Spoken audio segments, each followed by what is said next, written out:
Hi everyone, we're live!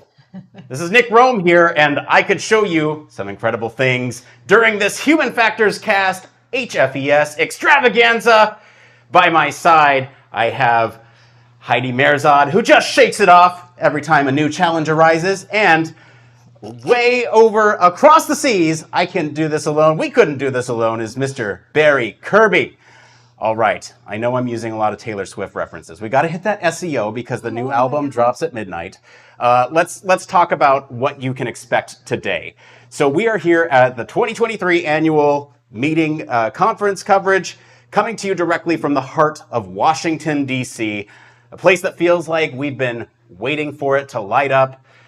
I'm bringing you the Players Gonna Play vibes from Human Factors Cast, and today we're diving deep into the enchanted world of HFES. Like I said, my fabulous co-hosts are here to help me through today. Are we in the clear yet? Because we're streaming all day, and it could be one of Taylor's extended versions. Who knows? But before we dive in to the world where dreams run wild, here's a special shout out to the real stars of the show, the Human Factors and Ergonomics Society for lighting up our path like a new soundtrack. HFES leadership for always cheering, we never go out of style.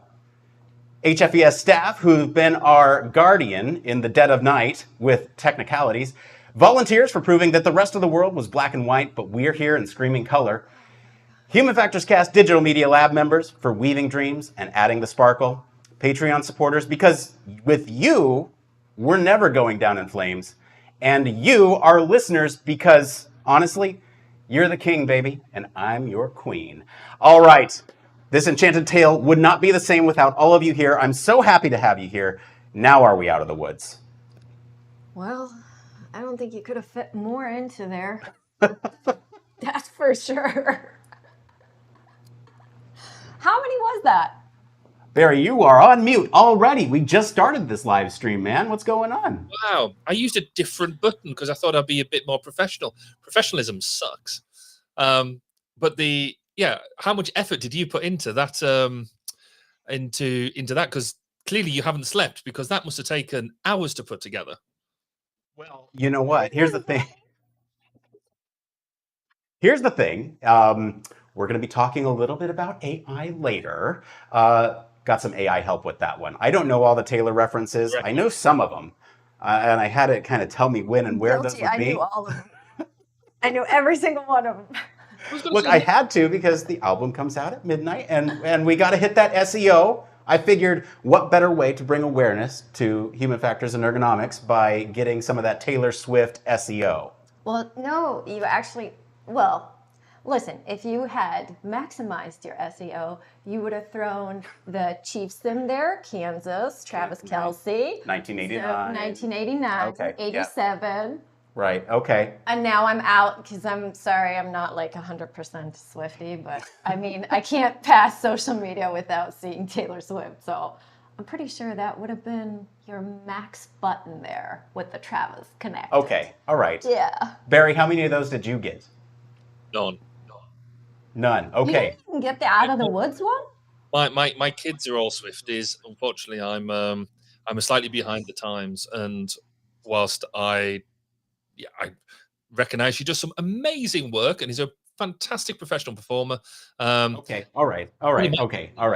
Human Factors. We're here to talk about Human Factors, guys. I'm excited for today. As there's been some allusion to already, I've been up since midnight. Okay. Continuing with the Taylor Swift references.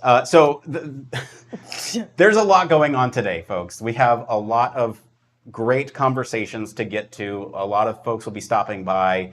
We're going to talk to all of them about a lot of different things. But right now, I just want to get everybody hyped up. If you're watching this live, we are now broadcasting across all the Human Factors Cast channels, all the official HFES channels.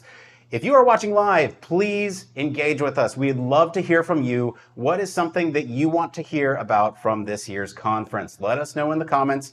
And if we can get to it, we might get to it later in the program. So let us know and where you're listening from. We'd love to know. Human Factors and Ergonomics Society is a worldwide organization. And so we'd love to know where you all are listening from. Barry, where are you listening from? I am listening and interacting with you from South Wales. So a little town called Llanelli in South Wales in the UK. And how's the conference been from over there? Amazing. It's been Yeah. really, really, yeah. I can't wait to see some of this stuff coming up. I've got to be honest. I'm slightly gutted because I'm slightly annoyed because this was the conference I was hoping to be there in person. We had grand plans about me hitting the red eye and getting over there, and they've all just not happened. So I feel like I'm in slightly second class seats having to you guys, I'm so jealous that you guys are going to get to interact and engage with all the people actually face to face, and I just get to vicariously live through your experiences. Well, what's funny is that you say that we get to engage in face to face, but right now we are in a closet. Storage closet. We're breaking down barriers here. Fourth wall. There's literally a wall right behind us. Maybe we'll do a behind the scenes tour a little later. But no, we actually have a booth out on the floor. And if you are out on the floor, please stop by. We have some of our lab members over there. You can talk to them and learn more about the podcast, learn more about who stopped by this week. And if you have any other questions for our guests, be sure to leave them there and we can always follow up. I don't know. I guess, Barry, I want to ask you, what is something that you're excited about today from your perspective? You're coming in pretty blind, not to rub it in, but you're not here. You haven't seen what's going on. What are you looking forward to? I think just seeing, obviously with my role at the moment being as president of the Chandler Institute of Ergonomics and Human Factors, I'm really keen to see what your next leadership is going to be all about. So what's the vision? What's the future look like? And how can we collaborate across the pond? So I'm really excited to see how HFES is going to step up to some of the international challenges that we've got. So I'm quite excited to hear bits about that, but also just about what does the annual meeting mean to other attendees? So people go to these conferences for very different reasons. Some of it's to learn more about what technical process has been made, but actually a lot of it's around networking and working out what different groups are up to. So I'm quite excited to hear about what these different groups have been up to, what different people have been engaging with, and what the priorities are of everyday members. Yeah, well, definitely we're going to fulfill some of that promise on the president and the president-elect. We had a chance to sit down with them, or we will be sitting down with them later. Got to maintain that illusion of this is a complete live stream. And then in terms of getting, some feedback from folks about the conference and what's been going on, we absolutely have that planned for you too. Heidi, what are you looking forward to today? This? Yeah. I mean, it's... y'all pretend like this is like, oh yeah, let's just do this. But this is exciting. This is my first time being here, right? And considering that I specialized in medical human factors over a decade ago, I actually haven't gone to an annual meeting in 11 years. Wow. So this is my first annual meeting in 11 years, I think. And my company is sponsoring. And the lanyards are very pretty. Yes, we're not wearing our lanyards in this, but here you go. Here's the lanyards. Yeah, and I guess a special shout out to Safe Effective Podcast. Yes, another podcast in the Human Factors Cast network of podcasts. And it's always like at the big conference, which is how I call HFES annual. Because I usually go to the healthcare symposium, which is usually around spring, so it's March, April, and it's vastly smaller, but it's been growing too. But it's so interesting how it's one society and we all do the same thing, yet it's two different worlds, two different groups. It's like you don't see the people there that you see here. So it's always exciting to come here. This is usually where I go if I want to see my professors again. Oh, there you go. And Nick, what is this? What does HFES annual meeting mean to you? What are you hoping to get out of this? I would like to see so I was part of the UX task force last year that wrote you know, sat down, talked about the strengths and the weaknesses of HFES, and kind of just like went through a bunch of exercises where we talked with a very, you know, eclectic group from all over, HFES members that have been new ones or, you know, veterans, you know, and just talked about what were the things that we really liked about the society and what were the things that we really wanted to see change.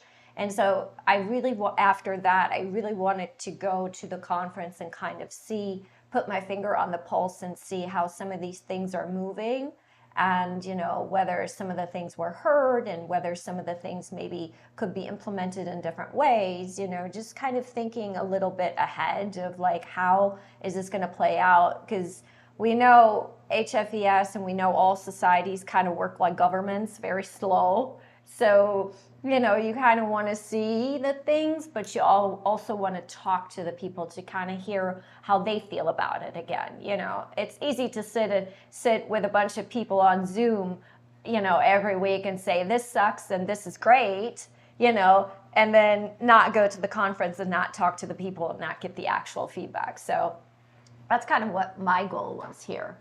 And then, of course, to see my friends, you know. Well, the networking is the big thing, isn't it? I guess. But Nick, what about you? You spent a long time, because I think nobody should be in any under any illusion. Yes, we've had some really great volunteers involved, but actually a lot of the powerhouse of this being able to be broadcast is down to your late nights and early mornings as well in getting all the stuff there and getting that from that. So before we go anywhere, thank you. But what are you hoping to get out the conference? What's going to be the big thing for you? Well, what I'm looking forward to, let me answer a question. What I'm looking forward to most is going home and getting a good night's rest. But what do I get out of this conference? I've already got it. And I'm incredibly fortunate for this. We talk about this, you know, during our normal live stream, pre-show, post-show type of thing. But really for me, it's almost like speed networking, where people come to the podcast booth and I get to talk to these amazing people working on some really incredible challenges, some global, some really niche, but all really important. The work that we do in human factors and ergonomics is all really important. And getting to talk to folks who have different slices of life, who can enrich me with their experiences and with their expertise in those slices of life that I don't necessarily get to see all the time. That, for me, is the part of the conference that just means the most to me. Yes, I've spent a lot of nights this week awake when I probably shouldn't have been. I've spent a lot of nights this week making sure that the stuff that you're about to see today is like something that we're proud of. And so because of that, because I want to share this with the world, I want the people who are unable to be here to experience the conference. And I'm excited to see what that is like for folks who are unable to be here, or perhaps folks that are here that maybe didn't get to sit down with some of these other people. So that's it for me. I mean, cool. For Barry, what about you? Like, it's a little bit different for you being remote, but what are you looking forward to coming out of this whole thing? Well, like I said earlier, I think looking at future direction, but also, again, I'm really into what the differences and what the similarities between, you know, we've got human factors and ergonomics organizations around the world, and I'm really into at the moment seeing, you know, where do we align and where do we differ. And so this is a really great insight for me to see, you know, what does HFES do well, and what is the stuff that I think the technical term is, what could we build on? I think the subtle thing is, what good ideas can we steal and utilize them? I remember doing this last year, and I got all sorts of insights into like you guys have the happy hour, where you have all the different sectors sector groups showing off their bit, and apparently cheaper alcohol and things like that, which is something that we don't in Washington D.C. Is that bad? I think, what was it? The drink was $21. Yikes. Yeah. Oh, okay. Maybe I'm So, less upset about not being there then. Um, but for me, it's about seeing how different, how HFES runs the conference. What sort of things do they do to get members engaged and involved? And because I think we're all used to the basic idea of a conference where we all sit and listen to each other's papers and things like that. But I think people's appetites are changing. They want to do things differently. They want to engage in different ways, which is why I think what we're doing now is so good, because it's allowing different people to engage in a different way and hear things that perhaps you don't hear on the conference floor, that maybe you just wouldn't have them sort of conversations. I know some of the people we are going to talk to, some quite significant peoples in the HFES hierarchy, and you wouldn't get this sort of one-on-one time with them in any other way, because with the best will in the world, they're one person or one people, individuals, trying to button them down for a good half-hour discussion or 15-minute discussion. Well, they're trying to engage with everybody, so there's going to be lots of value to be had, I think, and I'm really looking forward to all of it. and it's always interesting to see the intertwining. I was walking through the poster sessions last night, and I saw somebody put together, based on a task analysis, using I guess the method approach of using task analysis. They broke down the usage or the function of a medical device to turn it into like a training module, and so that people could be educated about what the medical device did, because it was such a complicated device. It's one that it's life-saving, so that some of the patients, some of the family members are always very hesitant to put people on devices like that because they don't really understand how they work, and so on and so forth. So this person had done a poster session on it, and it's just fascinating for me to see it from the perspective of, this is not a medical human factors conference, right? This is just human factors, but this is how deep it dives, right? This is how deep it goes, so that you can go to a general conference and then see something like that and then think, oh, that should be at our conference, and that should be, kind of spread the word at our conference, because that would be interesting to manufacturers to see how they could improve their training or their brochures or their marketing materials, or their educational materials for the patients and family members and so forth. And it would make,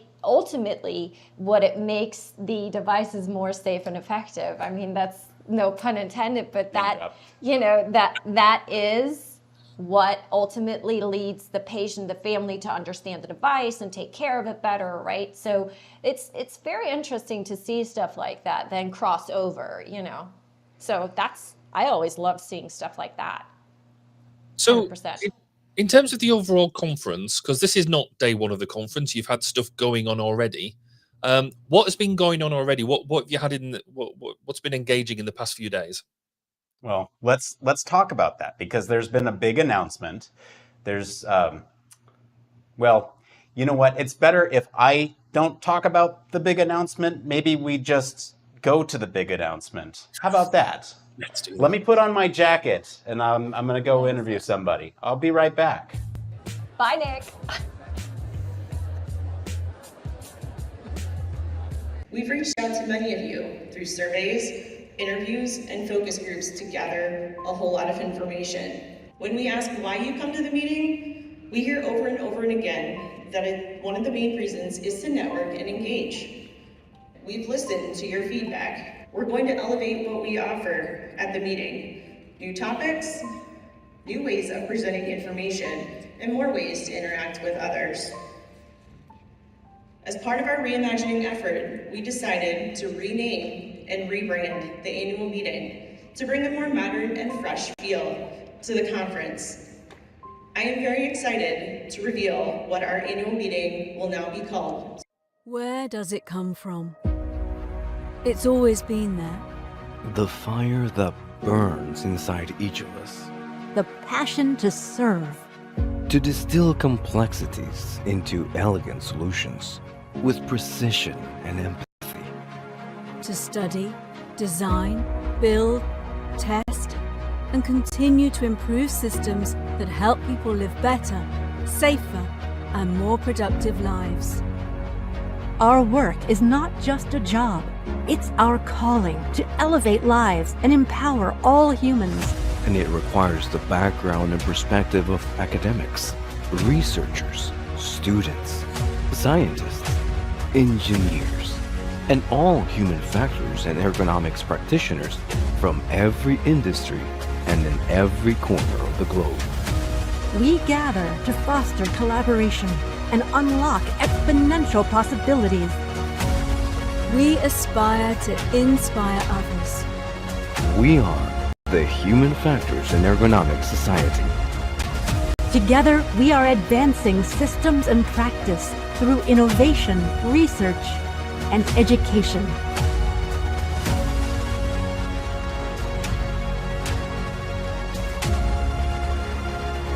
What will you aspire to? Join us. All right, and we're back with our continuing coverage of this year's conference event. I'm sitting here with incoming president, Susan Katowski. Hi, welcome. You're here right now to talk about Aspire. Aspire, yes. What is it?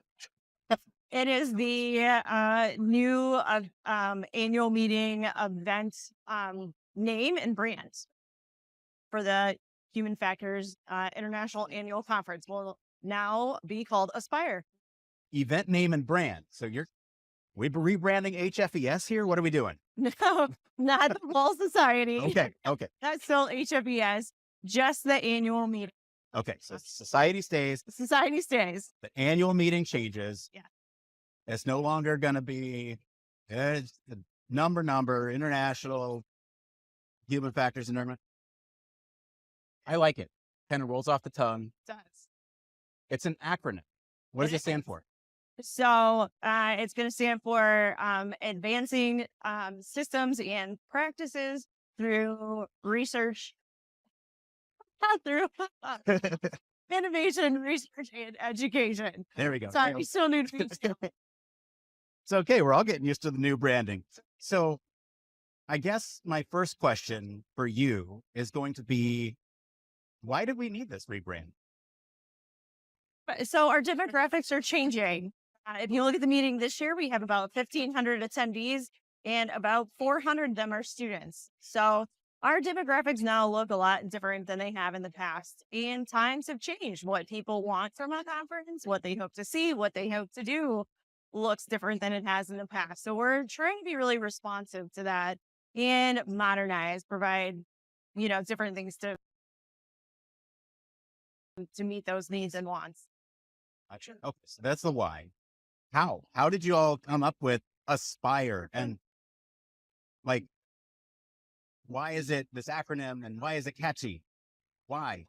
And this has been a 10-month process. So we committed to this endeavor a year ago at last year's annual meeting. And I kicked off the process in about February. And there have been many different things. It's not just the name and the brand, but that was a part. And there were many, many things we considered, sourced ideas from other places, from other people, from our members, from all different things. And really just thought through what resonated with us, what will resonate with our members and other people in the HFE world. So you mentioned it's more than just a name. It sounds like there's more to this. Can you talk a little bit about what some of those changes are going to be?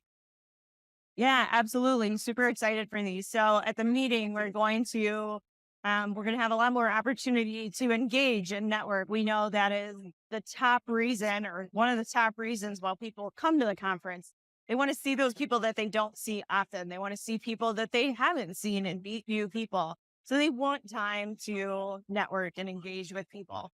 And we're going to try some new things in terms of sessions. So we're going to modernize a little bit and we're still going to keep our some of our traditional lectures and panels and posters and things like that.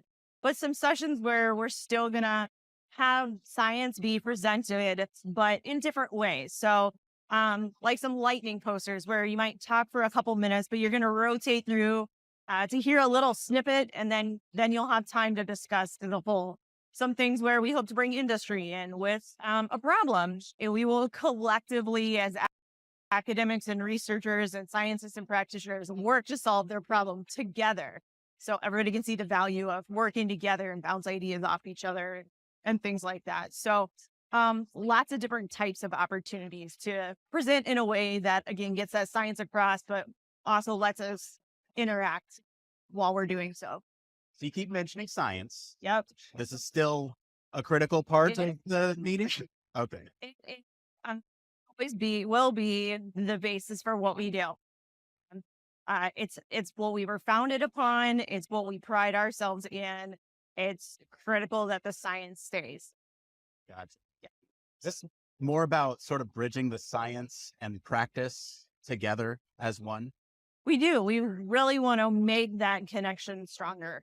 It only does so much good if the science is there, but it's not making it into practice. So we need to do a better job at that. And it's one of the things we hope this will help do. Yeah. And so is this sort of messaging targeted at any sort of particular demographic for the future? So we hope to expand our audience. We hope that they'll be a little intrigued by the name and the acronym, and they'll say, hey, who are they? Maybe I need to engage with them a little bit more and find out who the Human Factors and Ergonomics Society is, and that they need to be a part of it. Oh, that's awesome. I'm really excited about the rebrand. I actually hit the floor to talk to some folks about the rebrand. Susan, come back later. I'd love to talk to you about the president stuff. But for now, we'll be back right after this.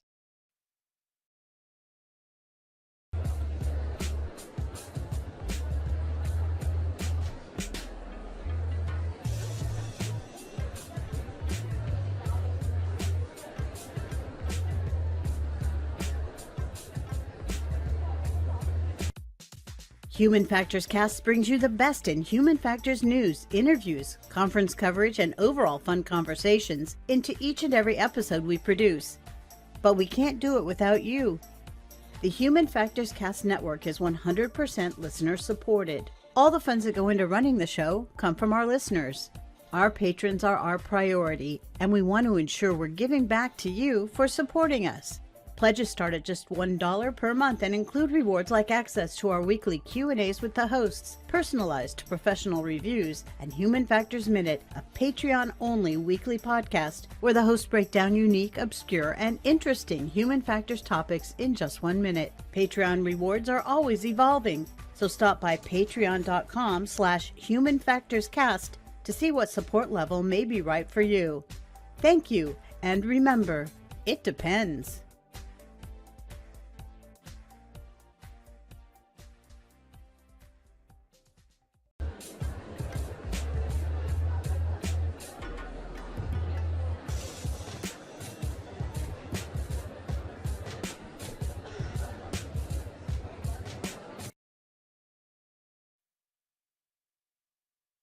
Well, are we back? Well, we're back. Hello. So, Barry, what did you think about that? Aspire. That's a new word. It is. Aspire brings, it's such an evocative word. There is obviously been a real drive to move away from perhaps a conference that is, just the annual meeting, which clearly just talks around it being an annual meeting, to maybe giving it a level of ambition of what it's going to be. I thought there was a thing coupled with that, which I was really intrigued by what she said, which was, it's not just a name change. It's a changing, it feels like it's a changing culture and changing the way they're going to do things. So it's not just a rebrand. It feels like it's going to be a bit more systematic and bottom up. What about you? What did you take away from it? I'm always weary about the brand changing thing when something is so established. So for me, I'm very intrigued to see how that actually plays out.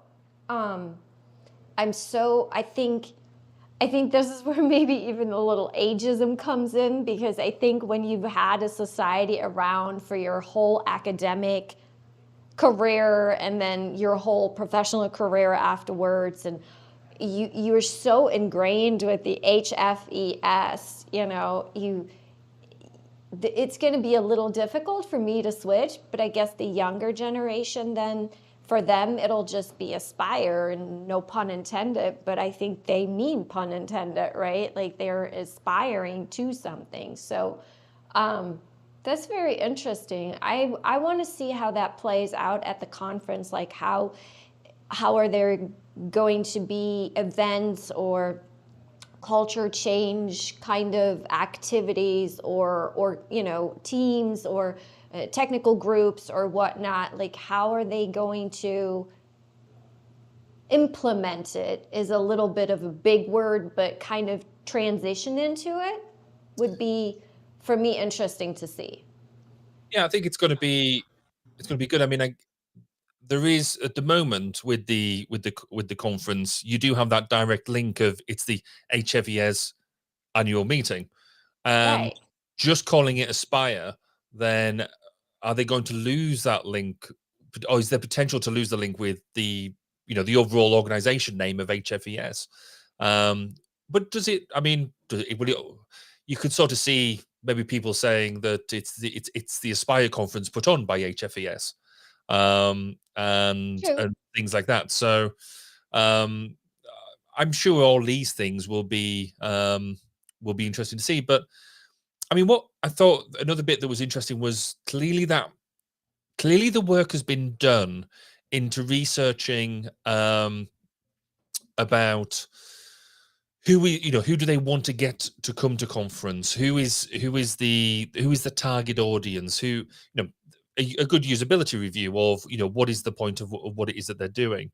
So there's got to be an element there of that talking about the changing demographic of people, so younger people coming to the conference as opposed to maybe us slightly older people. Is that a polite way of putting it? And so we're needing to attract people in a different way. So that's interesting, and I think that's really insightful, I think, because it means that HFES are not just putting on a conference for the sake of putting on a conference. They're trying to be receptive to the people who want to be at the conference, and therefore putting on something that is appealing. Which I thought. What do you feel that there is a change of demographic going to the conference from what you've seen so far? I think sorry, I have to crack up on that one, because in my head, that's exactly what I thought. As I just mentioned earlier, it's been 11 years since I've been to an annual meeting. And so for me, the demographic just plain out changed anyway, because I was so used to going to it as a student, whether it was undergrad, whether it was graduate school, right? Or whether it was early career and I was still involved in all of the alums and all the chapters, and, still, doing president duties here or doing this or doing that, whatever was still on the list. And so for me, the first professional one was about 11 years ago, and I was still, I would say mid-career. And now I look at it, and I always felt this way, but I do think it is more of a student conference. I think it is more for students, and I like that about it. It's their opportunity to network with the people who they want to aspire to work for, right? So I think that's the play in my head that I think is going on with that Aspire. And so I would like to see it, though, be more geared towards students. So if we're going to call it Aspire, and if we're going to try to do this culture change, then I want to see it more catered to the students. Because right now it is still very much a professional society, and it should stay that, of course. But I think that it needs to be it needs to have the aspiration of a little bit of a cultural change towards the student, right? And I think that's important to kind of get also the students' feedback and the students' perspective. And, you know, Nick is running around right now on the floor getting student perspectives. So I think it'll be interesting to hear from them what they see right now works for them or what they want to see in the future. I think that'll be a big thing. What do you think about the student factor, Barry? Is that what you always felt? It's how I always felt about the conference.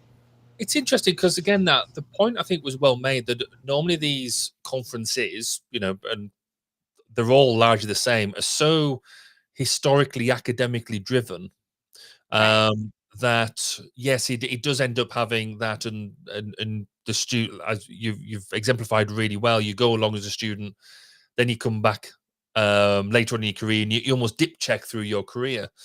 What I was really motivated by, I think, was this drive to engage industry or the practice of human factors. So maybe moving away from it just being a slightly academic endeavor, and you know the science and the research just being focused around academic prowess, rather than just looking at as well as looking at now, how do people do this stuff in the field? What are people doing on a day-to-day basis, that how they're applying human factors and the different elements of it.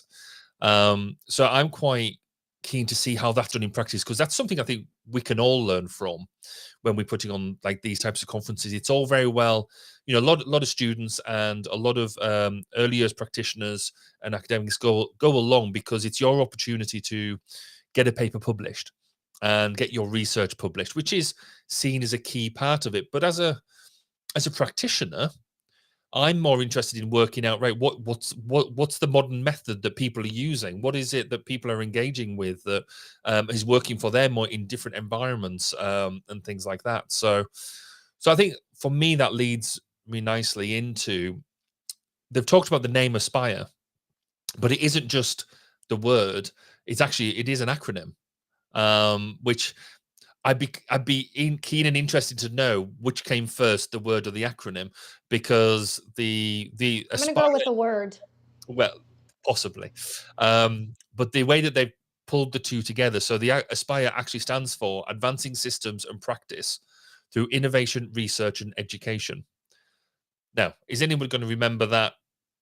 No. 10 minutes after we've just said that, I don't know. So we'll we shall see. But do you think that whole description, do you think that captures the essence of what the whole conference should be about? Well, that's a big question. Do you think? I don't know. Can it aspire to be Aspire? I mean, I don't know. I think it's a big goal. I think such a big transition is going to be difficult, but I think it's also very exciting to see new things, right? I think when it comes to this type of conference, you do have to consider what the students use it for the most and what their value out of it is the most. And I think one of the biggest things, thinking back to my early career, I had one of my very first interviews for a human factors career on site at a conference, right? The job fair. That's a real thing at this conference. I've been to other conferences where it isn't. It's just mentioned, and here it's a real thing. So I think I want to see that built out a lot bigger, so that when a student comes here, they can come with a stack of resumes, prepared and ready to go, and sign themselves up for a bunch of speed interview. I almost said speed dating, but I mean, your career is like a date. I mean, you better pick it carefully, right? Or you end up with the wrong one. So I think there'll be a real cool thing to see how they transition and how they transform that over and cater it more to be aspirational, for sure. So I guess the last bit before we go and get some other perspectives, this isn't just a name change, as we've already said. They're actually going to engage with some new formats of event within the conference. So more practical question and answer sessions, shorter presentations, and more focus on application. And that not only, I think, fits with this idea that we need to engage in different ways and bringing in looking at the changing way that people use human factors and bringing in the practice of human factors into it, but that also, I think, reflects the cultural element as well, because the way that younger generations engage with information is very different now. We know the social media is absorbed in different ways. We know that the short form video, live streaming events like what we're doing now, podcasts and things like that, are much more applicable than sitting watching somebody giving a PowerPoint presentation or just reading somebody's research paper. Which is not to denigrate the work that they do, because we all know a lot of hard work and effort needs to go into that, and we know that putting them papers together is a craft in amongst itself. But the way that we are delivering that information now is changing, the way that we're engaging with it. So I think if this new format, this Aspire, there is a change in culture, a changing methodology, that sounds like it could be really engaging and really useful. What do you think? Do you like this changing approach? You know what? It's always interesting when you talk. I always because the ADHD, and so when you talk, I always focus so much. I hone in, and your accent helps me a lot with it. So I always think that's funny. And you always trigger these thoughts. So as you were talking about that, and as you were saying like how they engage differently, I thought it was so interesting to see yesterday in the poster session. So some of the posters were like huge, right? They were massive, so you could read them like old folks like me don't need to get out their glasses and stand there and feel so old, right? But then next to it, you had this QR code just on a board, and there was just somebody standing, and I'm like, okay, what is this presentation, right? And it was somebody with VR goggles, so you could put the goggles on, and then you could watch their paper, like interact with it, right? That's cool. And so it's this vast difference, right? Like where you can see the awareness of certain things, but you can also, and this is the fascinating thing for me being in the medical arena, you can see that you just can't cater to extreme ends of the demographic at the same time. Like you have to have things for each to still engage them, keep them interested, right?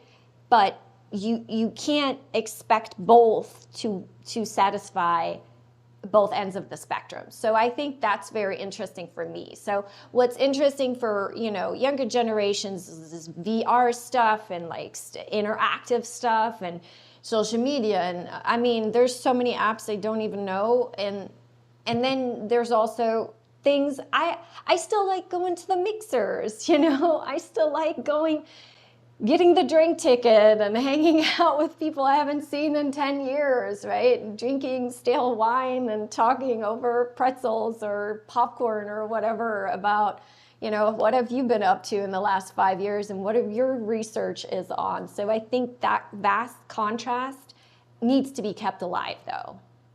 Yeah, I think that whole networking element, that whole face-to-face engagement is a key part of any conference, and we just cannot lose that. I think that has to be that's the fun part. Yeah, no, you're absolutely right.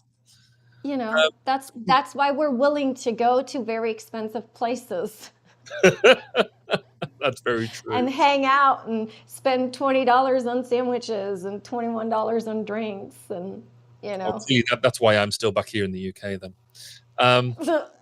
So you mentioned earlier that Nick has gone out onto the floor to get student perspective. Yes. So we're going to take a bit of a break, and when we come back, Nick is going to be talking to Liam Kettle about the HFES Emergent Leaders Program. So we'll be right back after this.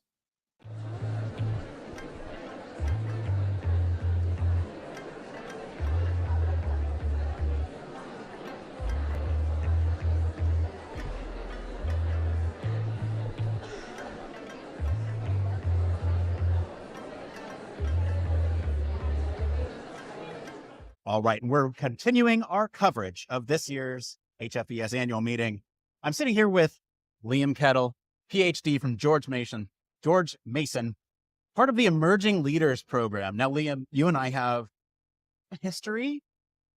It's funny because you actually sought me out on ADP list. Yes. To talk to me. Yes. At the time being, I did not realize that you were part of the human factors cast, and it's been a wonderful connection from ADP list. Absolutely. I'm so glad we met, and I'm so glad that we have a chance to sit down and talk about the Emerging Leaders Program. Is it a program? What is it? So the Emerging Leaders Program, they apparently had changed its name from a couple years back. So the Emerging Leaders Program currently is now an opportunity for students or early careers to discuss and participate on the executive council. It allows them the opportunity to understand the higher level strategic decisions that the HFES organization is making. And not just within the next 6 months or so, but they have initiatives that will span over the next couple of years. Great. So it gives them a voice at these EC meetings, at these high level decisions. I love that. What is the goal of including these early career professionals and students into these conversations? I think it's pretty self-explanatory, but from a goal perspective, is there like a goal for the program? So my understanding of what the goal for the Emerging Leaders Program is to open students and early careers' eyes to what the executive council actually engages with. So going in, and this seems to be the general consensus across students, is there actually an executive council? Is there a circle of individuals making these decisions? And is there any awareness of these people and what the decisions actually are?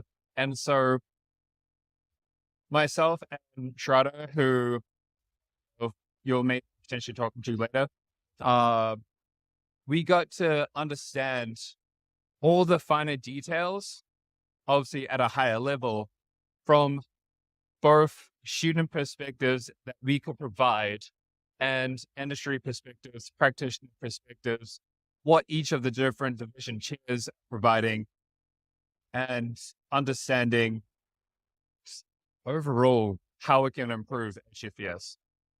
That's wonderful. So I see this program. What does HFES get out of it? Growth.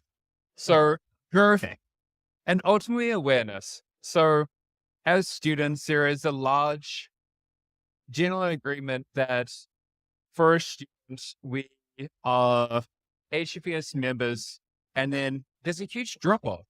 And so part of the HFES Executive Council meeting and part of what the Emerging Leaders does is help identify initiatives to maintain students as members and provide them a pipeline and leadership positions.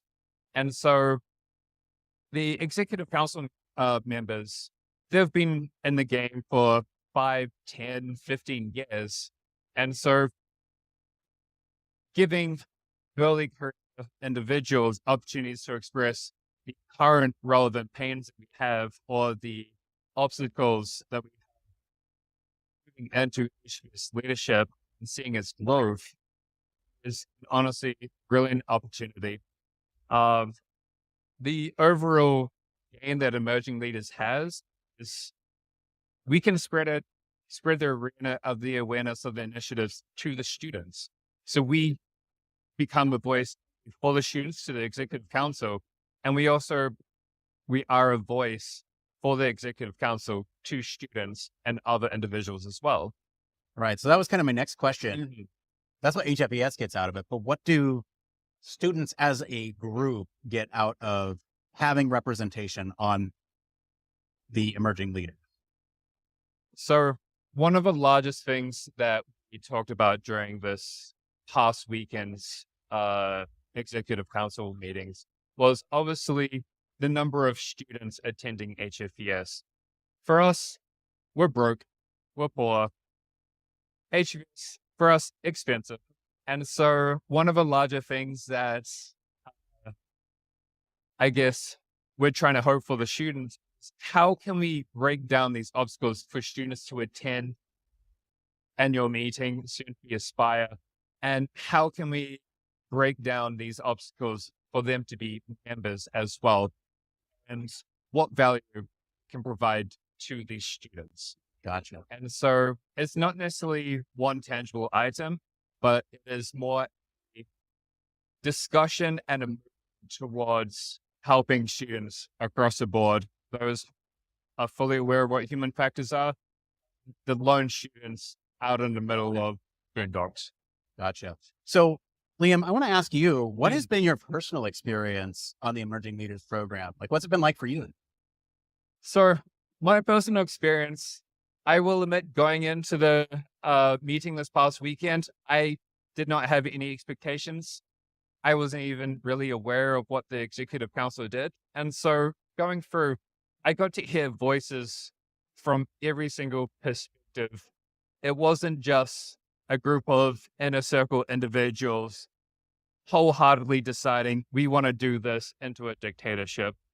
Everyone gets a say, and I really appreciated that, because as soon as the conversation of students and the obstacles for students came up, there are so many voices arguing for students, and I absolutely love that. Because amongst the students, there is a slight perspective that we're disconnected from the HFES community.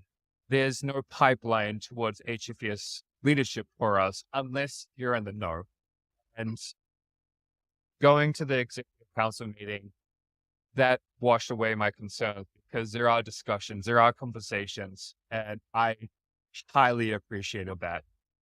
That's awesome. Where can folks find out more information about the Emerging Leaders Program if they want to find out more information or become part of that program? So each year, HFES sends out an application for the Emerging Leaders Program. I will say, from my experiences, I was involved in the student chapter presidency. I was involved with, volunteered my time for a committee. And so that experience helps my application towards engaging in the Emerging Leaders Program. There are also more ways for students to get involved than just the Emerging Leaders Program, as we attend one meeting out of tens of thousands over the several, however long HFES has been in business for. Whereas if you get yourself involved in the student affairs, student affairs chapter, I'm not entirely sure what that is actually. Student affairs. Yeah, student affairs. Or technical groups, you will have a more long-lasting impact rather than one meeting. So my recommendation definitely is look at the org chart. Nick here provided me the org chart a couple of years back, and it is incredible. There are so many different levels that you can help and volunteer with. So if you're more interested in technical groups such as service transportation, or you want to help out with the journal board, then HFES org chart has it all. You can find that one online. But definitely reach out to any potential leaders, technical group chairs, or Steve Kemp. Steve Kemp knows it all. He'll be able to help you. Throw it to Steve. Yes. All right, Liam, thank you for being on. We'll be right back right after this.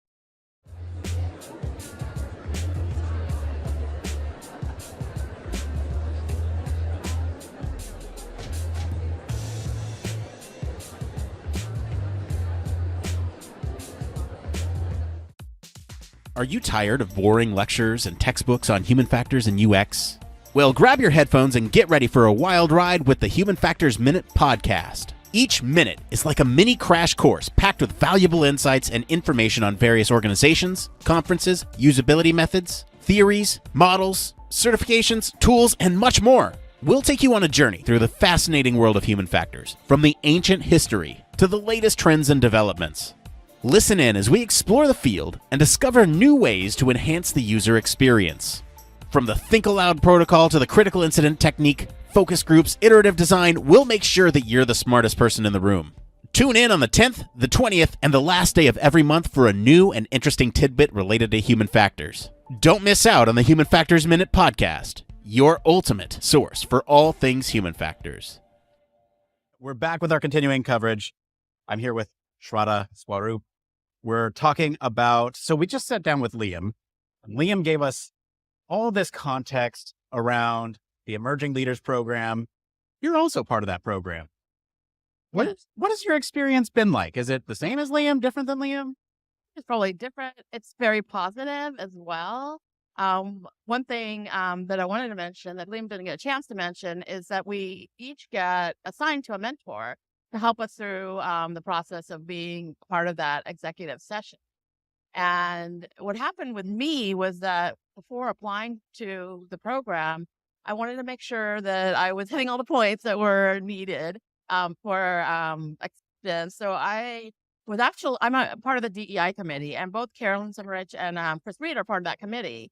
So I reached out to Chris, and Carolyn also was part of a Zoom call, and we had a wonderful conversation with, all three of us about varying subjects. But we also hit upon how my experience matched up with what would be good to mention in the application.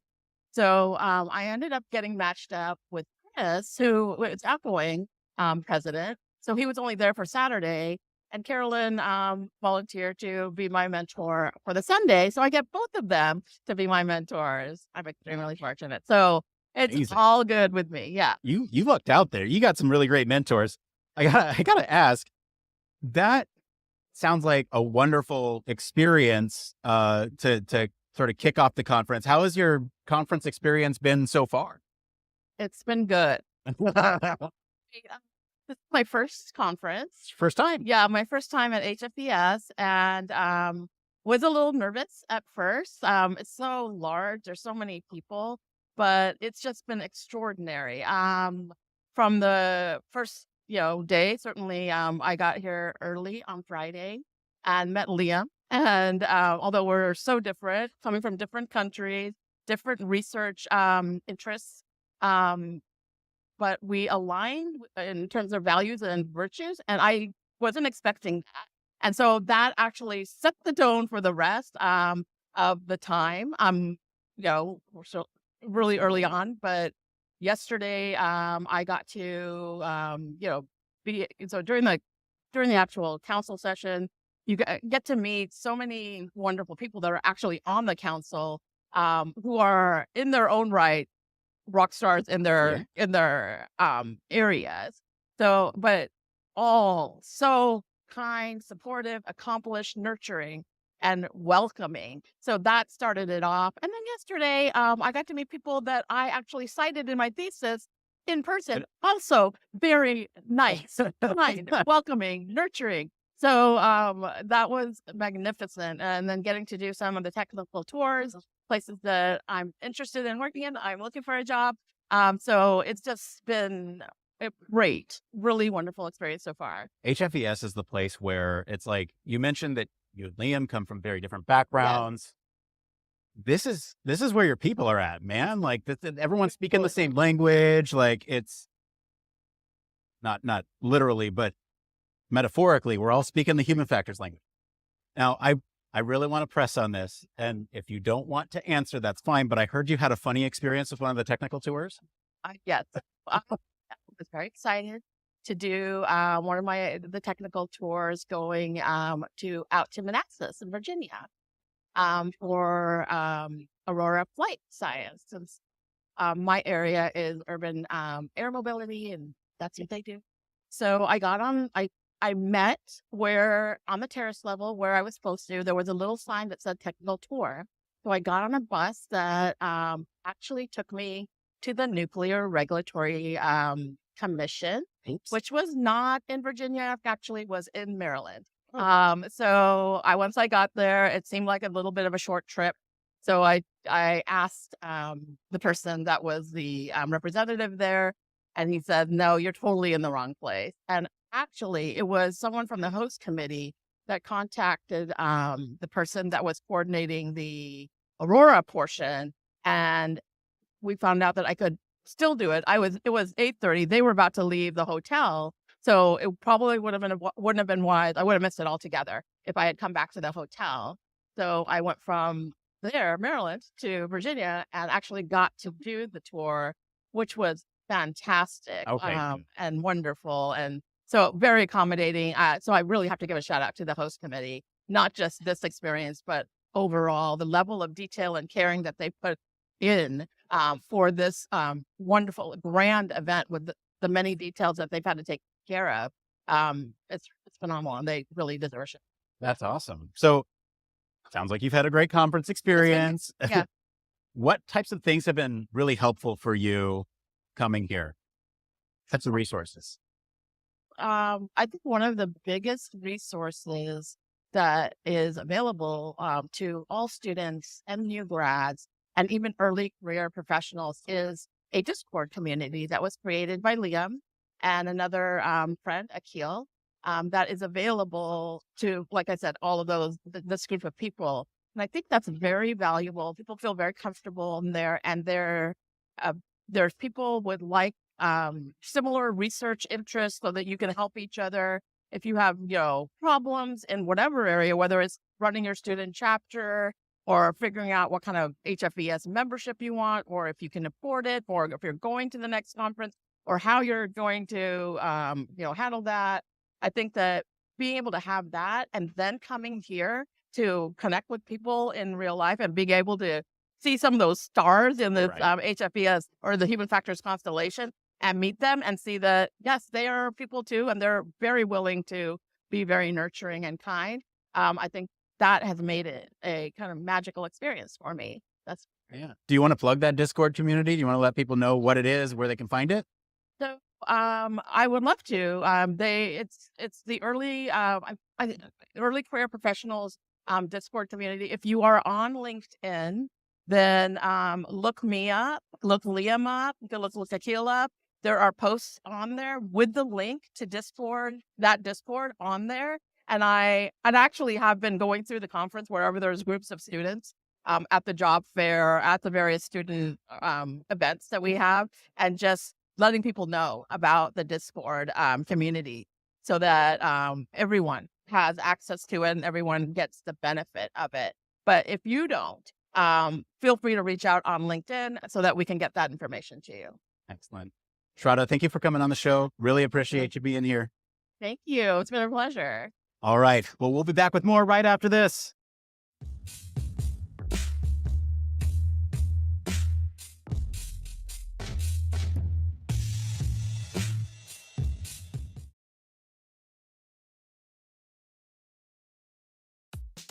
Human Factors Cast brings you the best in human factors news, interviews, conference coverage, and overall fun conversations into each and every episode we produce. But we can't do it without you. The Human Factors Cast network is 100% listener supported. All the funds that go into running the show come from our listeners. Our patrons are our priority, and we want to ensure we're giving back to you for supporting us. Pledges start at just $1 per month and include rewards like access to our weekly Q&As with the hosts, personalized professional reviews, and Human Factors Minute, a Patreon-only weekly podcast where the hosts break down unique, obscure, and interesting human factors topics in just 1 minute. Patreon rewards are always evolving, so stop by patreon.com/humanfactorscast to see what support level may be right for you. Thank you, and remember, it depends.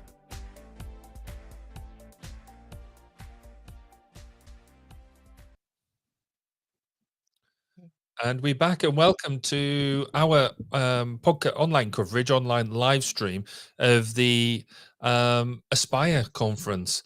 Because I was about to go and say it's Human Factors and Ergonomics annual meeting, but it's not. It's the Aspire conference with their new branding and new drive, which is great to see. That was a really interesting couple of interviews that we saw there and listened to there around the Future Leadership Program and the communities that are involved. Clearly, there was one bit of minor lesson that we learned out after that around how to make sure you get where you're going, but we'll come back to that, no doubt. I think these idea of leadership conferences, leadership programs, and these sort of things are are truly vital for the community, because there's something about when you are looking at things like the president of the organization and them sort of things, that you always think it's out of reach. If you're sat there saying, the president is somebody else, the president elect is somebody else, that doesn't apply to me. How do you make sure that that is something that is accessible to you and accessible to anybody?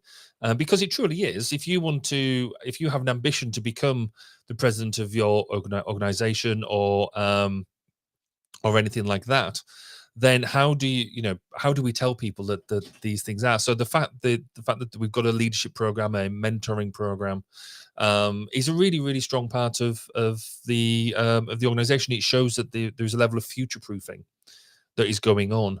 What do you think, Heidi? Do you think that sort of thing has value and is something that is useful to people? Yeah, I mean, when I think of leadership, leadership is a very multifaceted kind of way of thinking at something where a person takes on a role and leads kind of a group to a common goal or to a common, mission, creativity, whatever it is that you're trying to aspire to. Oh, I'm going to get good at the puns on aspire here today. But when you think of it that way, you do have to kind of consider leadership programs, because leadership is such a multifaceted thing where a lot of people even have different definitions and perceptions of it, right? So a lot of people consider it one person. It's like a hierarchy, right? I personally look at leadership as something more where you are the person in charge, maybe, yes, okay, and you can take that title and you can carry it with all its responsibilities. But what is interesting to me is, like, the best leaders do understand that it is about surrounding themselves with the smartest people in the room, right? With the most creative ideas, with the ones that have aspirations, with the ones that have ambitions, ideas, and big missions, right? Like impossible missions, right? I don't like this whole attitude of, break things. What's the Silicon Valley mission they have? Break it to make it. Break it to whatever it is, right? Destruction or whatever it is, right? I don't like that kind of thing. That's not how I like to change things. I like to bring people along with me while we're changing things, right? So a good leader can actually surround themselves with people who support their mission, right? So, who support the thing that you're striving for, the thing that you're aspiring for. So for me, what'll be interesting to see in this leadership program is not just about leadership, but how do you form a team? How do you pick the second, in command, the third in command? How do you pick your individual little group leaders? How do you lead them, and what kind of mission do you follow there, and how do you bring them along with you? Because if you don't bring people along with you on your journey or on the way, on the transition, then you're going to lose them real quick. And then aspiring to aspire will be very difficult. Yeah, I think you're right. And I think basically volunteer organizations, which is what we're all a part of, always had that extra little bit of challenge, because you don't necessarily get to choose who you play with. Because of the nature of democracy, that a lot of them are voted in positions. So a lot of people volunteer for these things, put themselves up for election, and you have the team around you that is elected by the membership. I think certainly one of the challenges I've faced is, as being a president over here in the UK, has been around how do we try and make sure that we are engaging people? Because you're right, there is so many good people doing good things, and actually the higher up in leadership you go, the less of it you do. I think if you're doing it well, then you're actually just facilitating people, and it's something that comes a lot out of agile. agile leadership. It shows that you're, this idea of a servant leader, if you're doing it well, should be about facilitating people and making sure that people have everything they need in order for them to be successful in the ideas and the tasks that they do. So certainly them two interviews, I thought, really brought that out and sort of showed that there is an opportunity there for you to learn about what leadership means in the human factors community, both in the in the wider realm and also specific for HFES. The other bit that it went on, that the two interviews went on to talk about, was around communities in general. And I think that all the communities of which we are a part are quite vital. So when we come and engage with some of this stuff, there are a whole number of different communities around, and different communities that we engage with on a regular basis. And really what I think we will do is go through some of the different types of communities that are there, and talk through them. But fundamentally, communities exist for like-minded people to get together and not only share best practice and have a natter and have an engagement, but being able to share pain. When you get on and do things, doing things in, like, we all might be running like sort of different companies and things like that, but in the grand scheme of things, we all work. We're all working in the same domain, and therefore, if I can help somebody else, if I can help somebody else, then that's a good thing. We show, so this for us is one type of community that is really powerful. So we have our engagements. That's fantastic. So there was talked about on that interview, there is growing Discord communities, of which we have our own, the Human Factors Cast community.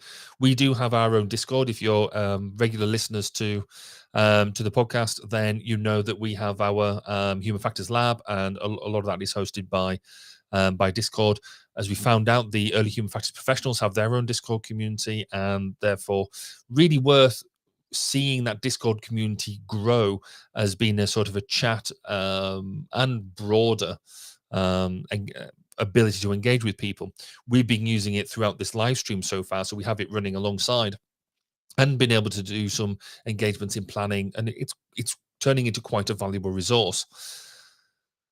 Podcasts themselves, we all know that obviously Human Factors Cast and 1202, the Human Factors podcast, and Safe and Effective, all three hosts of this show, host this live stream. We're all hosting our own podcasts, and there is lots more podcasts coming out now, that as more and more people see the value of different media for not only just talking at people, but actually sharing some of the best practice and some of the engagement.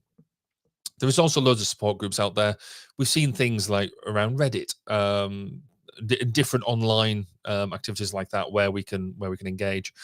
And then with HFES and CIHF is very similar. The idea of local chapters, local events, but then the final thing I'll bring out is this need for one-on-one support. So mentor-mentee relationships, but also just broader than that, just being out there as an ability to engage with people, and being able to reach out and say, I'm having a problem, or I'm having something like that. Moving forward. Heidi, you're back with us. How much of that did you actually hear, or have you just been furiously dealing with technical problems in the background? No, I just, thought you got it and went Cool. and got a coffee and Oh, hung good. So out. Chilled and relaxed then. Just before really we thought you had it, Cool. Happy with that. Just before we move into the next break, then, obviously you've just launched your, well, I say just launched. You recently launched your podcast, Safe and Effective. How have you found being a podcast host, and basically now starting to culminate your own little community? It's very Yes, new. It's interesting. It's definitely been one of those things where you walk in with one mindset and then you kind of quickly, universe kind of goes, you thought it's going to be like this? No, let me show you how this works, right? So one thing that's very fascinating or been a bit of a learning curve for me is just understanding how certain communities connect with certain topics and how they like to discuss certain topics. So one of the things that I found very, I guess, revealing about it was that definitely the type of casual conversation that we have on my podcast that is more of we pick a topic where we've been kind of annoyed almost by the topic because we've talked about the topic so much. It's one of those topics that's really been driving and driving and driving. And so sometimes when you have those topic conversations, as I explain it to people, kind of, that conversation you've had like 100 times with 100 different people because it's a topic that really just gets you. Those are the kinds of topics that we pick on my podcast. So it's been very interesting to see the response then from people who feel the same about that particular topic. And they get, the sheer excitement I've gotten from people about the episode on statistics. I love it. Don't get me wrong. I love that's my world. I could do a podcast session for 8 hours talking about it, just going back and forth on the models and everything. But that was very interesting. And then also to kind of see how people personally connect, right? Our last episode was on failure and the perception of it and how you can use failure as an innovation as a path to innovation and resilient outcomes, but like as an innovative way also to think about failure, right? To kind of widen your perspectives on it. So all of these things that I'm talking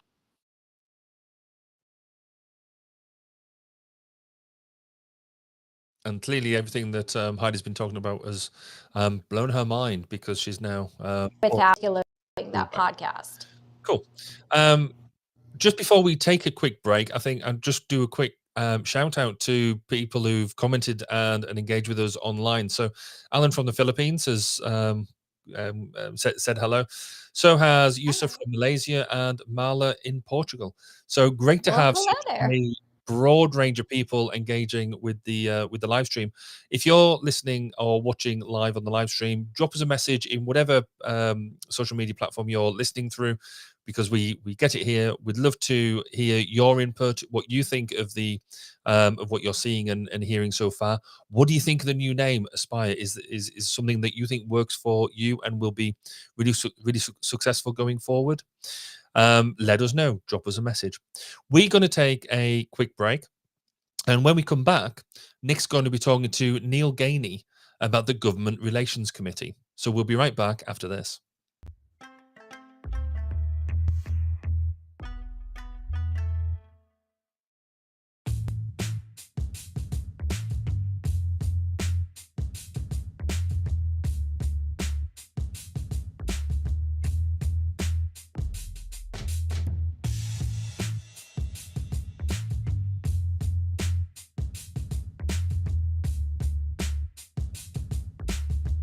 And we're back with our continuing coverage of this year's conference event.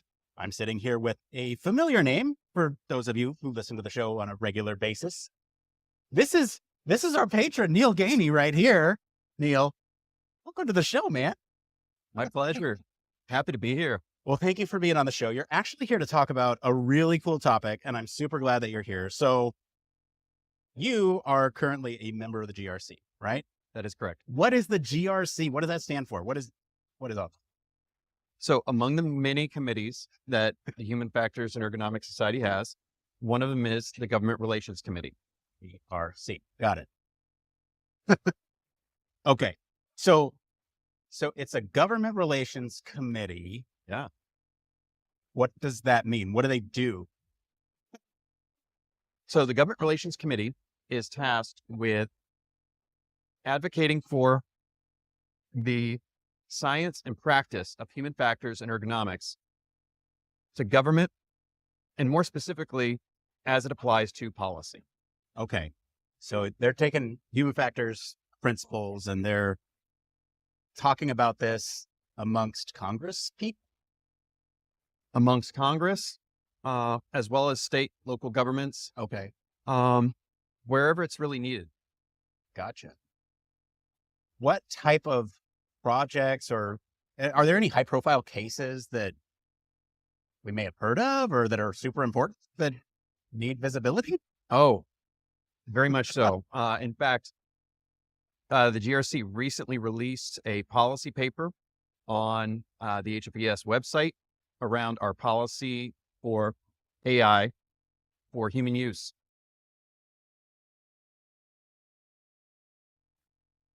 Okay, so what does that mean? So AI, human use. What does that mean in terms of policy long term? So this is the Human Factors and Ergonomics Society's stance on what we recommend lawmakers should consider when looking into developing, defining, funding policy around AI for human use. Around AI. Can you give us any sort of like high level examples of what some of these guardrails might be? Well, I would say, for instance, autonomous surface vehicles. We have folks like Dr. Missy Cummings, who are really strong champions for the design as well as verification and validation of those systems and doing it the right way. And we as HFES, we feel strongly about it too.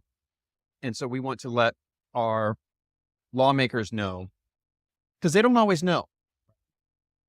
So we as the experts, we as the subject matter resources, want to help provide them with the information that will help them make better decisions. And I guess that kind of leads to for the next question, which is, what is some of the ROI or the importance for why human factors should in fact be involved with some of the, policymakers? Oh, golly. Well, ultimately, the policymakers, it matters to them because human factors impacts every one of their constituents. And that's where the rubber meets the road for them. That's their ROI. And whether it's on the defense side and it's getting those daughters, sons, sisters, brothers, mothers, fathers, significant others home safely, or just the users of any other products. That's where it's key. And more so if they're on the receiving end of any of those products. It's important. Yeah. And I mean, it feels like,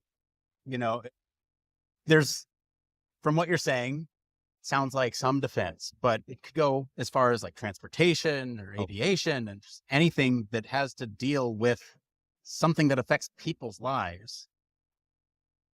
The GRC is there. There's actually a very robust team within the GRC and the Science Policy Fellows around healthcare, for instance, and around science and technology advocacy.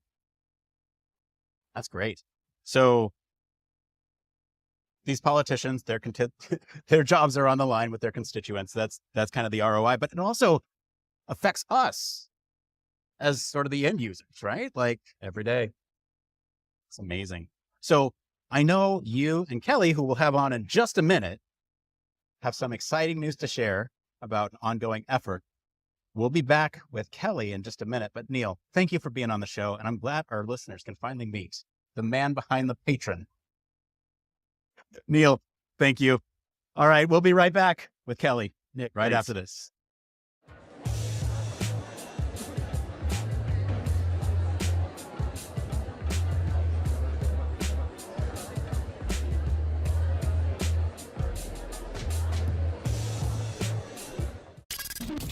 Spacecraft, railway locomotives, nuclear submarines, healthcare, jet aircraft, these are all examples of highly technical systems and organisations, and all have one particular thing in common. They all involve humans. Humans who want to do amazing things and are using technology to achieve them. They all have something else in common. They have amazing people ensuring that the users who are involved can do what they need to do, are safe when they do so, and have the optimum user experience. These people are human factors practitioners, and on 1202, the Human Factors podcast, they talk to me, Barry Kirby, about what they do, sharing their career paths, highlighting their ideas and best practices, and fundamentally raising awareness of our discipline. Find us on 1202podcast.com, on social media, and on your favourite podcast directory, because it's more than just common sense. Okay, and we're back with Dr. Kelly Steelman. Kelly, you're here to talk about this exciting thing happening within the GRC. We just talked to Neil about the GRC. Can you tell us a little bit about this ongoing effort?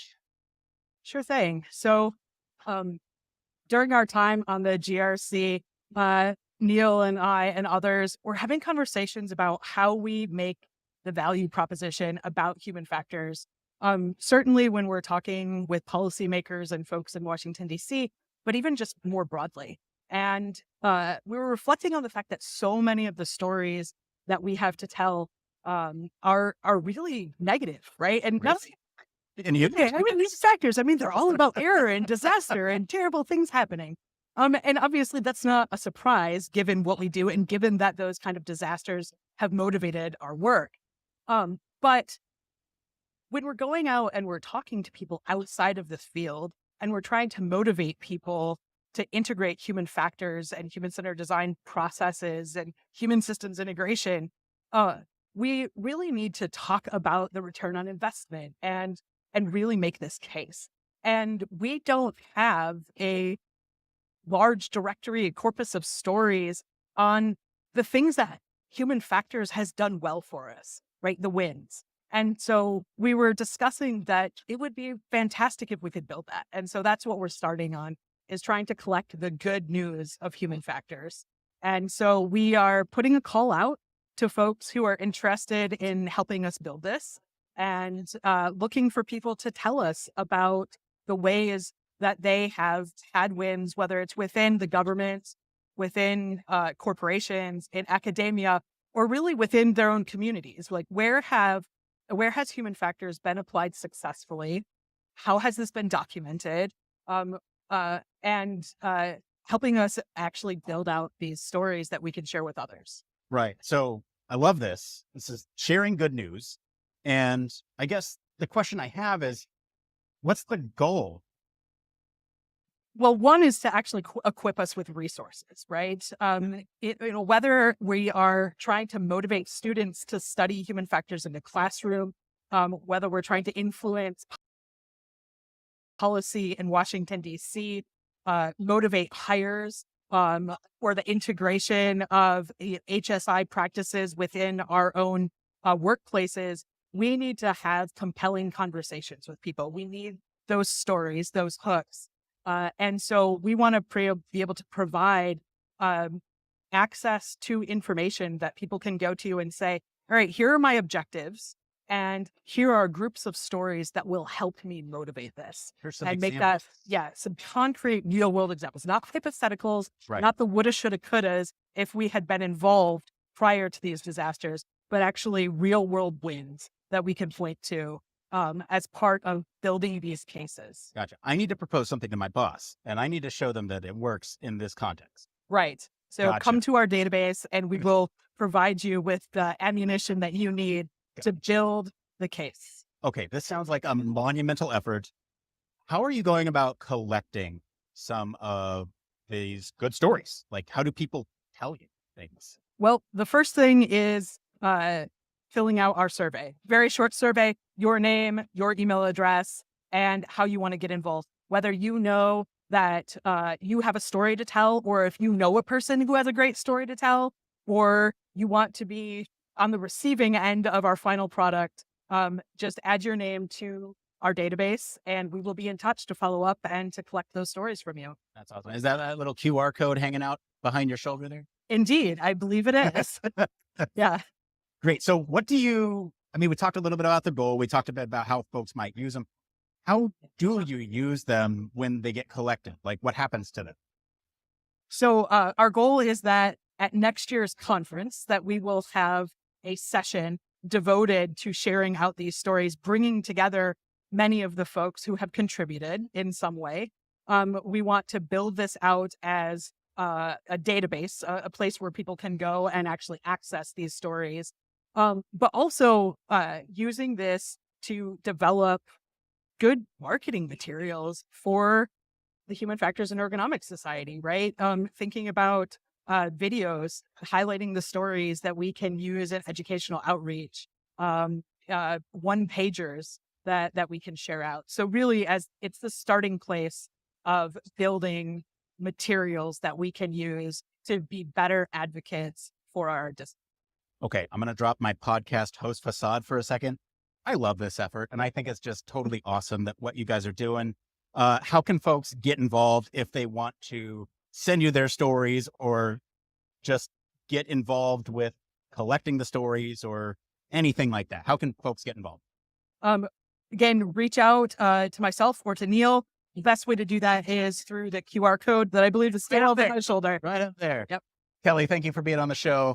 We'll be right back right after this. Excellent. Thank you.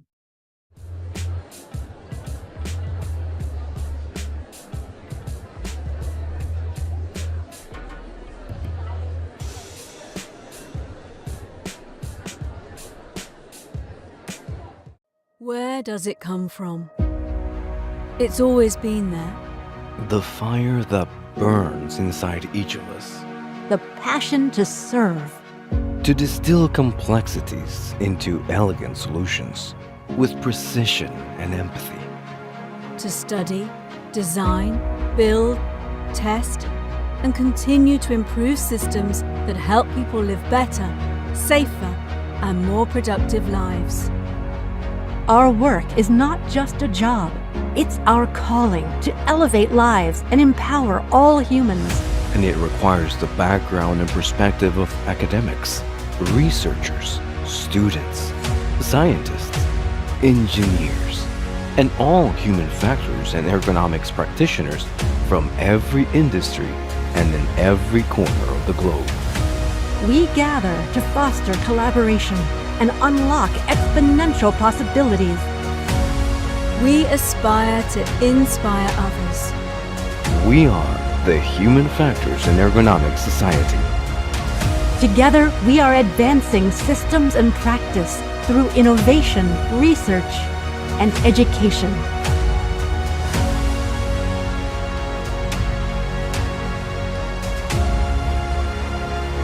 What will you aspire to? Join us.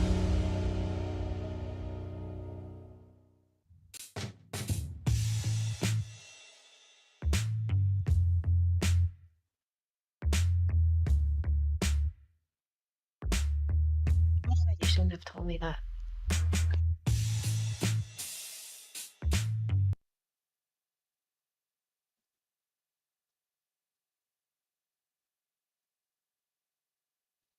Oh, okay. Sorry.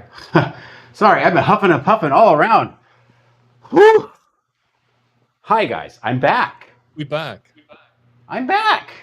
Hey, I just want to acknowledge sort of the elephant in the room here. I'm right here. No, the elephant in the room is that we're having some technical difficulties with some of our remote streaming here. So stick with us. I promise that we're going to try our best to make sure that this is a good live stream for y'all. After the live stream is over, we will package up all this content and send it out, sort of individually, so that way it's easily it can be easily consumed either way. But hopefully it's not too much of a detractor from enjoying this live stream experience. But for now, let's talk about this good news stuff, because this is awesome. I love this approach, and I think it's one of my favorite talks so far today.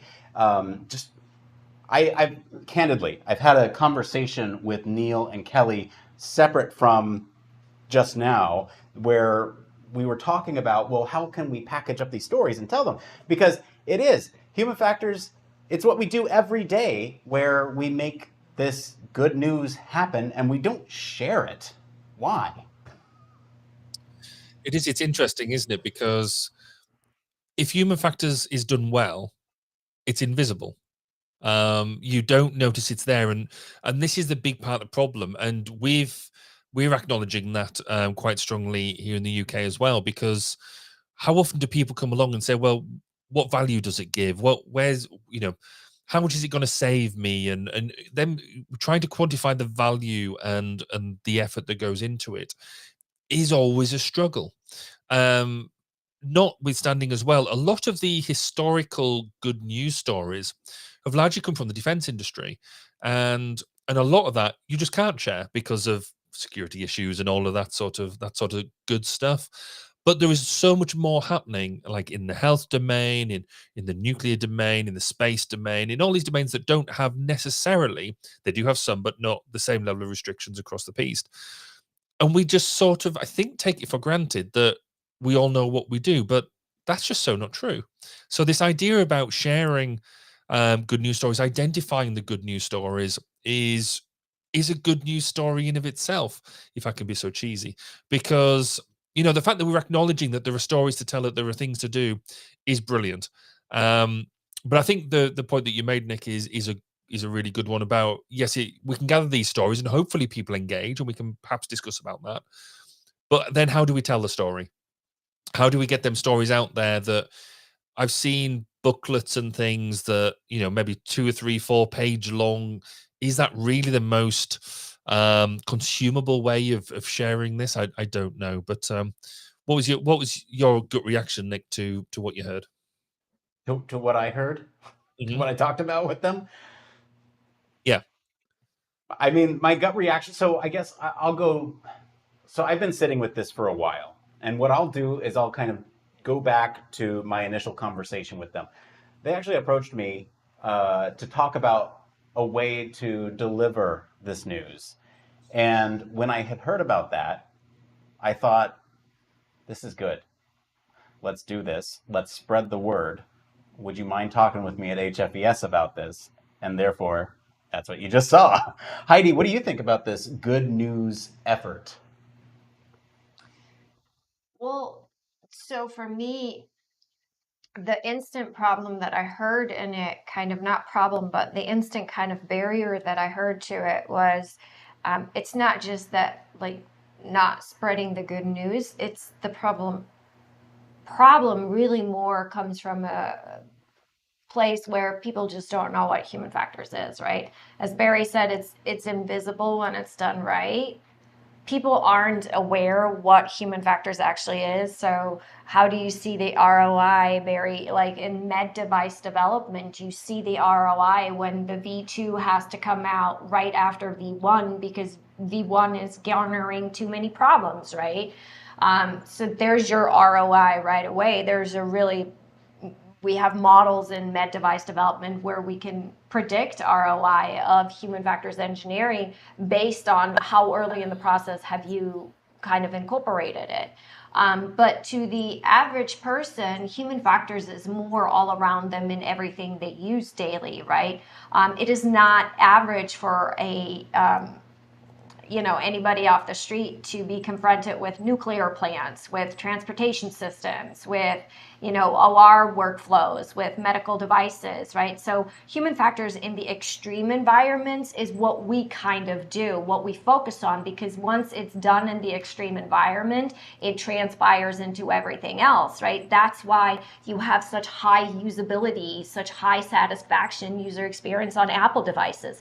All that stuff comes from from extreme environments, applications, right? Like it comes from the DoD, it comes from transportation, it comes from aviation, it comes from nuclear, it comes from emergency medicine, right? Automotive, like all these things where we learned what works, what doesn't, how does the human perception kind of evolve, you know, as they use something. So I think the problem I more see when I hear those things, it's not that we're not spreading the good news on human factors, because we are. I mean, most of us know all the big hits, you know, that we've accomplished, and what human factors is based on, where it comes from, how it evolved, and all those things. I think it's more that outside of us, people don't really know what human factors is. And I think that, one, it's sad because it has such a wording, human factors, you know, what is human factors? What is the human factor, you know? And then it also doesn't translate well into other languages. So in German, there's no word for it. We just say human factors, and then we have to explain it, right? With German words, you explain English words, you know, and so French is the same. They don't really have one either, right? I know in Farsi we don't have one for it, so it's that kind of barrier I see is bigger. So that's instantly where I went when you were talking about it, Barry. You know, when you were thinking about like how do we spread the good news? Well, first, how about we figure out how we get people to understand what it is? Do we have a marketing problem? Yes, we have a marketing problem, a big one. But we already, I mean, we had that to begin with, didn't we? Because in the We've US, always had it. yeah, I mean, the US, it was human factors. In the UK, it was ergonomics.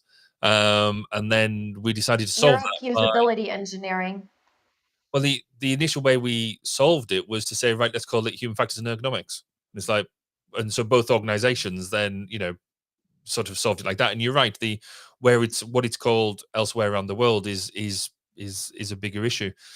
I mean, I think, notwithstanding that, and I think there is that whole issue around right, how I'm just putting together a talk at the moment that I'm giving in a couple of weeks, and my first slide is what is human factors, and you look at the IEA definitions, you look at the HFES definitions, you look at the CIHF definitions, etc., and they're all like half a page long, or a good chunky paragraph of what it involves, whereas we need, as Nick says, we need that marketing friendly, pithy phrase that encapsulates what we do.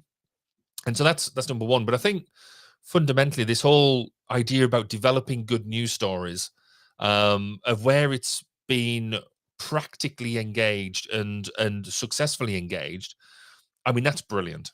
It is something that, going back to the discussion around the GRC, the Government Relations Committee, all these policymakers, all these lawmakers are short on time, and potentially have got many different things that they're trying to crowbar into what they're doing.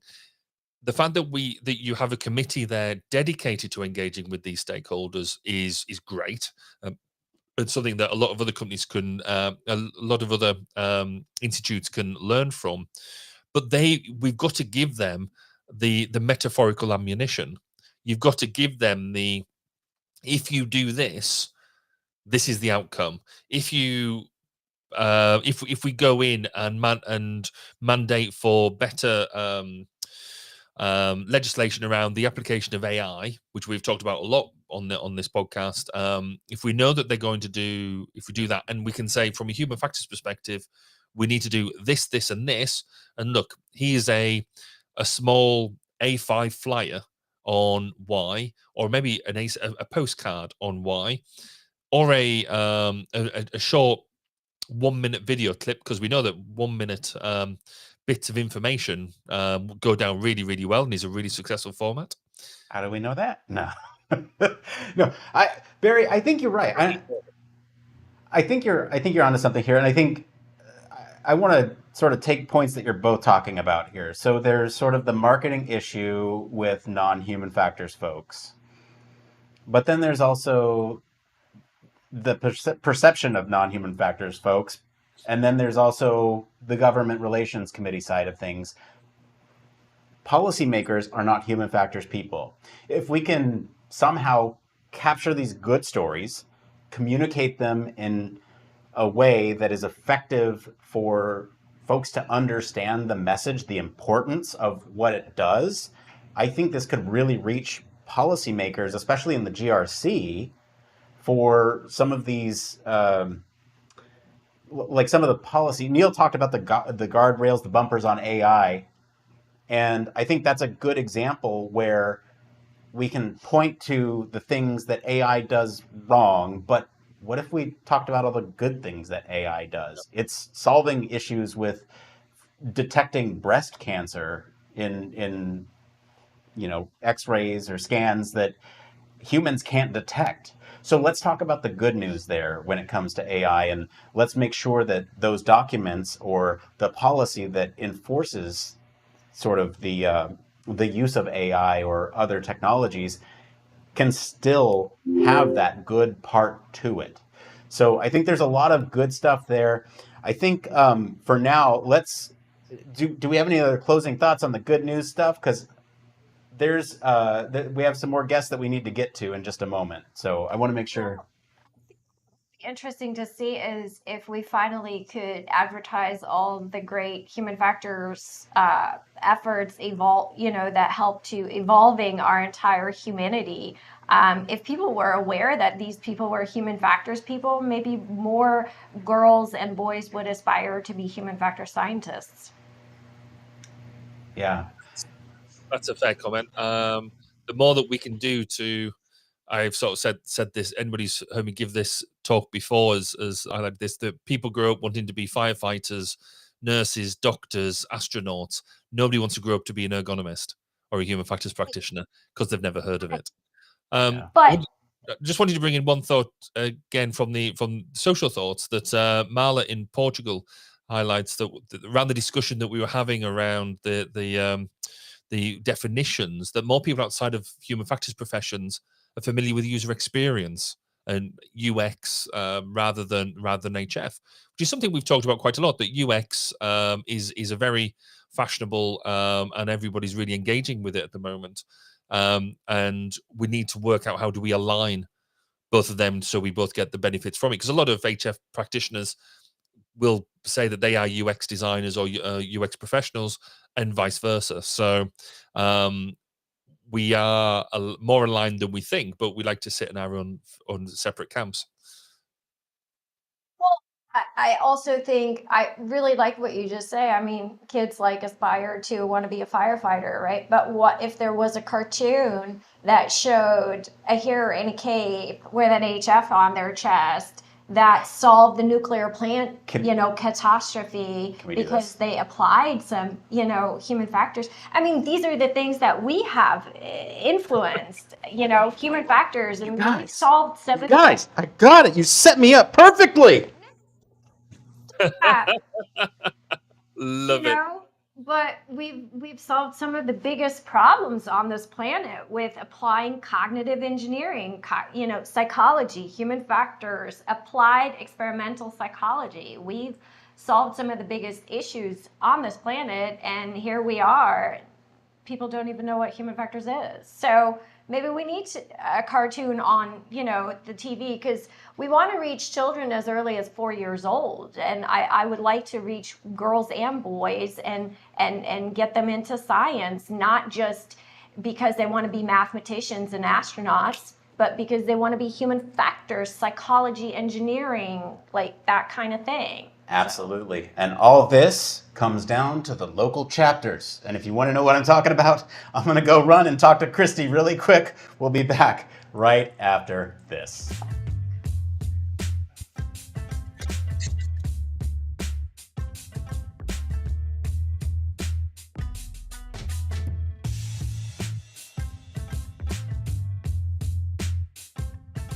And we're back continuing our coverage of this year's conference event. I'm sitting here, good friend of the show, Christy Harper. Welcome back.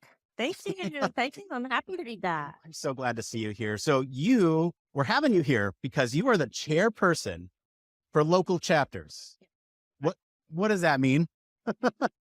Okay, so There are lots of local chapters, and as chairperson, my job is to find out what's going on with them, how I can help them, and especially if a chapter is struggling, I want to know how I can help them revive and come back. And, we had COVID took a toll a bit, as you can imagine. So we want to be able to help chapters be vital again.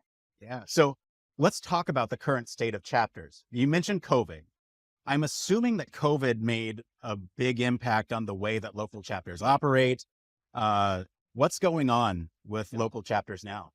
Yeah, so I think it definitely had an impact, and sometimes for the better, because during COVID, for the chapters that continued to remain active, they were able to bring in people, bring in speakers from all over the place instead of just from their region, right? So, and they were also able to open up and allow more people to attend their talks and their webinars. So it was good in that sense. But what people were missing was the interaction of getting together and networking in person.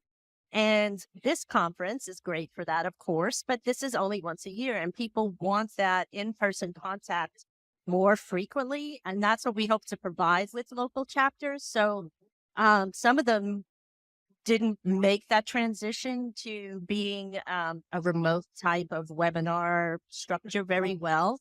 And they kind of just stagnated as people, moved on, got different jobs, went into different roles. So a lot of them just are sort of in this flat tire holding pattern now. Gotcha. Yeah, it's a weird place to be in, kind of with the post-COVID recovery. I guess there's this want and need for human connection in person, and that's hopefully solved by local chapters. What are some ideas for maybe solving some of these issues with revitalizing some of these local chapters that have been suffering over the last couple of years here? We do have several ideas, and I come from the Houston chapter. The Houston chapter is pretty strong, and I know what works for us, but that may not work for every chapter. But I do think there are things that other chapters can learn from strong existing chapters. So we've talked about a few things. We've talked about being able to have a strong chapter sort of adopt a new revitalizing chapter and help them get started, share resources, just give them a plan and say, this is what's worked for us. Why don't you try this?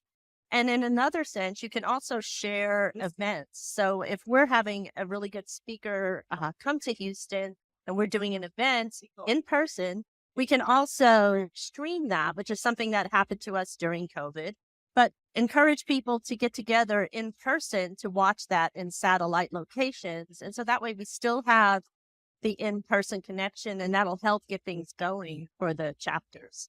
Yeah, I love that. So it's almost like a in-person watch party for one of these speakers. I love that. And then, yeah, that could be great if you have like, discussion afterwards or something. I'll kind of talk about what was said. So I'm curious. You mentioned sort of these, what's the word for it? Larger chapters, adopting smaller chapters. And I guess what's the right level of resolution? What's the right level of fidelity for some of these geographic regions that may need to adopt some of the other society? Yeah. I think it's something, so it's a balance, right? Because I think adopting may be a strong word, because I don't mean to say that we want a strong chapter to sort of take over. If somebody wants to have a vital chapter in their region, whatever that is, whether it's a city or a state or even a larger geographical area, that's great.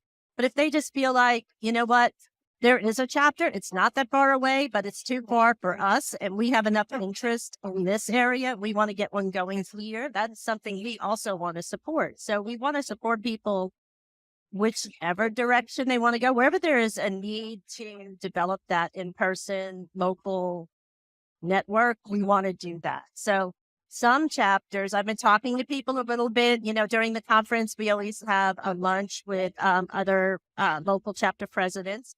And I've been talking to the current president, incoming and past president of HFES. And we've been trying to figure out how we could help with this. So I think there's lots of different options on the table. And some chapters have told me, you know what, we've decided that ours is just not big enough. Like, we have people, but there's all these other people around, but they just don't want to create their own chapter. So we've decided to just expand ours and be like the something region, the West region or something. And then there's others who are like, you know what, there's so many people here in this city, even though it's an hour away, let's just start a separate one. So, I think it can look very differently depending on just how motivated people are in different regions and what really works for them. Yeah.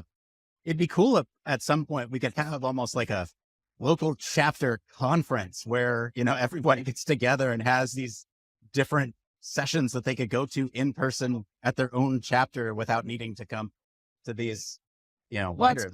That you mentioned that too, because some chapters are already doing that. Like the Houston chapter has its own conference. I think up in the Northeast, Washington has a, that's Northwest geography. Let's say no.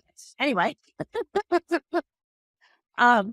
they have a small symposium, and there's somebody here today from that I was speaking to from the European chapter, and of course, Europe. That's pretty large as far as a region goes, right? But they have a huge conference that's a 3-day deal, and they're even thinking of opening that up and inviting the U.S. and Canada to even be a part of that, right? Because right now it's been restricted to Europe. So I think it can take many forms, and I think regional conferences are not a bad idea because it gives people a chance if they're not able to make the 1-year event, right? It gives them a chance to have that experience.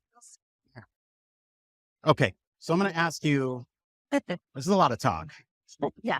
What can people do if they want to get involved with their local chapter, if they want to get themselves involved in this revitalization effort? Like, what can they do?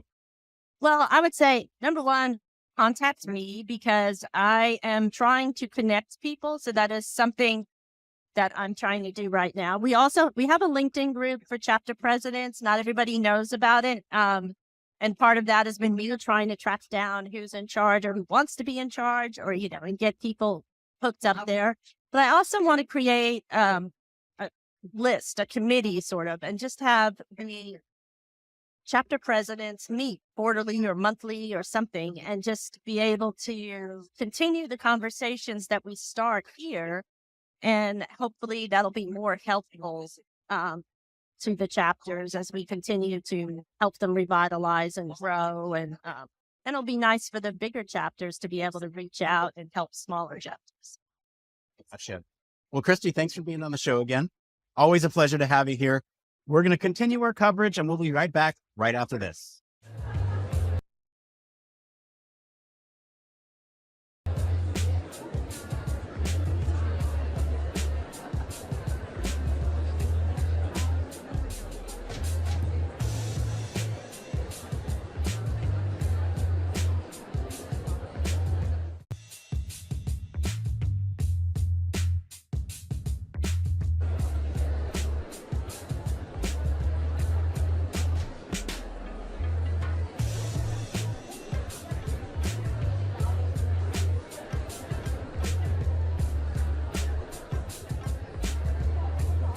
All right, and we're back with our continued coverage of this year's HFES annual meeting. I'm here with Jose Orlando Gomez, president of the IEA. Welcome to the show. Thank you.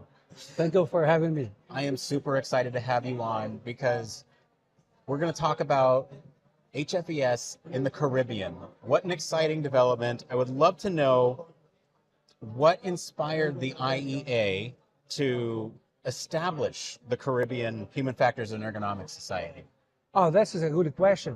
IEA has been guided by strategic policies And this is to engage more and more stakeholders to disseminate HFE around the world.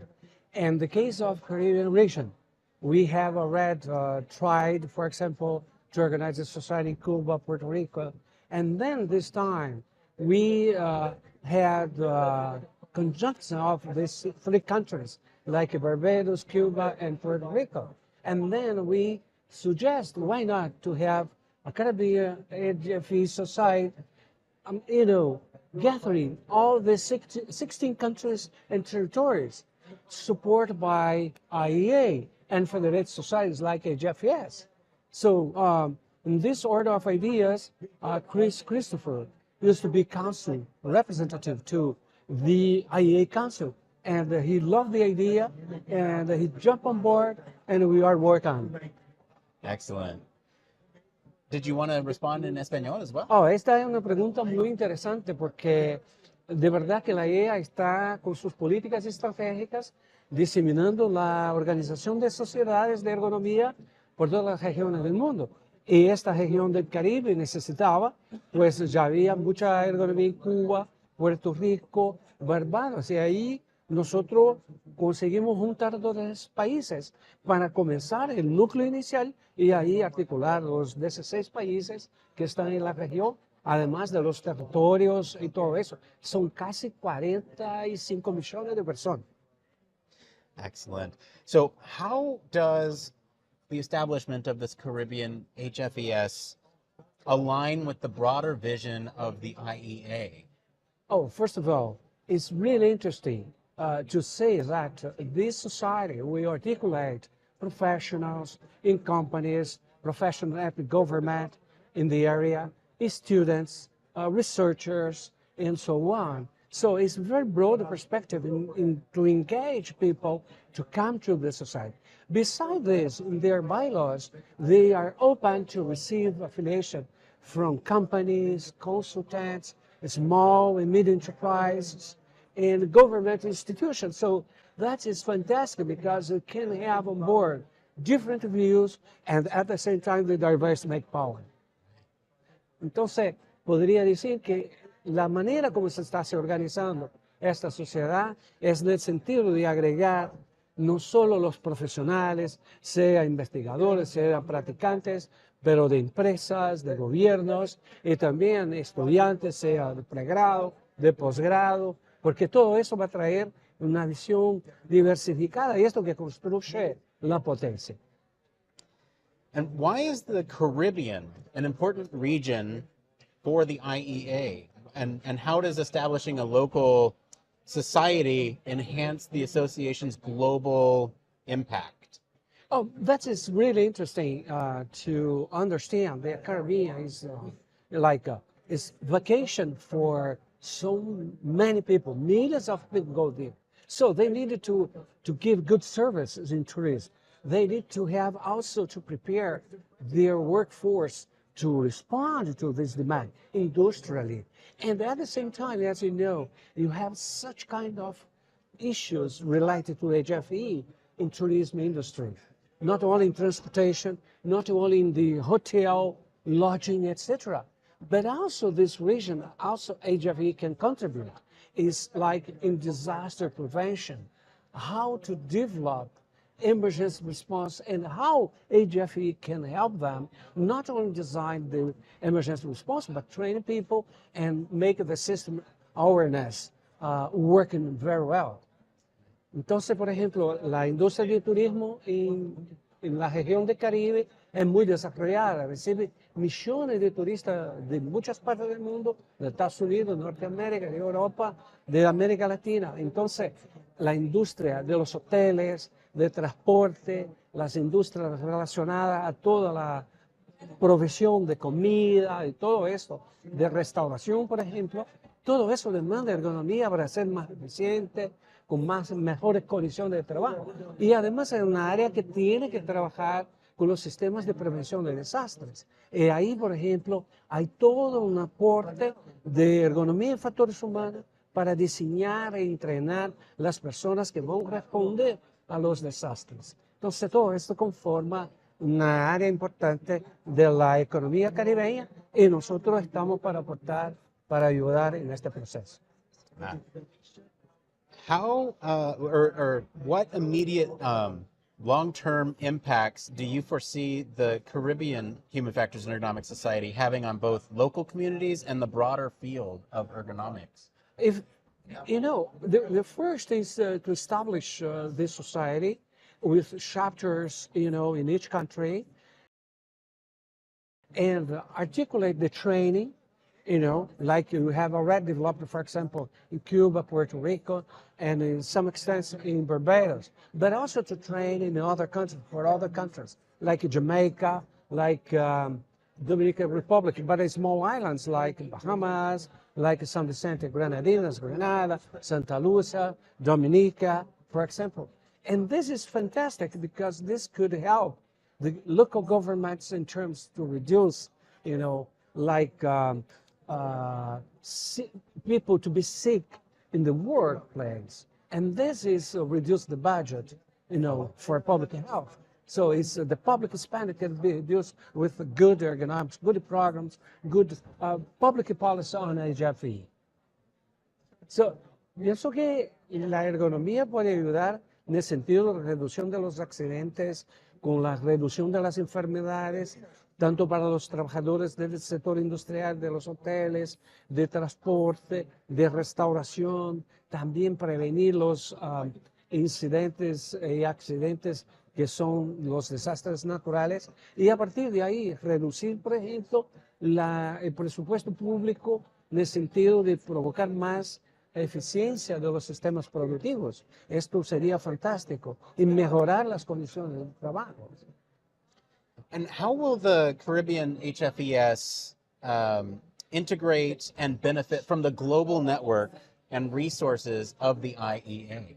This is great question, because we are already here in the HFES Congress making contacts with professors, practitioners, the Foundation for Professional Ergonomists, along with HFES people, how to train these people there, how to develop collaborative projects. Because, for example, the American tourists, when they go there, they would like to be treated safely, to have a good service, and so on. So in this order of ideas, for example, the collaborative project is the main goal in terms of to train new generation of ergonomists there, and also to have to give new service and to have effective systems in terms of the industry they have there, you know what I mean?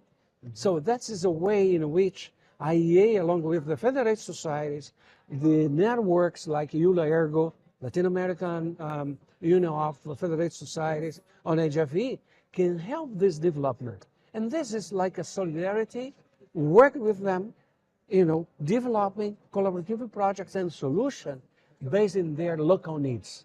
This is the beautiful.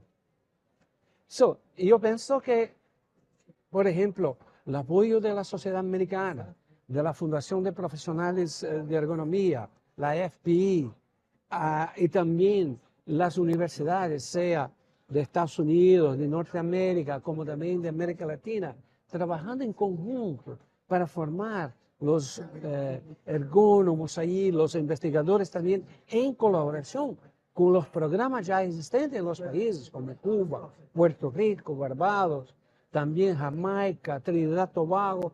Esto va a llevar, va a avanzar, ¿no?, todo el proceso de ergonomía y también de formulación de políticas públicas en la área de ergonomía, factores humanos, salud ocupacional, todo eso. Entonces, veo que la guía puede facilitar todo este proceso de construcción, proyectos que no existían, porque estamos hablando la misma lengua de hecho. ¿Ves? And so where can folks find out more information if they want to find out more about the Caribbean HFES? Oh, right now, we are working to establish, we are finalizing the bylaws. We are looking for places and countries which offer better services and less bureaucracy to register the society. And I guess very soon we'll have a website, etc. But right now, we can be the point of contact, the Standing Committee of International Development. For example, you can contact Dr. Ganguly and can contact the IEA co-chairs, Ergo presidency, the website, you can write to them. You can contact the IEA co-chairs, is listed in the IEA website. You can contact, for example, Christopher Reid in HFES. So we are on board developing this work, and we have also Rosa Figueroa from HFES working on this partnership. So our contact people and myself. So people are interested. Okay, please. We have our email in the IEA website. Write it to us, and we'll be, glad, happy to bring people on board to help us to concrete this dream. Entonces pienso que para responder objetivamente puede contactar a nosotros. Tenemos los correos en la página de la IEA. Ahí tiene, por ejemplo, del presidente del Comité de Desarrollo Internacional, profesor Ganguly. Tiene también de los co-chairs, y también el mío, Christopher Reid, que está en la HFES, puede accesarlo. Rosa Figueroa también, que trabaja ahí en el grupo de afinidad de los latinos, que también tiene su correo ahí en la página de la Sociedad de Ergonomía de Estados Unidos. Y todo eso, la gente que estuviera en contacto con esta emisión acá, puede contactar a nosotros.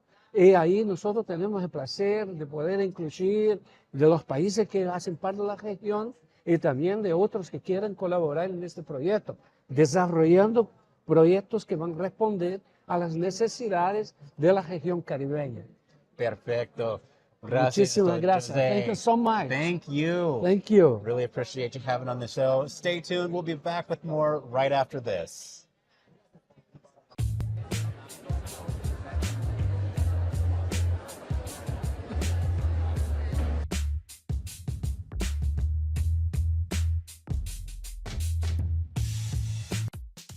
Are you tired of boring lectures and textbooks on human factors and UX? Well, grab your headphones and get ready for a wild ride with the Human Factors Minute podcast. Each minute is like a mini crash course packed with valuable insights and information on various organizations, conferences, usability methods, theories, models, certifications, tools, and much more. We'll take you on a journey through the fascinating world of human factors, from the ancient history to the latest trends and developments. Listen in as we explore the field and discover new ways to enhance the user experience. From the Think Aloud protocol to the critical incident technique, focus groups, iterative design, we'll make sure that you're the smartest person in the room. Tune in on the 10th, the 20th, and the last day of every month for a new and interesting tidbit related to human factors. Don't miss out on the Human Factors Minute podcast, your ultimate source for all things human factors.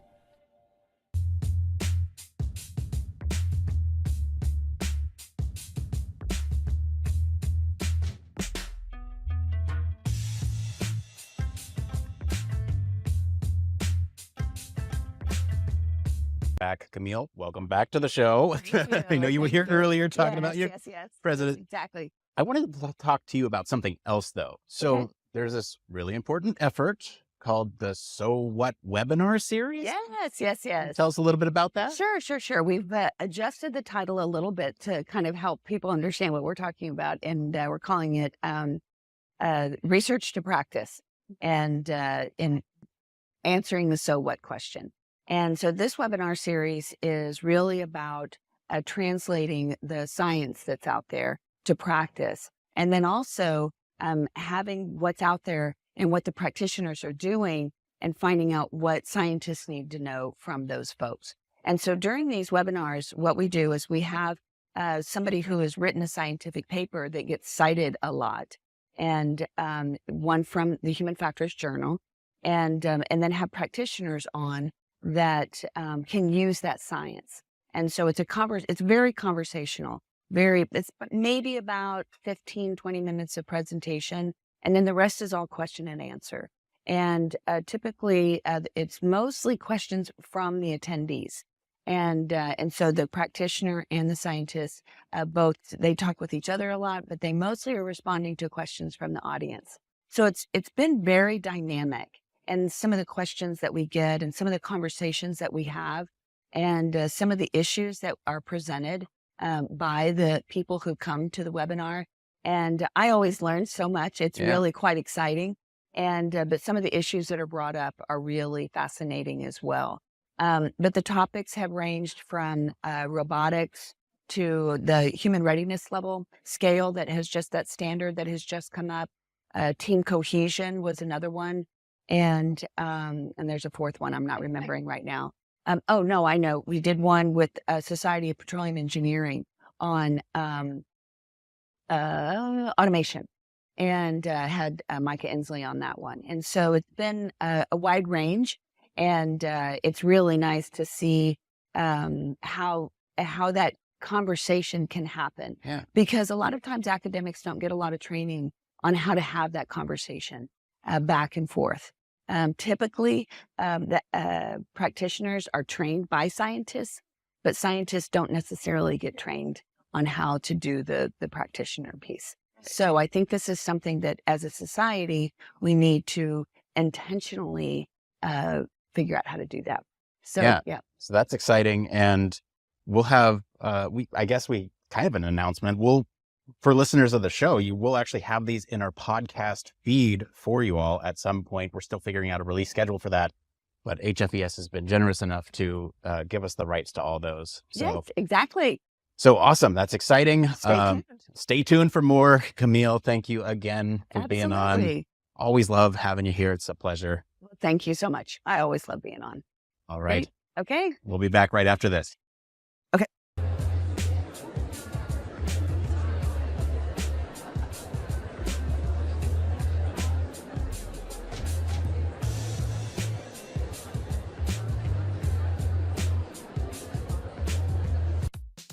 Human Factors Cast brings you the best in human factors news, interviews, conference coverage, and overall fun conversations into each and every episode we produce.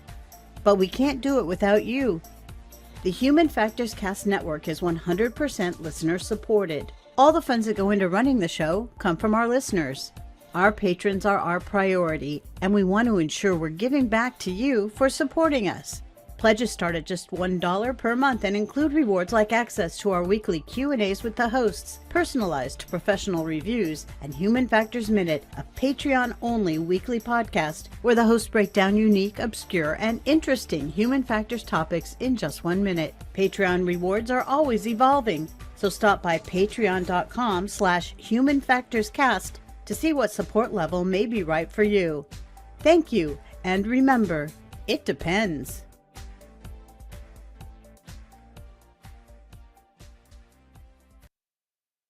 Yes, and we're back continuing our discussion on the coverage of this year's annual meeting. So, Heidi, this is a great opportunity for us to talk about sort of the global reach of human factors. And this is a really good time, especially as we're getting a comment in one of our social media channels says, oh my God, this is a godsend for those of us outside the States. So this, I'm really glad this is helpful for you. I'm sincerely helpful. This is why we do this. It's to help folks who are unable to make it to the conference, to engage with these discussions, to come to a community, to feel part of the process. And that's exactly, you put this out there at just the right time. I cannot tell you how perfect timing that was. So let's talk about the global scale of human factors and ergonomics. So like I sat down with Jose, we talked about HFES Caribbean. There's the whole effort of the IEA. And then there's also, I think, there's a bunch of different satellite HFES, not chapters, but segments. So you have like Australia and, it's worldwide. It truly is worldwide. And so we need to embrace this worldwide community. But then I also sat down with Christy to talk about sort of revitalizing the local chapters and how we can better reach folks, even stateside, who are unable to make the conference, and how can we create something that's even better for folks who might have a community nearby but can't necessarily engage because the strength of those local chapters aren't there. And then with Camille, there's sort of the so what, how to take the application of of academia to industry and the connection there. And so I think all these are connected. I kind of just wanted to open up the door here to talk about sort of the global reach of human factors, the breadth and the depth of the reach, because it is both global and local. Right. I think you just mentioned a lot of things. So Everywhere. there's the local part, there's the international part, there's the having chapters in different countries, different languages, different cultures, right? So there's that part, and then there's also the part of industry and academia, right? That good old story that we've had in HFES. Ever since you've joined HFES, you probably know of the battle between the academics and the practitioners, right? But to that point made in the interview is like, you can't do one or the other and not think of the other, right? And then there's always the overlap. So the thing that probably speaks to me the most in that a lot of times is the confidentiality part. And it really, I don't know a better word, but it just sucks. A lot of our work can't be published. But then there's also people like me who never had an interest in publishing. I never did. I was always more interested in instantly hitting the industry, instantly going out into the field, discovering things, and then putting them into products, right? So I heavily leaned into product development instantly from an education as an aviation, aeronautics, and human factors, and then switching over, becoming a medical professional. I worked as an EMT and then seeing it in the medical arena, and then working at the firehouse and the fire trucks, I instantly got hit with human factors again, right? Yeah. So I think that's the part where my mind always goes when I think of those things, like how does it touch? It's more the industry and the academics, because the global becomes easy when you can bond them together. Exactly. Right? Yeah.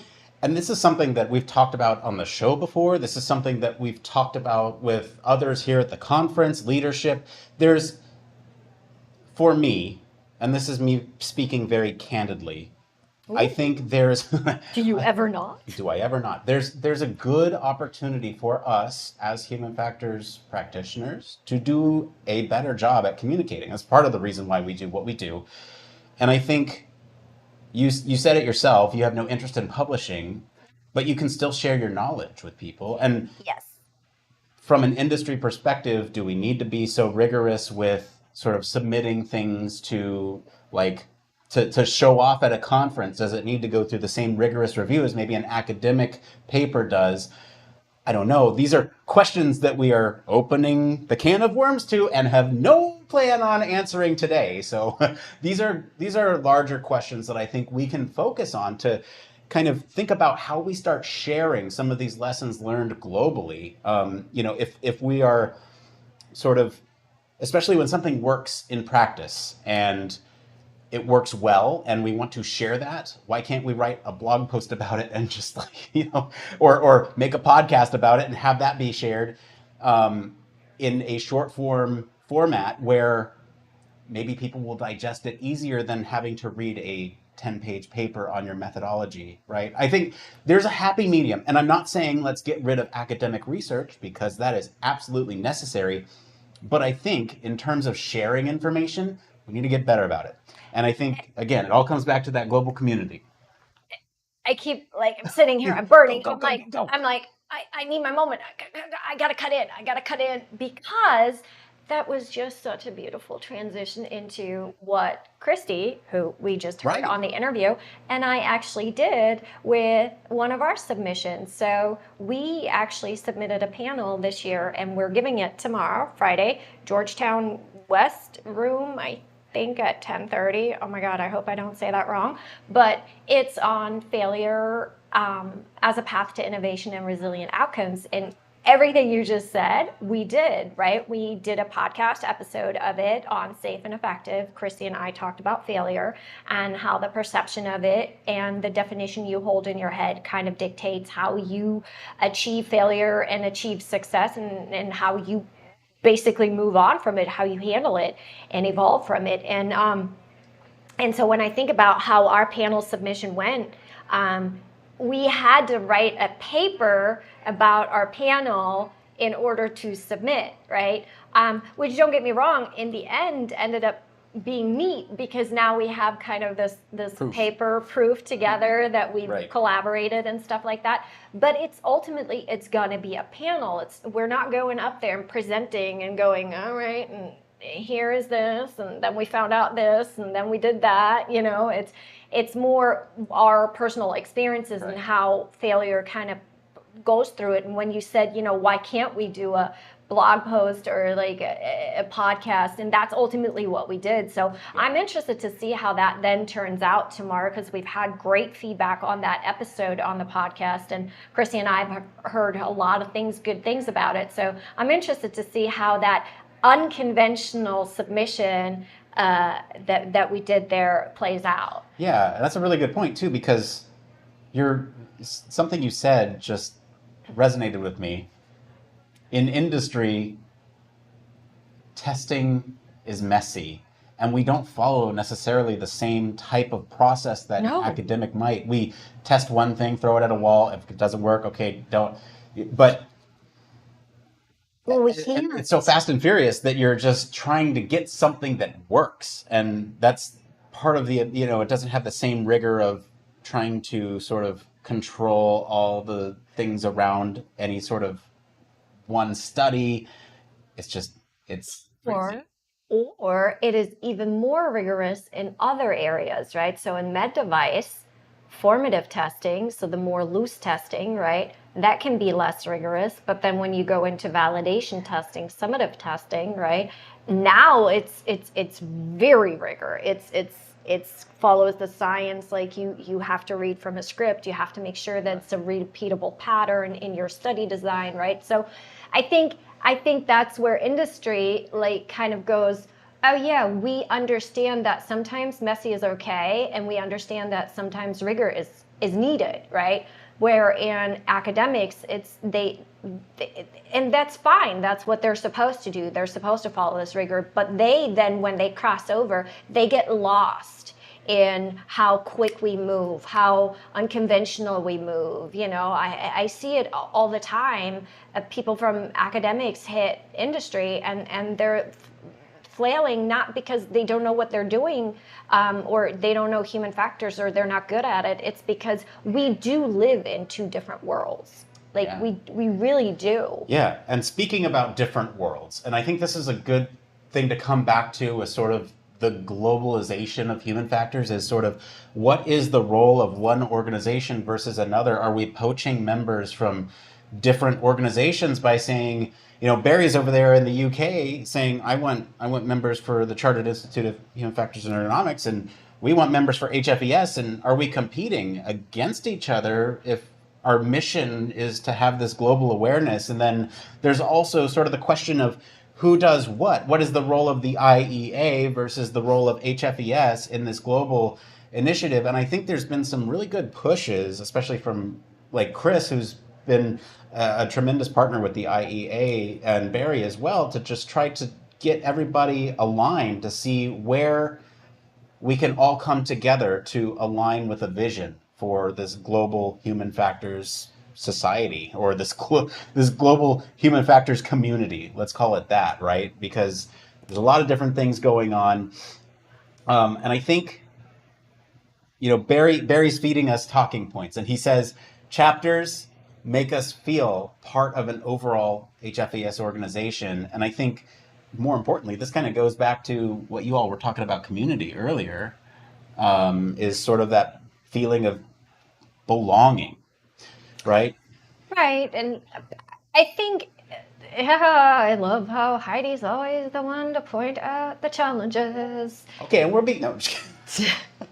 But I think when you said, like, are we poaching people from other societies? I think, to be fair, let's be very frank, I think it happens. I think it's okay, because you have to, as you go through your career, as you go through your evolving of your human factors knowledge, of how you apply it, whether you work industry, academics, all these things, right?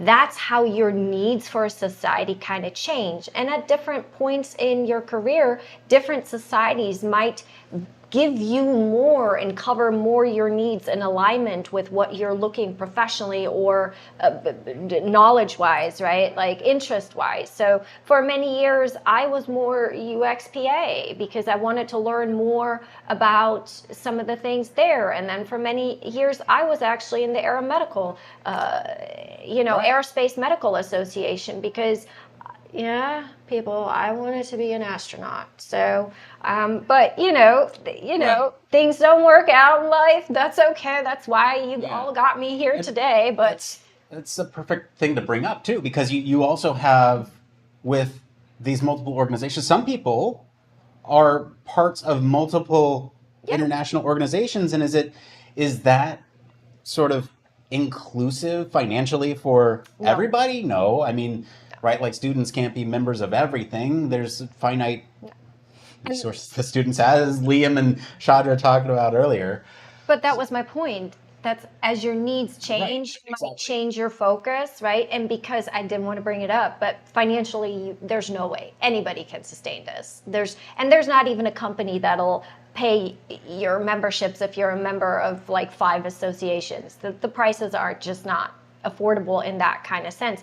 But that's why I was saying, as your career goes on, you might for a couple of years join here and focus more here, and then you see, oh, this society is now doing that. Like, oh, let me go attend their conference, and then for a couple of years you might be there more. So I think everybody kind of has their like interests and how they're shaped and how they're going forward. I am right now, I'm very eager on getting more into medical societies because I'm more interested in learning more about surgeons' challenges in the OR in different specialties. So I'm looking at like becoming a member of like cardiovascular groups and stuff like that because I want to learn more about that in order to solve the problem as the human factors problem solver, right? Right. So I think that's a good point you bring up with like, can you sustain multiple memberships? I don't think so, but I think it's okay to go from society to society and hop around. Yeah. I think that's okay. That's one approach. I think we have to be realistic that happens. It's not going to not happen. You're not always going to every year hit everybody's spot. So next year you might not have them, but then maybe next year, the year after that, you have them back again. Good. So that's one approach. Another approach is potentially getting certifications. We're going to take a quick break, and I'll be back right after this.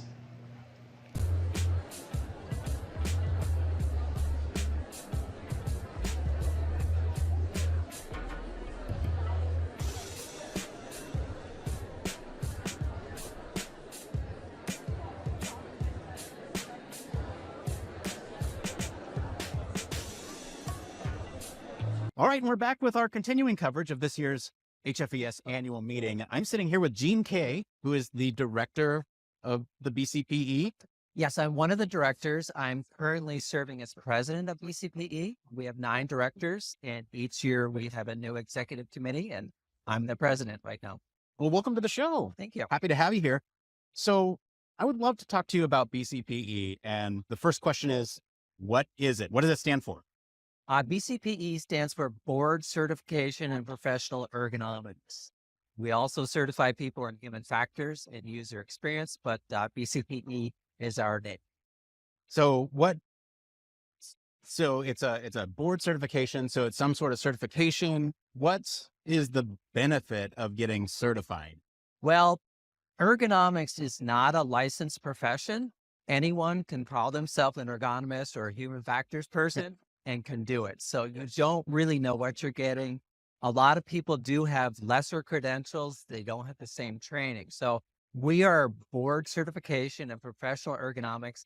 It's equivalent to a professional engineer type certification. Lots of people are engineers, but not many are professional engineers. So we do that in ergonomics and human factors. Gotcha. So I'm guessing that this is a super easy test to pass. It's anyone can do it. No, you need to have, it's close to a graduate degree in human factors or ergonomics. You need to have at least 3 years experience. You need to submit detailed work samples, and then you have to pass the exam. Currently, the failure rate is around 50%. So many of our applicants don't pass the first time. Many don't pass ever. So it is a very challenging thing, but we're setting the bar high because we really want the best in the field. Right. So, okay. So challenge level's high. What's the benefit then for someone who, or what's the return on investment? I put in all this time and effort studying and into it. What's for the members or the people who get certified? What is? Sure. Well, many employers will require professional certification. Many people that have the professional certification can demand a higher wage. They can handle more complex jobs.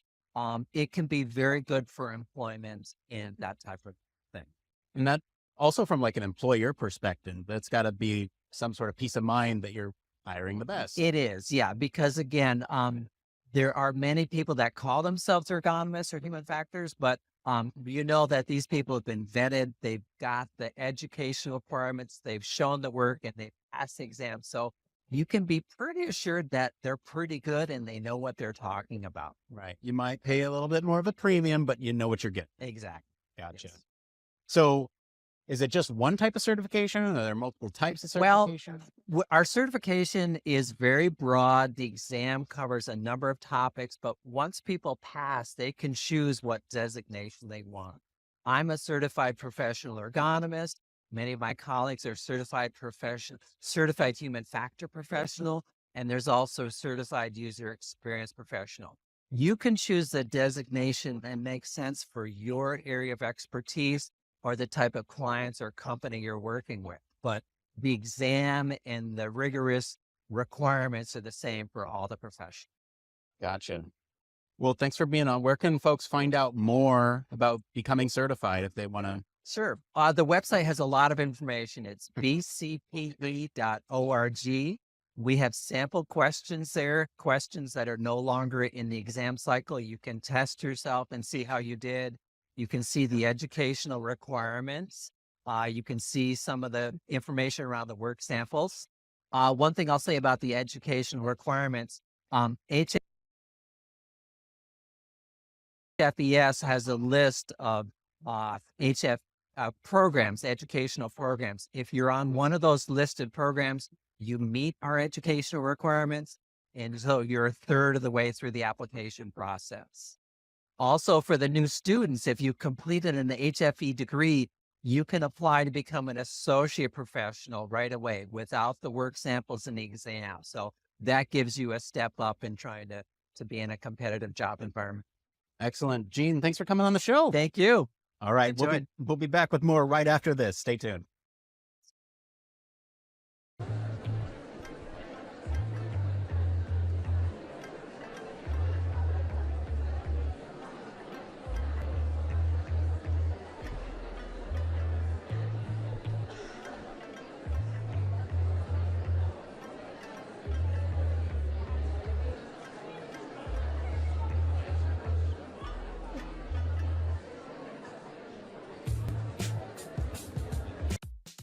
Human Factors Cast brings you the best in human factors news, interviews, conference coverage, and overall fun conversations into each and every episode we produce.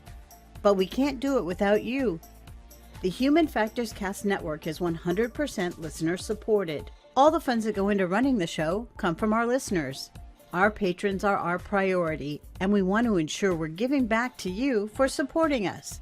Pledges start at just $1 per month and include rewards like access to our weekly Q&As with the hosts, personalized professional reviews, and Human Factors Minute, a Patreon-only weekly podcast where the hosts break down unique, obscure, and interesting human factors topics in just 1 minute. Patreon rewards are always evolving, so stop by patreon.com/humanfactorscast to see what support level may be right for you. Thank you, and remember, it depends.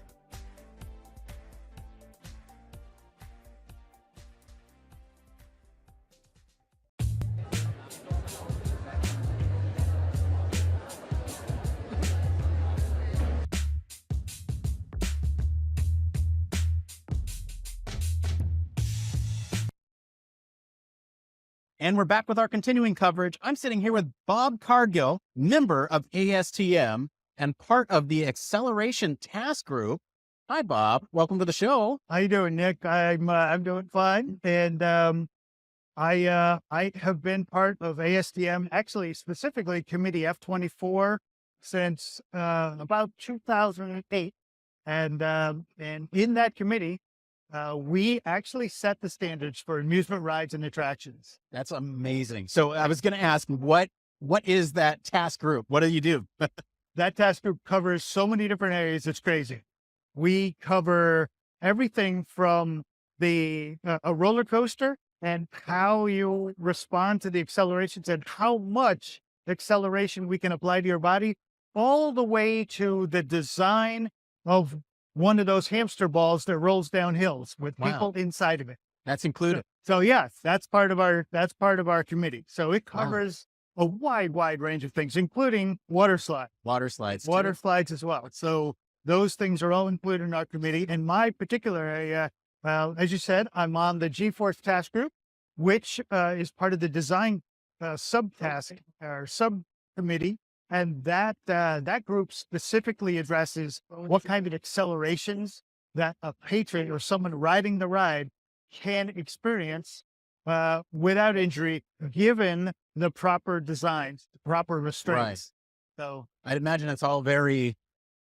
I'm imagining a lot of equations in my head. Well, it's interesting. The background, the information that we actually use to set the standard is fairly complicated, relies on information from NASA, and empirical data from existing rides, and just a lot of experience and studies. And all of that underlying complexity, because the standards are designed for not just designers, not just engineers who make these rides, but the authorities having jurisdiction. So the people who are actually out there and inspecting the rides and making sure they're safe for the public, they also have to understand the standards. So we walk that tightrope between too complex and simple so that everyone can understand it. So that's amazing. Yeah, you got the operators, the maintainers, and the end users, the patron, the enjoyer, right? Yep, definitely. I think it's pretty obvious as to why something like this is important, but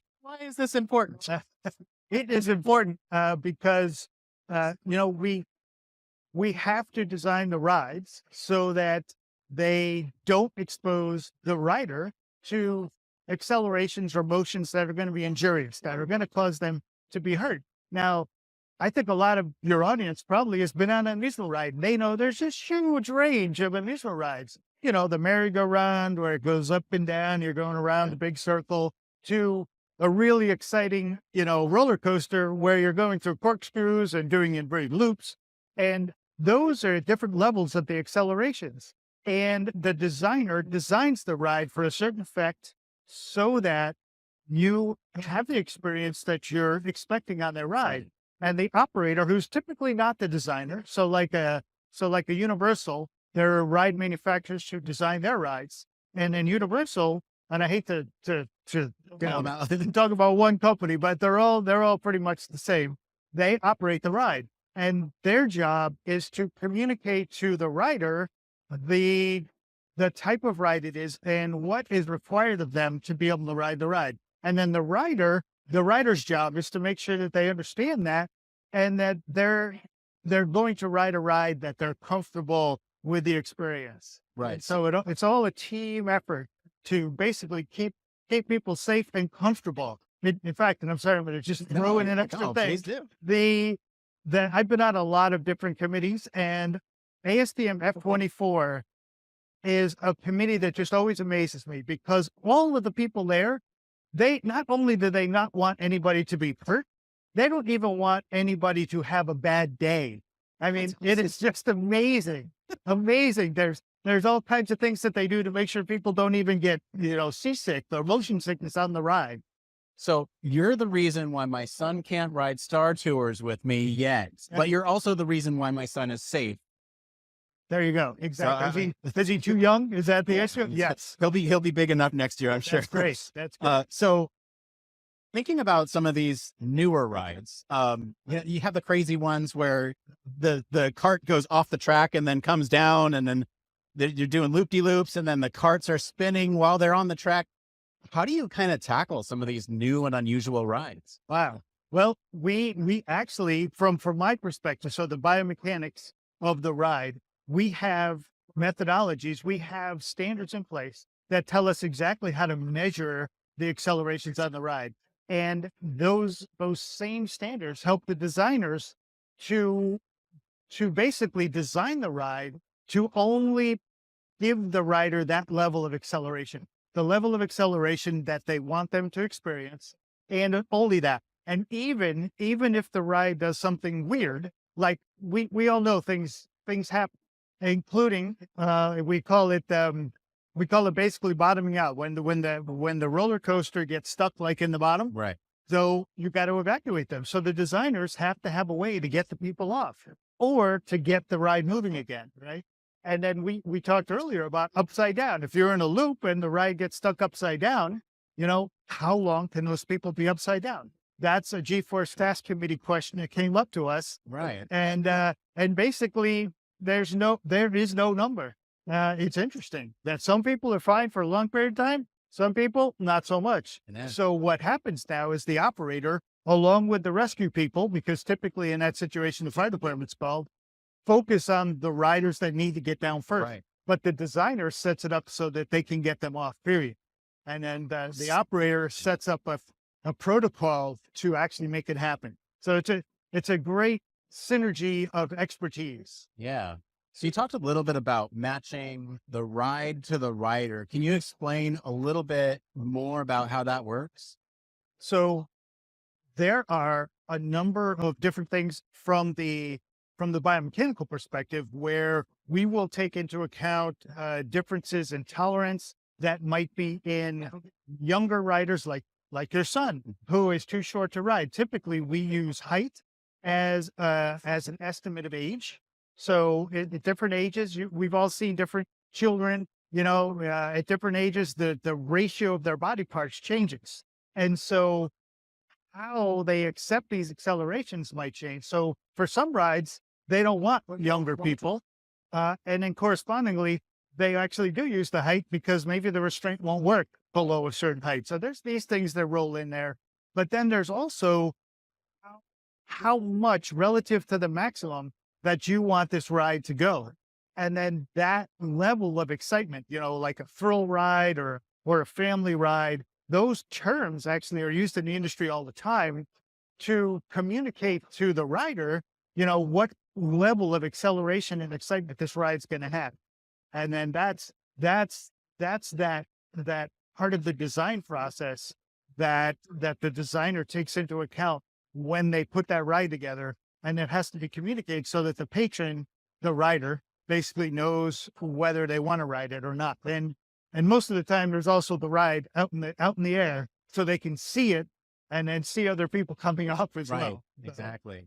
Now, I know we didn't talk about this, and so I hope I'm not throwing you a curveball here, but how do you handle the cases, or do you have any sort of safeguards in place for folks who may not abide by the rules all the time, like boosting the height of maybe younger riders? Yes. This is an operations question that typically comes up because the operators take the information that the manufacturer of the ride gives them, and they have to apply that. And so the operator is the one that basically has to say, okay, what do we do in our park when somebody's got, big high shoes on? Right. Do we call a manager over and say, hey, take those shoes off? Where are they in that big scheme of things? And those are questions that the operator sometimes talks back to the manufacturer and says, hey, what do we do in these situations? Or they have an overall park rule that basically says you have to take your shoes off. And then in terms of gross, fist behavior, where, for instance, someone's standing up on a roller coaster, very bad, very, very bad. There are a couple of things. The designer, if it could be very, very bad, they will design it so you can't. If it's obvious that this is going to be a problem, they will sign it. They'll basically say, don't do that. And then the operators, believe it or not, when the operators are interacting with the patrons, they will be looking for telltale signs. Like, for instance, a drunk rider, and they'll say, I'm sorry, you can't get on. Or if there's a ride, specifically talking about ADA or disabled, we call them limb different people. So if somebody doesn't have hands and the ride requires you to hold onto a handle, then the operator is going to say, I'm sorry, you can't ride. And so that kind of comes into it. Yeah. This is spawning so many more questions. I don't want to keep you forever, no, but I do want to kind of end with, where can folks get involved if they want to learn more about this task group, or just even learn more about some of the standards that are out there? I think the best place is the ASTM website. So it's ASTM International. So I believe it's ASTM.org, O-R-G. And in there are a bunch of committees. ASTM does a lot of work, but F24, capital F is in Fred, 24 is the committee that you would be interested in. And you can join. Matter of fact, I just renewed. So you can join on the website. It's reasonably cheap, depending on, 1 year of this is probably less than you pay for cell phone every month. And you get access to the committee. So you can actually go to the committee meetings, because ASTM and F24 is 3 different members. There are producers who produce rides. There are users like the operators, the parks, who use the standards. And then there are general interests. And those people are just people who are just generally interested. So we have on this committee people who are not engineers, who are just people who like amusement rides, and they're on the committee participating in the standards process, along with engineers from Disney, engineers from Universal, and crazy people like me. So so that's how you can get involved, and you can do it at any level you want. Excellent. Bob, thank you so much for being on the show. You're very welcome, Nick. It's great talking to you. It was great learning from you. All right, we're going to continue our coverage right after this.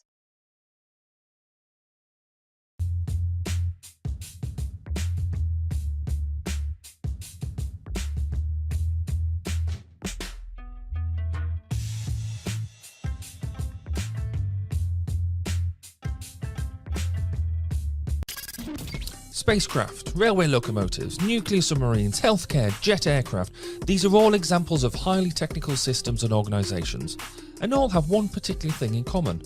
They all involve humans. Humans who want to do amazing things and are using technology to achieve them. They all have something else in common. They have amazing people ensuring that the users who are involved can do what they need to do, are safe when they do so, and have the optimum user experience. These people are human factors practitioners, and on 1202, the Human Factors podcast, they talk to me, Barry Kirby, about what they do, sharing their career paths, highlighting their ideas and best practices, and fundamentally raising awareness of our discipline. Find us on 1202podcast.com, on social media, and on your favourite podcast directory, because it's more than just common sense. Where does it come from? It's always been there. The fire that burns inside each of us. The passion to serve. To distill complexities into elegant solutions with precision and empathy. To study, design, build, test, and continue to improve systems that help people live better, safer, and more productive lives. Our work is not just a job. It's our calling to elevate lives and empower all humans. And it requires the background and perspective of academics, researchers, students, scientists, engineers, and all human factors and ergonomics practitioners from every industry and in every corner of the globe. We gather to foster collaboration and unlock exponential possibilities. We aspire to inspire others. We are the Human Factors and Ergonomics Society. Together, we are advancing systems and practice through innovation, research, and education.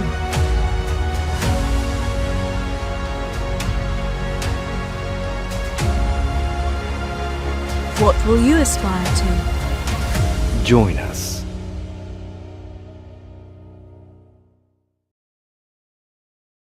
And welcome back to the coverage here of Aspire, the new name for the Human Factors and Ergonomics annual meeting. So we've just heard from, we've just heard about the BCPE, the Board Certification for Professional Ergonomics.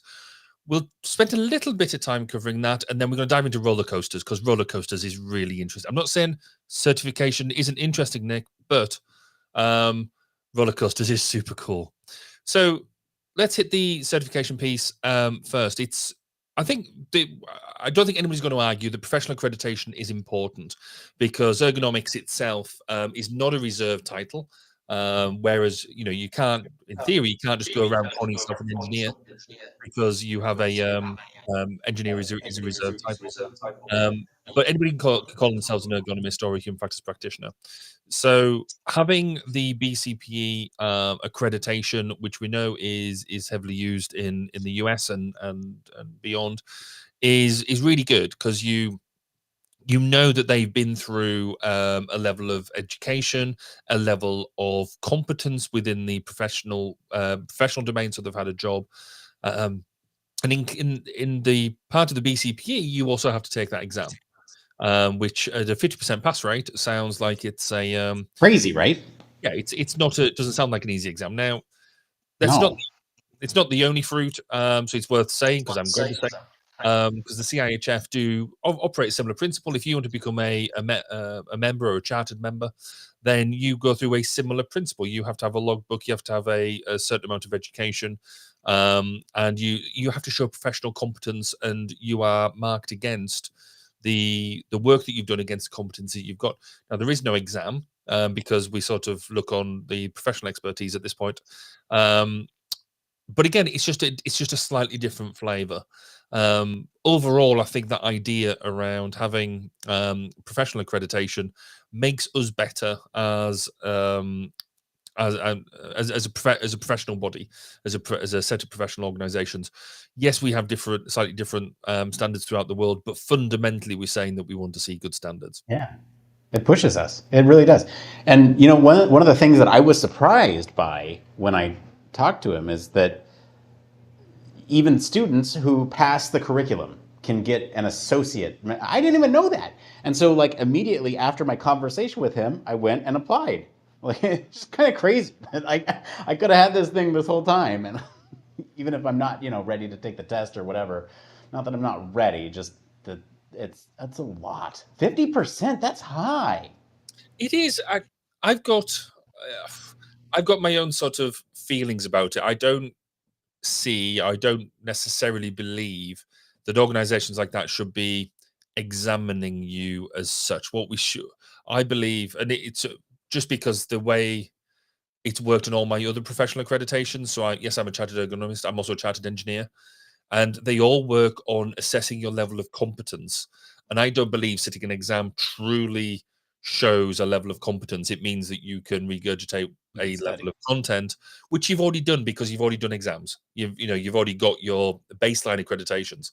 I think being able to look at the real practical application of where you've done the job, and shown that you've been able to either lead it at a certain level or engage at a certain level, that's the acid test. That's the, can you do it in real life, and show examples of doing so, and show where you've actually hit the different levels of competence. So, but the fundamental principle here is, if somebody has got a BCP accreditation or a CIHF accreditation or whatever, you can go back to the organization that give it and said, right, and you should be able to see on their website, what does it mean?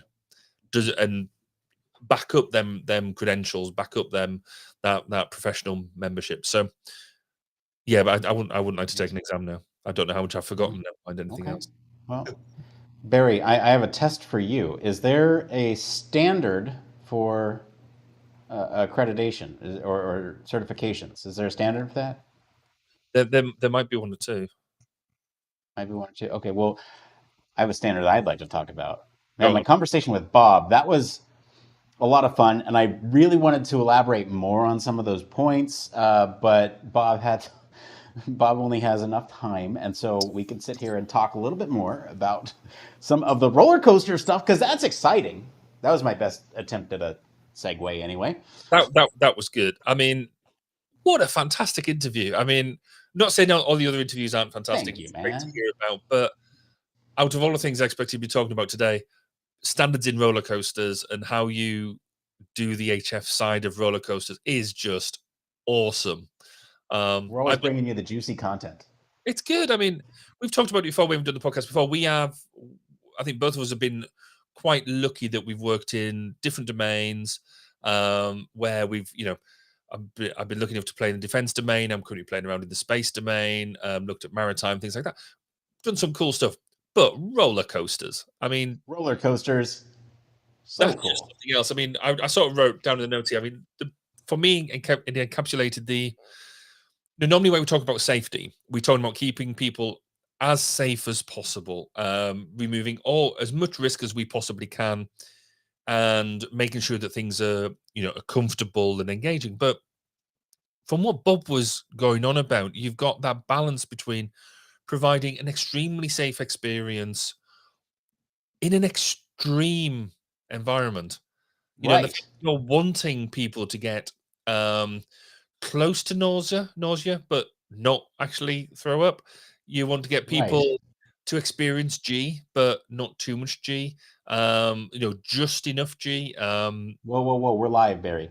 Can you please just keep it PG? That was as good G. Anyway, but you know what I mean. It's that whole.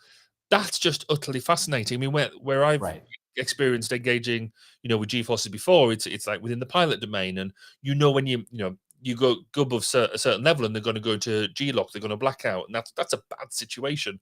Here they're trying to do a bit of it, not too much of it. It blew me away. Okay, Barry, PG, come on, man. So look, here's the thing is you're absolutely right though, because the words that he used was you want them to make sure that they don't get hurt, but also that they don't have a bad day, which that measure of not having a bad day to me screams a good user experience or a good time having fun. That is what it's all about. And I love that that's kind of their focus, right? It's such an interesting type of standard because it's atypical. Instead of just looking at safety, you're also looking at this mixture of safety and fun. And I think that fun aspect for me was sort of the most fun part about this interview is just you're establishing a standard, or you're working on a standard for fun and safety with fun. Well, it's sort of, I mean, this might be the best example, I think, of the convergence of UX and HF. Because we've sort of said before, I mean, the way I've always described the difference is, in the past couple of years is HF is a very bottom-up, very safety-oriented, very rules structured approach, sort of.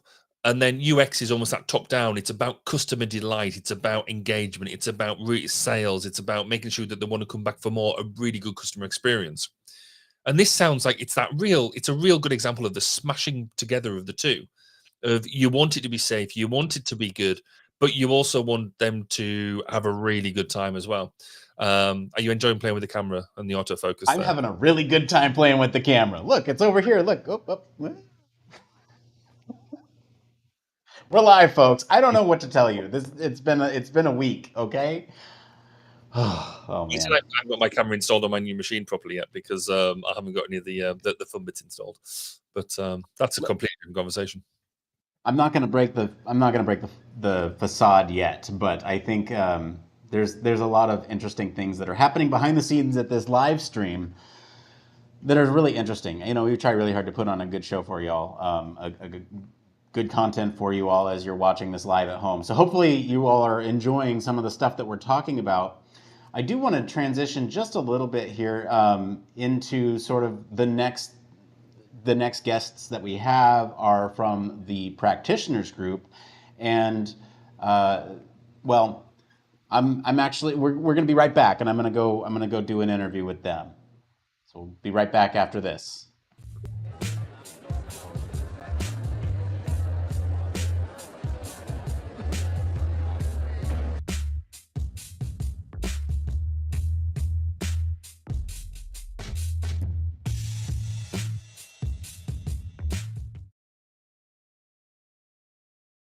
All right, and we're continuing our coverage here at this year's conference. I'm sitting here with Melissa Afterman, who's the co-chair of the practitioners group. Yes, I am. Hello, Melissa. Welcome to the show.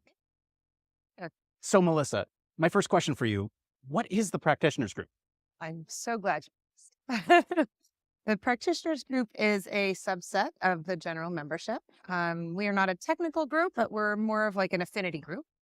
And we are just what the name sounds. We are people that practice ergonomics as opposed to research ergonomics and human factors. So we take the research and we apply it into our day-to-day work. How do you do that? That's a great question. And I feel like there's many different ways that it, you know, that it happens, and that it looks very different depending on what type of a practitioner you are. When I first started being part of this group, which, by the way, the group is relatively new. It's been around this is the third year as far as an official group. I mean, there's been practitioners in HFES forever, but we finally have this group where we can get together. And I remember coming into this group thinking, everyone is going to be just like me, and we all must work in occupational ergonomics and do evaluations with people and groups and evaluate products and this and that. And then I realized that that's not what a lot of the practitioners in the group do, that some practitioners work in cognitive ergonomics, and a lot work in UX and product design and usability. And so it's really as varied as HFES is in and of itself with the research that happens. There's practitioners out there, people doing, taking the research and applying it to the real world in the workplace. I love that. And I guess this one's not on my notes here, but where can people go find the research, right? Mm-hmm. Like there's all these practitioners out there. Where can they find the research to help them apply that to their work? Well, I mean, most of the research that we talk about comes from the HFES members and the researchers that are here presenting at the conference, at the annual meeting.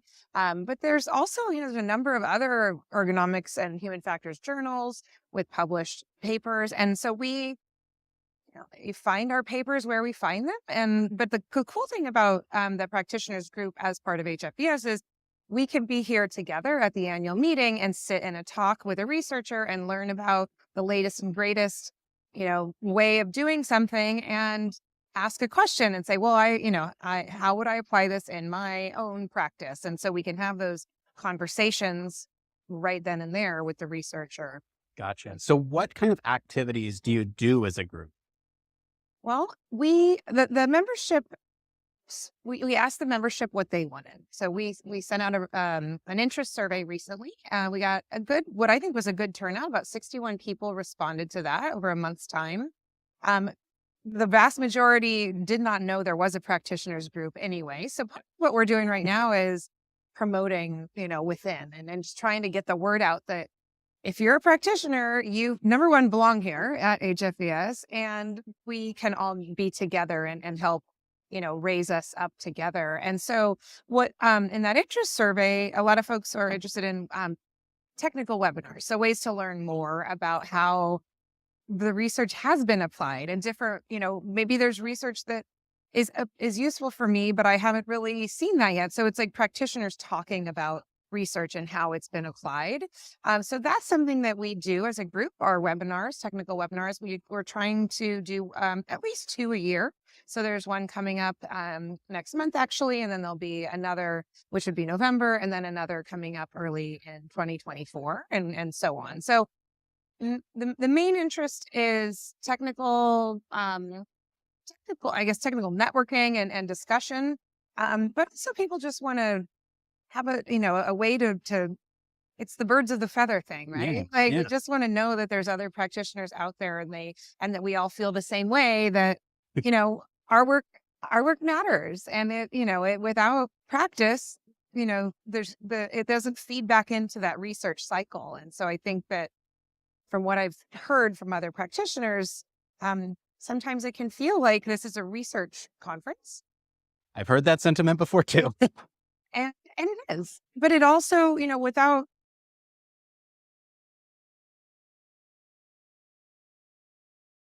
that with it, I'm hoping we can build out more practitioner track, more talks by practitioners, and really just sort of drive that cycle, that research to practice cycle a little bit. Gotcha. So you mentioned technical webinars. What kind of topics do those cover?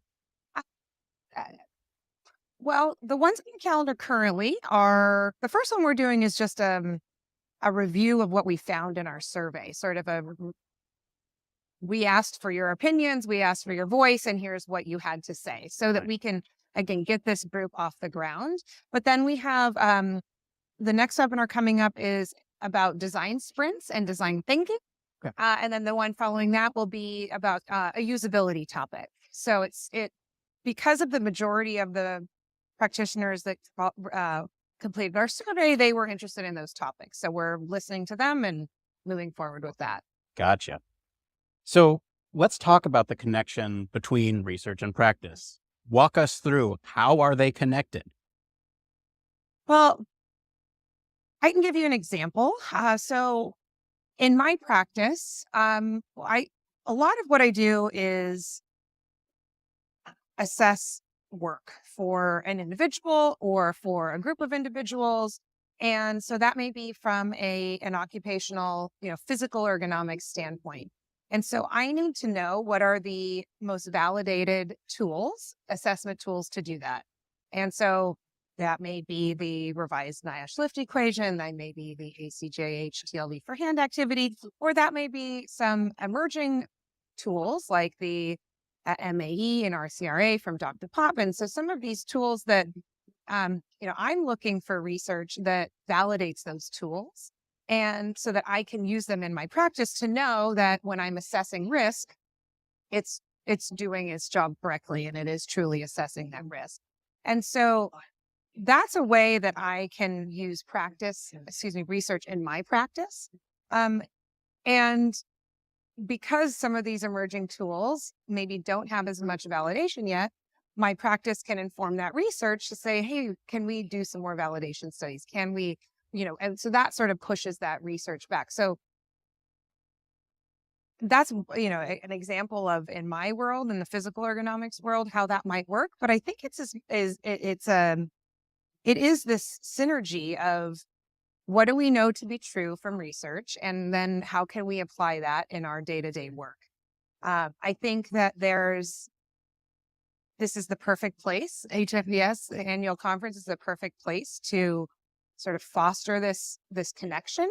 And if we had the opportunity for practitioners to give talks about how they've applied the research, because I think it looks different in all different corners of HFE. What I just described is probably not how it looks for other folks, right. Especially in cognitive or the UX realm. And so, imagine if you were sitting in a session at HFES and the first talk was about latest research on said topic, and then the next talk was about a practitioner of how they applied that research. I would love that. Wouldn't right? And then we so it would just, I don't know, it brings it all back together. And I think that I don't see why we couldn't have that. And so it's something we're working. So how can folks get involved or become a part of the practitioners group if they want to learn more or if they want to become a member? Well, the easiest way for us, so it's not like you have to sign up to be part of it. I mean, if you are a practitioner and you're in HFES, you're in our Welcome group. to the club. Welcome to the club. You're in. If you want to be part of the communication and the networking, the easiest thing to do is to be part of the HFES Connect community. So there's, this is something that we learned from our survey that most people don't know that exists either. But it's an opt-in and you can be part of the practitioners community, and it's just a discussion board. So you can ask questions, you can listen to other people having conversations. And so that's the best and fastest, easiest thing to do. And then to just, get involved. If there's volunteer requests for reviewing papers, which there always are. HFES is always looking for people to review abstract submissions. Volunteer as a practitioner, because that brings that voice to the review process.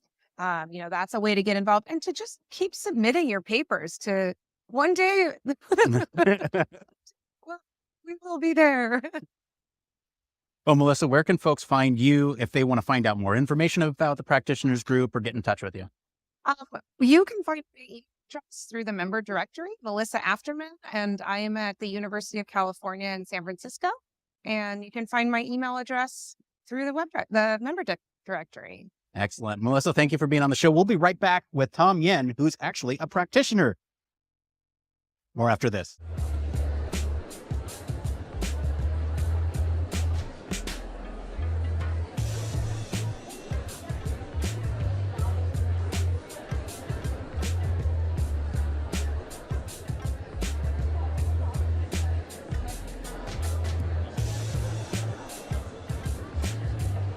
Technology in our world is evolving at a phenomenal pace, and keeping up with what that means in the human factors world can be challenging. That's where Human Factors Cast comes in. Human Factors Cast is a weekly podcast that highlights and breaks down stories that are chosen by you, the human factors community. Each week, a panel made up of human factors practitioners, UX specialists, and engineers sit down to discuss a weekly dose of knowledge that keeps you up to date with the latest areas of interest. New York State is giving out hundreds of robots as companions for the elderly. Buttons in cars are safer and quicker to use than touchscreen. A prototype just achieved a major milestone that actually fits the description of a flying car. The show provides perspective based on experiences from different domains and different industries. We even cover some of the hottest conferences in the field. On this episode, we're recapping EHF, Ergonomics and Human Factors Conference, Neuroergonomics Conference, Human Factors and Ergonomics Society, UXPA International, the International Symposium on Human Factors and Ergonomics in Healthcare, and we have the best guests. I'm joined today by Chris Reed, Micah Inslee, Farzan Sassin Gohar, Joe Keebler, Peter and Gabby Hancock. We have a dedicated community of listeners that engage with the show and contribute to the topics discussed. Join me, Nick Roome. And me, Barry Kirby. Every Friday morning when Human Factors Cast drops on YouTube and your favorite podcast directory. And remember, it depends.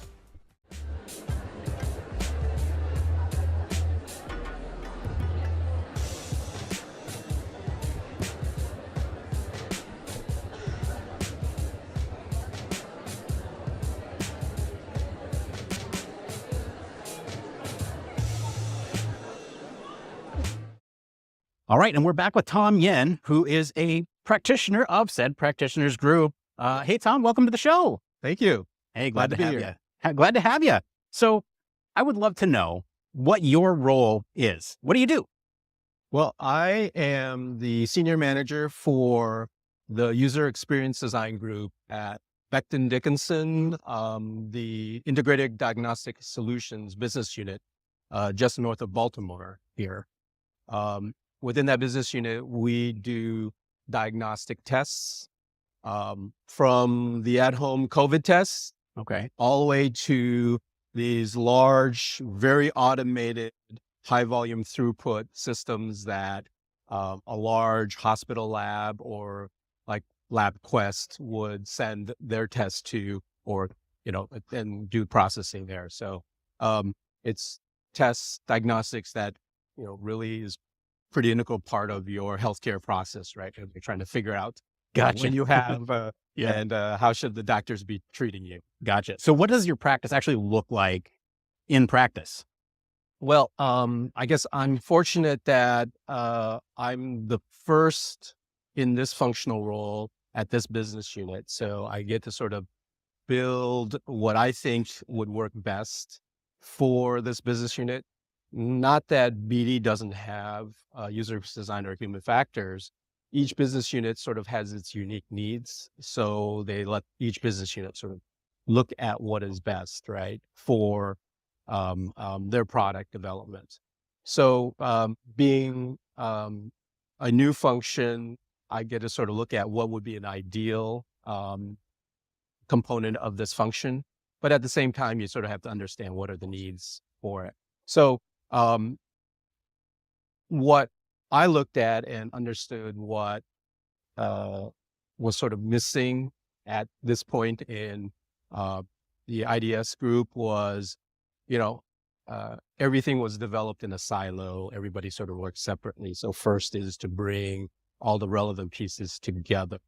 So if you ever get an email from me, you'll see there's a tagline at the bottom that says the fusion user experience design through the fusion of, and there is sort of user research. Everything should start there, and human factors, usability, and then all good products should have some aspect of aesthetics to it. So the aesthetics could be visual, but I certainly would like to bring in the auditory as well as the tactile or the haptics. And then really you have to have some aspect of industrial design because you got to sort of turn that into something that you can mass produce. So that's how I'm looking at building my function.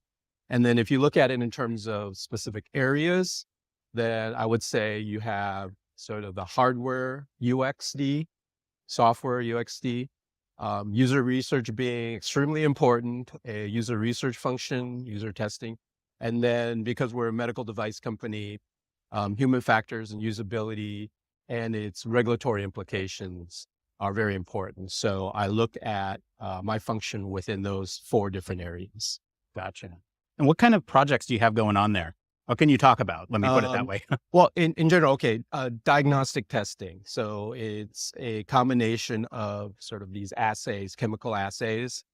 A biological sample is taken and it goes through some sort of a biochemical, biological, organic chemistry process, right? That part I'm not as familiar with. And then there's an instrument component as well. As simple as a test stick that everyone's familiar with in terms of a COVID test, right? Right.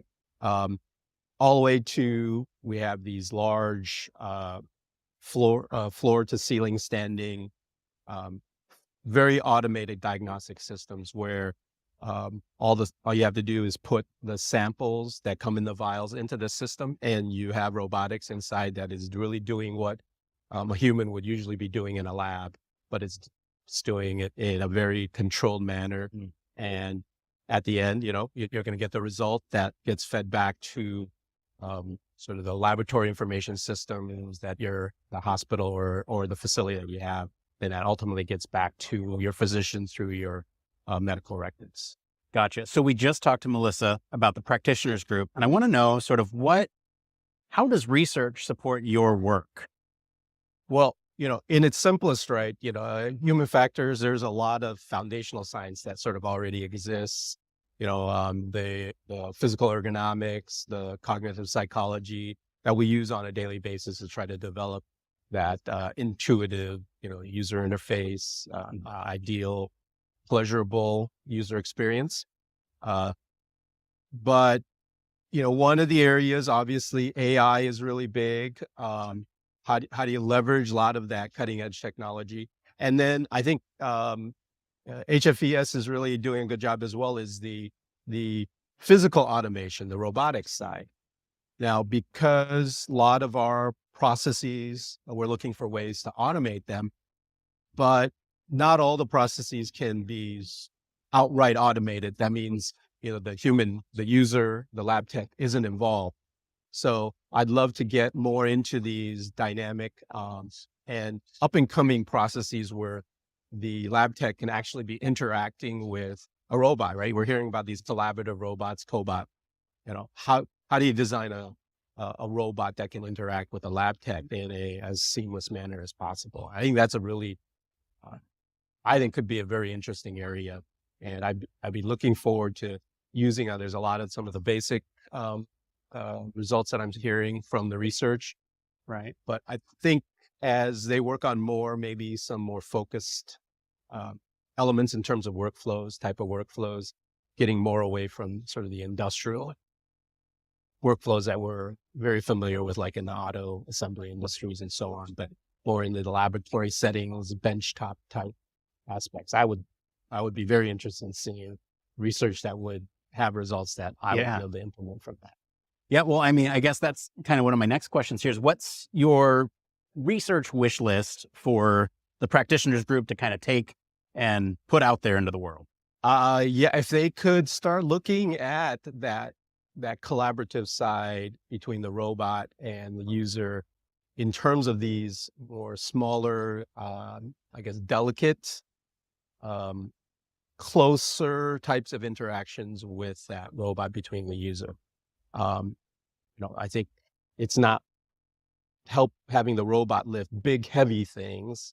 It's like, okay, I have these 2 vials, okay, and there's some chemical assays that need to be put into it and mixed up. Okay, how does the lab tech then transfer various aspects to the robot and know that by the time it's done, he's ready. Now he can take it to the next step. There are times where you don't want to fully automate it, right? There's a little more, you need a little more. Yeah, exactly. So it's exactly that handoff, and without it being too prescriptive, right? You can't have a person repeat that same task over and over again, exactly the same way. So how accommodating is the robot in terms of understanding, okay, this was a little different from last time. Now, what should I be doing with it? So hopefully there's a little more intelligence, not only from the AI, but really that inherent communication that should exist. If I was working with a human lab tech, right? Either it's going to be a verbal communication or just the way the sample vial is passed over to you, or maybe gestures and stuff like that would indicate, okay, well, you're supposed to do this with this now. Right. So maybe something like that, very more, humanistic, I guess, approach in terms of that interaction. Gotcha. Tom, where can folks find you if they want to find out more about your work or get in touch with you? Becton Dickinson is the company I work at, IDS. You can certainly look me up in the HFES directory. You can reach out to me through the practitioners group or my email address at my company. Very simple, thomas.yen@bd.com. Great. Tom, thanks for being on the show. Absolutely. Nice to be here. Thanks. We'll be back with more coverage right after this.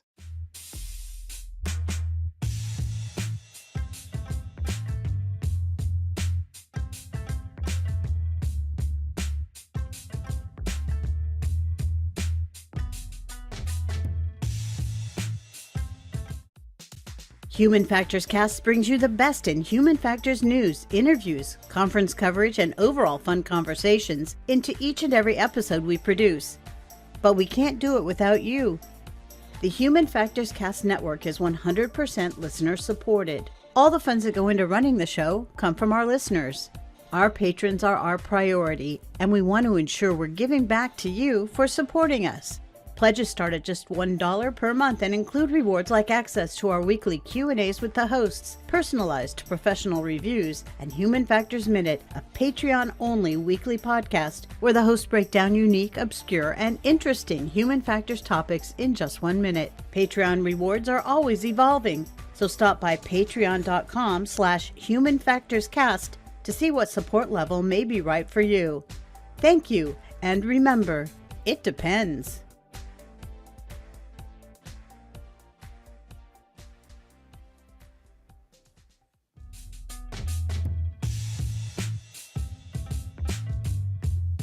My cheesy smile.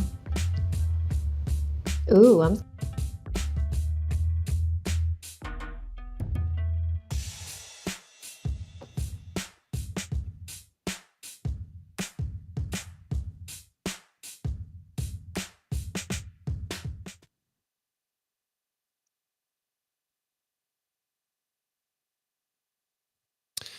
And welcome back to our coverage of the Human Factors and Ergonomics Society annual meeting, or Aspire as it's now called and been launched out to be. We just had 2 really great interviews there looking from the practitioner perspective.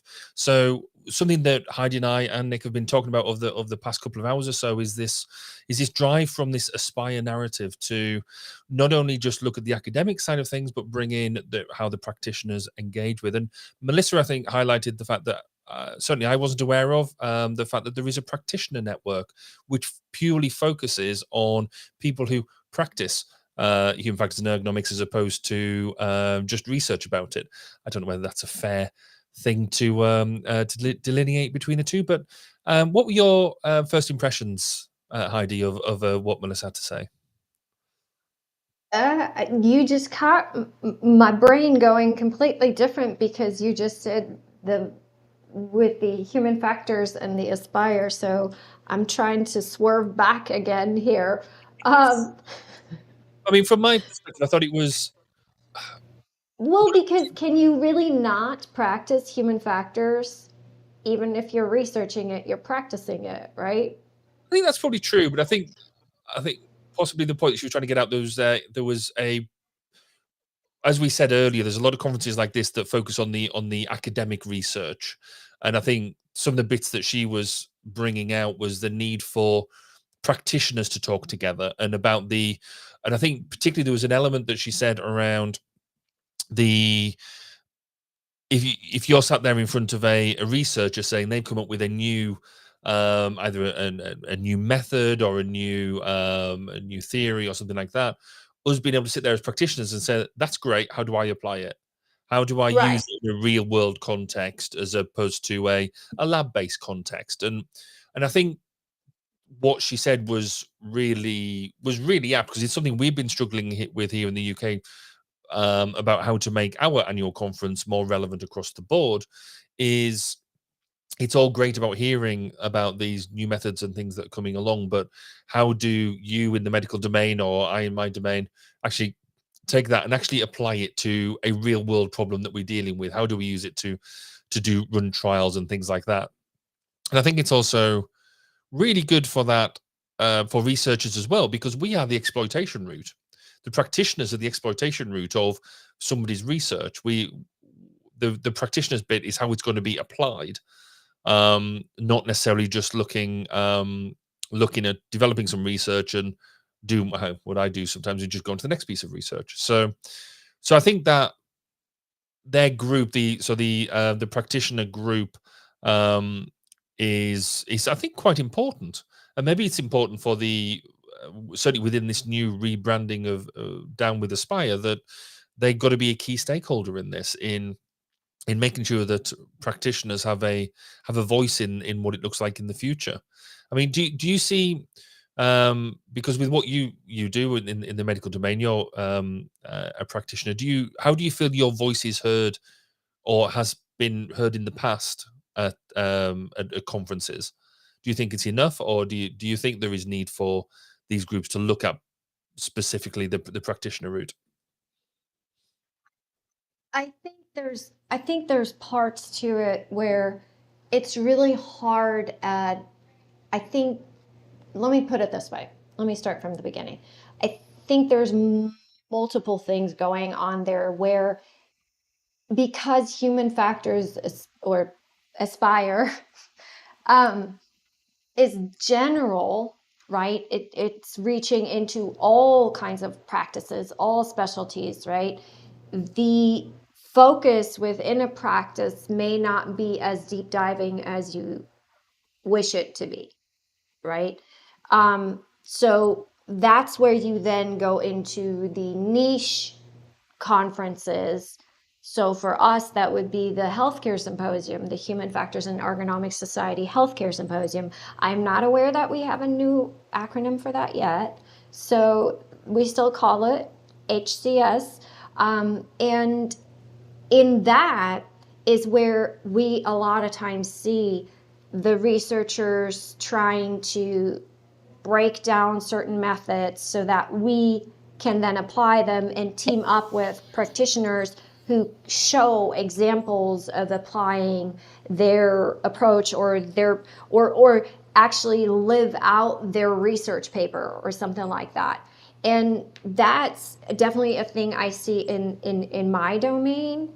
I think that would be interesting to see for topics who don't have their own conferences, right? Who don't have their own community. So that's where I think that would come in really handy to kind of have that kind of community grow, or have a spot to belong, as we earlier said, you know, because sometimes you do such niche things that it's hard to find a group even to belong to or feel like a part of, you know, it goes into like so many niches. If I just think of my own interests or what you do, Barry, or what Nick does, right? We all are human factors practitioners per se, but we do vastly different things, right? So I think that'll be interesting to see what they do with that. What do you think? What would you prefer to play it out as? I think it would be. I think it has value. I think there is, as you say, that no matter what particular part of HF you're practicing in, the need to come together as a practitioner group, because there are unique challenges that we have in delivering human factors as opposed to just researching it. Because in the academic environment, and this is with the greatest respect to what they do, because I don't have their tenacity or anything like that to do the sort of research that they do. It's about being able to take what they do and apply it in a meaningful way. You've got a problem. You need to know the mental workload of an operator in this particular state. You need to be able to test a medical device in the field in a way that is going to give you meaningful results outside of a lab environment. So that being able to come together and sort of, I might be doing some future research into some sort of human wearable device, and I would love to be able to reach out to you in your domain and say, look, I'm really struggling with this. How have you done a similar thing in the past? Which would be covered by your research environment. So being able to share amongst practitioners is would have its own value, I think, there. I mean, Yeah. sorry, go on. No, you just remind me of being able to share, right? So that's one of, again, I mean, that's sadly always what it comes down to, but like there's a lot of confidentiality issues in my industry, but that just reminds me of when we hit COVID and we had to figure out how to test certain things, and all of a sudden we are talking and exchanging with people who work, you know, primarily HF and AR and AI, right? Like, how do you get the input that you need, face-to-face input, because we can't not do that. So how do you get that? And that was interesting when we were talking, when we were trying to make that transition, I guess, or, you know, the transfer of knowledge over to that arena. I really got a front row view of what are the challenges when you transfer that knowledge and when you communicate, right? It's not always as straightforward. So I would love to see more groups cross over also and talk to each other and see how could they work together so that we could have this forum, this platform worldwide with Aspire, where yes, we may all be in our own niche, but one time a year, at least at a minimum, we come together and we exchange on a level where we can walk away with having found maybe even a solution to one of our problems, or at least found the beginning to the solution with somebody. And I think that would really be something that I'd love to aspire for. Aspire. I like dropping Aspire all over the place. That's I told you. Didn't I say that this morning? I was going to be the queen of intertwining and threading that word throughout the day. More Taylor references. Damn, I can't think of one. I'll think of one. Just before, I mean, Tom's interview, where, you know, again, Tom being a practitioner and him having to deal with so he's a member of the practitioner group, but having to deal with, you know, basically this medical testing on using human factors in that domain on a day-to-day basis. The biggest fascination for me, and you mentioned it as well, was around COVID, because for me this was an unprecedented time where everybody kind of just dropped everything and focused on we've got a problem to fix.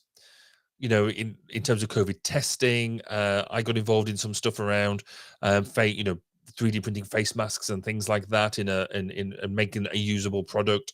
There was some people developing, hospital filters and things like that. Loads of human factors practitioners came together, took the theory of what was being developed and said, we have to develop stuff now. We have to developing testing protocols that people who have no medical expertise have to be able to carry out at home en masse. And I just thought that was a really, really interesting part of what he brought out. He was bringing out a whole bunch of sub-disciplines of HF and saying, we've had to smash these together and show that they're effective, which I thought was really interesting. Yeah, and I think that that's the kind of exchange that we're looking for, right? And that's ultimately, I think that's what HFES was always about, that exchange of, yeah, you may be working in the medical field, or when I was aviation, how do you end up in medical from aviation? You go to a conference and you see something, right? That's ultimately how it works. I was dedicated to my aviation career. Dedicated. And then I see one thing and all of a sudden I'm like, oh, that looks so much more fascinating, and then you start following, you start talking to people and you're like, oh, how can I make this more interesting? So you find your groups and I think that's ultimately what it is. And I think if we keep striving for that, if we keep aspiring for that, then that'll be ultimately what'll drive the transition and the change in order to have more crossover. But I think that I would like to say that I hope that the silo mentality is slowly, completely vanishing. Don't you think? Yes and no. I think you're right. It's vanishing. I think that we've still got a way to go. I But did say slowly. yeah, you did. You were absolutely right. So yes, I completely agree with you. Just to bring in a couple of social thoughts here from Agent P on YouTube. So they say that maybe the context that makes the HF practice practical is hindering us from sharing. The audience might be conservative about how well can it be applicable to my situation, which I think is fair. And then the second comment that they followed that up with is practitioners need to handle some aspects in the real world job that academics would not be concerned with. That might be an important thing to note. And you're absolutely right. And I think we've noted it. And yeah, I think that just reinforces the some of the points that we were making, that difference between academia and the practical world. The conferences in the past have focused more so on the academia side of things because it's easy to do, and there was a real drive to do it in order to become published. Maybe with the new drive around Aspire, we'll get more input from the practitioner world. Maybe this is where they've got to look about how these practitioners input. So Heidi, you're doing this panel tomorrow, which is a new and novel way of interacting. That's going to be a good thing to see. Maybe bringing in more case studies and examples of how things are done, as opposed to just the paper theory. And as much as I love putting a good PowerPoint together, maybe we doing different ways of doing PowerPoint now, or doing them sort of presentations are. We need to think a bit clever and a bit more engaging and a bit more ready to go. Well, also inclusive, right? Yeah. The interesting thing about the panel is not just that we're talking about failure and that influences how your perception and definition of it influences how you consume, execute, and cope with it and learn from it. It's also a complete sharing of different backgrounds, right? So we're not all from the same field. We're not even from the same niche. We don't even necessarily do the same jobs, kind of. Yeah, we all function in human factors, but we're vastly different backgrounds. And so it's just that mix of such a diverse panel when it comes to opinions, backgrounds, experiences, and all that. And then those people come together and write a paper or give a panel on a topic that can be viewed at in so many different ways. That's the new approach, right? I would love to see, wouldn't it be fascinating if you had a panel where a bunch of researchers all kind of researched the same arena or topic and then just have a go at it and just like hear how they vastly think different of it and how they've applied and used methods and approaches, and then see how would they go about collaborating with each other. That's the kind of stuff I want to see as a practitioner. And I get it, I'm biased, I'm a practitioner, so I want to see practice. So, and on that point, I think the Aspire team for next year can take that. We want to see more practice, we want to see more engagement, and clearly the practitioner group is a way forward to that. So we're going to now take a quick break, and then we're going to go and check in with the presidents, past and present and future. So we got interviews with Camille Perez and Susan Katwelski. So really looking forward to that, and we'll do that after this.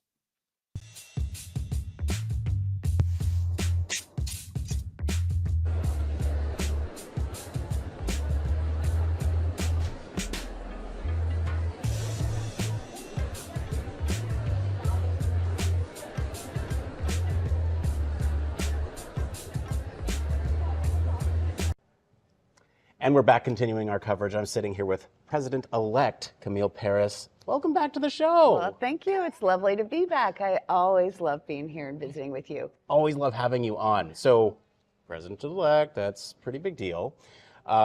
Congratulations, first off. Thank you very much. I really appreciate it. Yes, I'm really excited. I'm really, really excited about it. I am too. So what I would love to talk to you about is sort of some of your plans as President-elect. Can you tell us anything? I can tell you lots. I can tell you lots. I will sort of narrow it down to two big goals that I have for my entire tenure that I've started already. And one of them is more forward-facing. That is going to be things that everybody sees. Hopefully. Assuming that that it pans out the way I'm hoping for it to pan out. And one of it is more inward-facing, that has to do more with structural things and organizational things that most people are probably not going to see and be aware of unless they're directly involved with the organization of the society, which I really recommend everybody get involved with. So hopefully you will get more involved and then be able to see all of the stuff that I'm going to be, all the feathers that I'm going to be ruffling while I'm in office. So let's start with the outward-facing one, because it's, I think, a little more exciting, honestly. Okay. So one of the things that I've been thinking about for several years is that the benefits of things like the annual meeting are really, I mean, obviously the science and the great sessions and the opportunities to see the vendors, like we're able to see right here, talk to people like you, but networking. Everybody talks about the networking, and it's so beneficial, the career fair and all of that, but it's expensive. And everybody's going to talk about that. The travel's expensive, the hotel room's expensive. My God, the food's so expensive. And that just, it is what it is. And we work really hard to have it not be any more expensive than it has to be. The challenge with that is we are unfortunately systematically eliminating people who are never going to be able to afford that. And their employers don't provide that kind of travel, or there's just a limited amount of travel, or they are self-employed or whatever, but it's a systematic thing that's happening, and that's not okay. We don't want to do that. And so what I'm looking to do is create another event that is more localized. And my current ideation around this, although it's evolving, is to have something that is more regional. And something, maybe have it during this spring semester. As an academic, I sort of tend to think of things as fall, spring, and summer, although the rest of the world doesn't necessarily do that. But sometime after the first of the year, and have it be that all of the regions are doing it on the same dates, and then we can have something that that HFES live streams just a really wonderful keynote, so that we get the keynote, we get somebody that is just really, really awesome, and that we, I don't know, Bill Gates or something crazy like that. And maybe some other content that everybody has access to. And then those regional meetings, people get together, let's say at a university somewhere, and you've got, everybody can get together, get to be together, have that networking opportunity, and be in a big auditorium at a university or something. See that content, maybe have their own content that they have, maybe some posters or maybe some invited speakers or maybe submitted talks. And so we will have people helping to organize that kind of stuff, have some food. Right. And so there will be a registration fee for it, so because there are going to be some costs associated with it. It'll be one day. You won't have to travel. It'll be where you are. Maybe you have to travel an hour or two, you know. Is it going to be like at a Holiday Inn on the outskirts of town, you know, Exactly. so it's more affordable? Exactly. And so maybe you have to travel and stay one night or something like that. But that we have those benefits of it, and you get to maybe meet more of the people in your area that are doing the same kind of thing. And so the goal is to have this be something that we can have be a regular event. And so we're looking to see how do we need to structure this so that we have this can be a regular offering, that we can broaden this. And so I've been talking to a lot of people this week about who needs to be involved. Right. Many of you may know that we have a lot of affinity groups now. And so the women's affinity group, the BIPOC affinity group, and many others are those folks that need to be involved. That would be, maybe this would be a great place for them, maybe not. We don't want to do it just for the sake of doing it. And maybe reaching out to junior colleges, maybe reaching out to high schoolers and things like that that are in the area.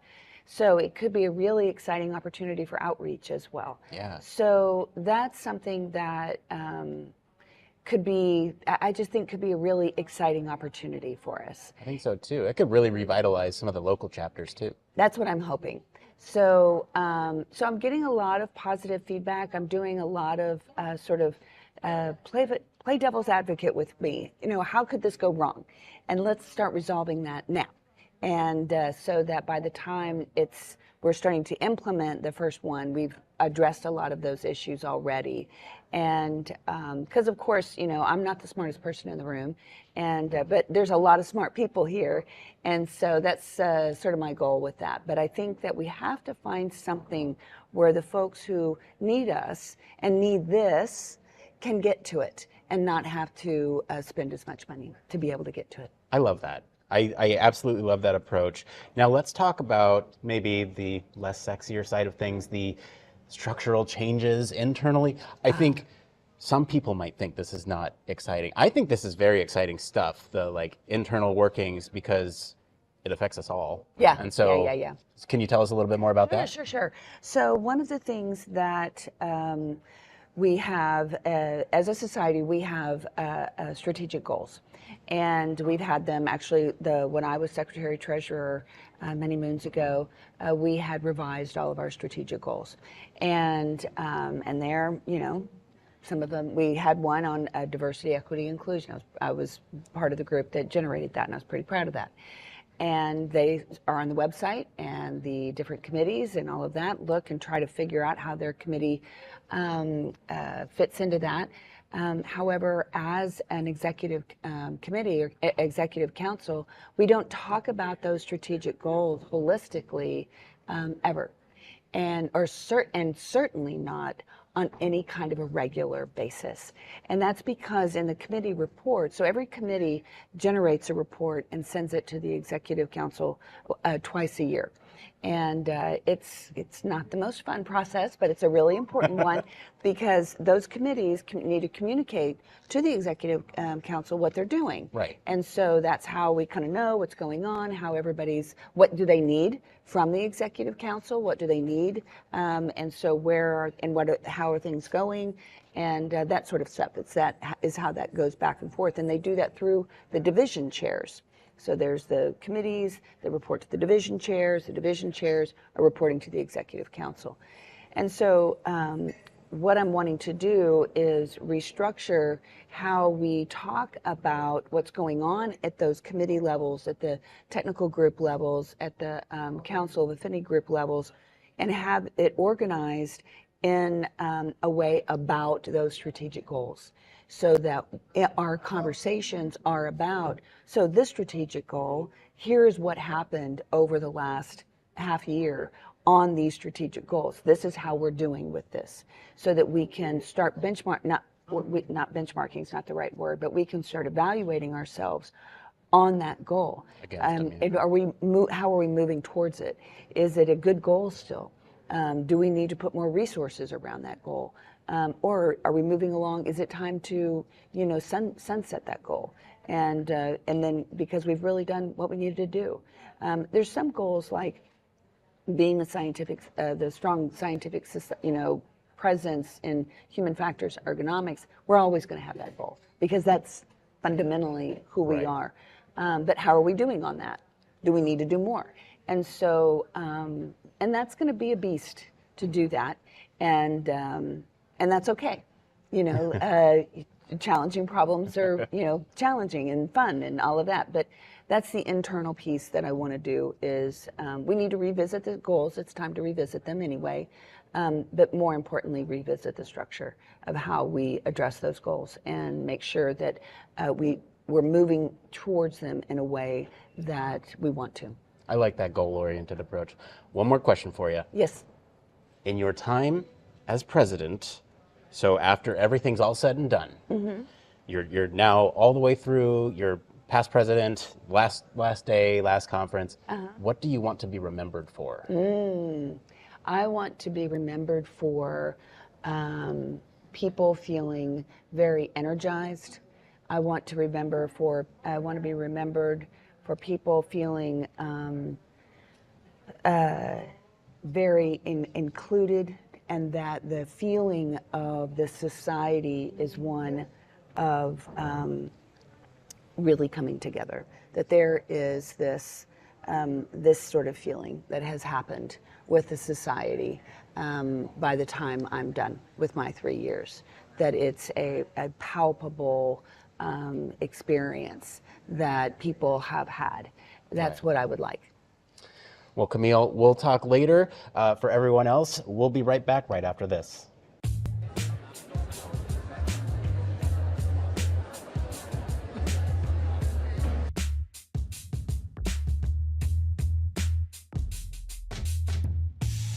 Technology in our world is evolving at a phenomenal pace, and keeping up with what that means in the human factors world can be challenging.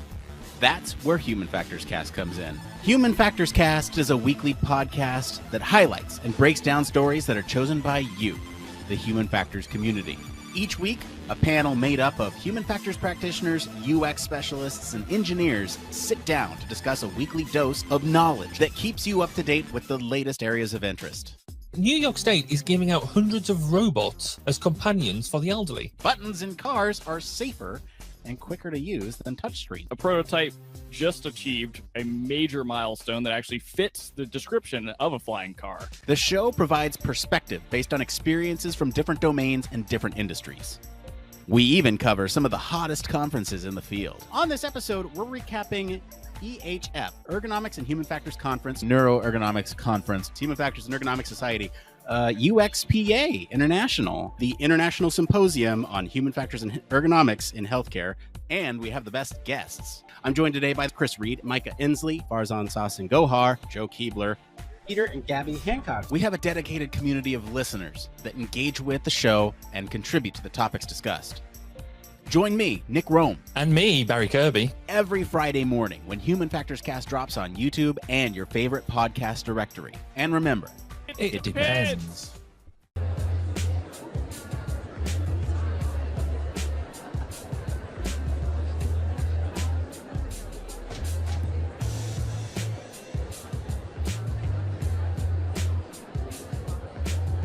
All right, and we're back. I'm here sitting with current president, Susan Katowski. Welcome back. Thanks. Good to be back. So we had you on the show earlier to talk about the rebrand effort, Aspire. And now we're going to be talking a little bit more about your tenure as president and what we can expect. I'd like to use Aspire as sort of a transition. So earlier we talked about the rebrand. What is the transition like from president-elect to president? So president-elect, you're really working towards setting your agenda and kind of diving into a couple of things that you want to start working on. And then this year will be a lot of execution from those endeavors. And then all the mandatory committees and things that naturally come with the position. But it's the year of executing what you hope to do. Well, let's talk about the plans. I'd love to hear a little bit about what that execution looks like for the plans. What are the plans? What are the plans? So obviously the big one is Aspire. And so that will come to fruition in Phoenix in 2024. And then the other exciting one that we've been working on is we started a program in August that's called the Circle of Excellence Program for technical groups. What is that? Yeah. So we now have 27 technical groups. We gained a new one over the weekend. So that's very exciting. They encompass hundreds and thousands of our members, and they're, expertise focused groups, and they just have so much wealth of knowledge in those groups. And we really want to encourage them to share that more with the society, outside of the society. They do many things, webinars, white papers, all types of things. So it's a ranking system. It's a point system where they can achieve bronze, silver, or gold level recognition depending on what they do. So engage on social media, coordinate with other groups, other organizations, things like that. And then we'll recognize them for those efforts. So I think that's cool. Everybody likes to be recognized, and it gives us an opportunity to show off what they do. Yeah, so it's kind of like an incentive structure for. Yep. Okay. Yep. Very cool. So, speaking of structure, I know we had talked a little bit about this off camera. Can you talk a little bit about some changes to the structure of HFES? Yeah. So behind the scenes, there's a ton of volunteers that give a lot of time to HFES. And we all like to do things our own way and, on our own time and things like that. And that gets a little challenging sometimes. And so what I really hope to do is provide some alignment and organization of how we do things. So it'll make transitions in leadership easier. It'll make it easier for people to volunteer because they'll come in and they'll know exactly what to do, where to find information, who to contact, all those things. So it's a needed thing to do. It's not a glamorous thing to do, like come up with Aspire, but it's well needed, and it'll set us up great for the future. Can I ask, are you applying human factors principles to restructuring? Yeah, absolutely. Good. You mentioned volunteers. I want to talk about student engagement because that's another thing that you and I had talked about. Can you talk a little bit more about student engagement and what's going on from that perspective? Students are our future. They're the next generations. They'll be sitting where I am, hopefully in a couple of years. And so we need to engage them, and we need to help them grow through our field and know more. So we're going to be rolling out an effort that's focused on them and helping them do that, and helping them find our field not by accident, but on purpose, which is, a lot of us kind of tripped into it one way or another. And we want them to know from early on, we're talking like middle school, that, you can be a doctor, you can be an engineer, you can be a human factors and ergonomics professional. We want them to know that it's a career choice, and it's a really great career choice. So yeah, so starting that young, and then what's the process, the education, where can they work, what can they do, how do you do that, get certified, all of those different things. So that's awesome. Yeah. That's really cool. Yeah, we're super excited. Okay. Last question I like to ask all the presidents. If there's one thing that you'd love to be remembered for in your time as president, what would that one thing be? Oh man, that's a hard one. I think being the one that was really willing to make the push to start some positive change. It's hard to change, especially when you have a lot of good things going on, but change is necessary. and and willing to be that one to get people excited and show them that we got to do this, and we can do it smart, and we can do it well, and it'll be great. Susan, thank you so much for coming on. Really appreciate you and your time and all the effort that you put into the society. We'll be back right after this.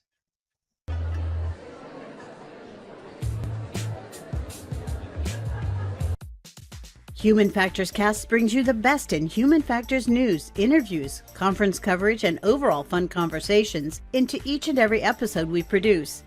But we can't do it without you. The Human Factors Cast network is 100% listener supported. All the funds that go into running the show come from our listeners. Our patrons are our priority, and we want to ensure we're giving back to you for supporting us.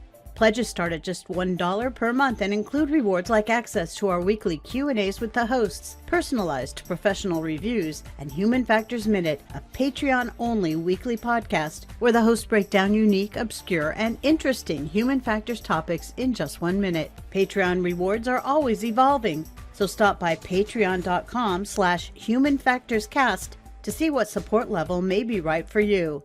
Thank you, and remember, it depends.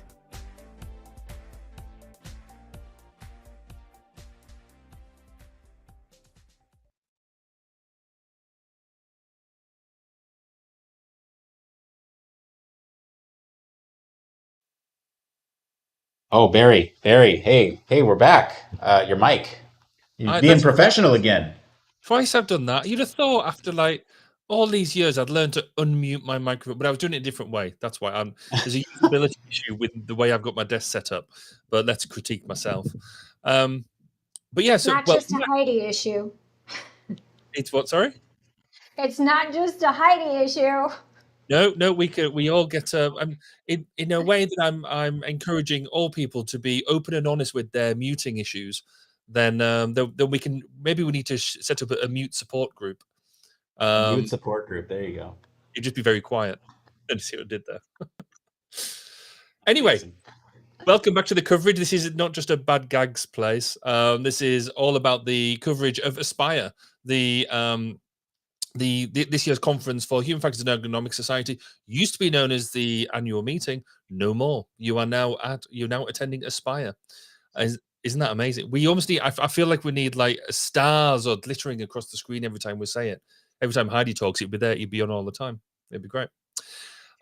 We've just heard. I should wave my sparkles. Oh, I should wave my sparkles across the screen every time you do that. Who doesn't need sparkles? There's got to be a smart. Nick, you've got to be able to pull sparkles out somehow. Can we get the sparkles? Sparkles? Hang on. Wow, I honestly wondered where we were going with that for a second, but I love the sparkles. Whoa, there's a boot there. The sparkles. So that's an intro to the discussion around what we think from the president-elect and president. Sparkles, boots, and future progression.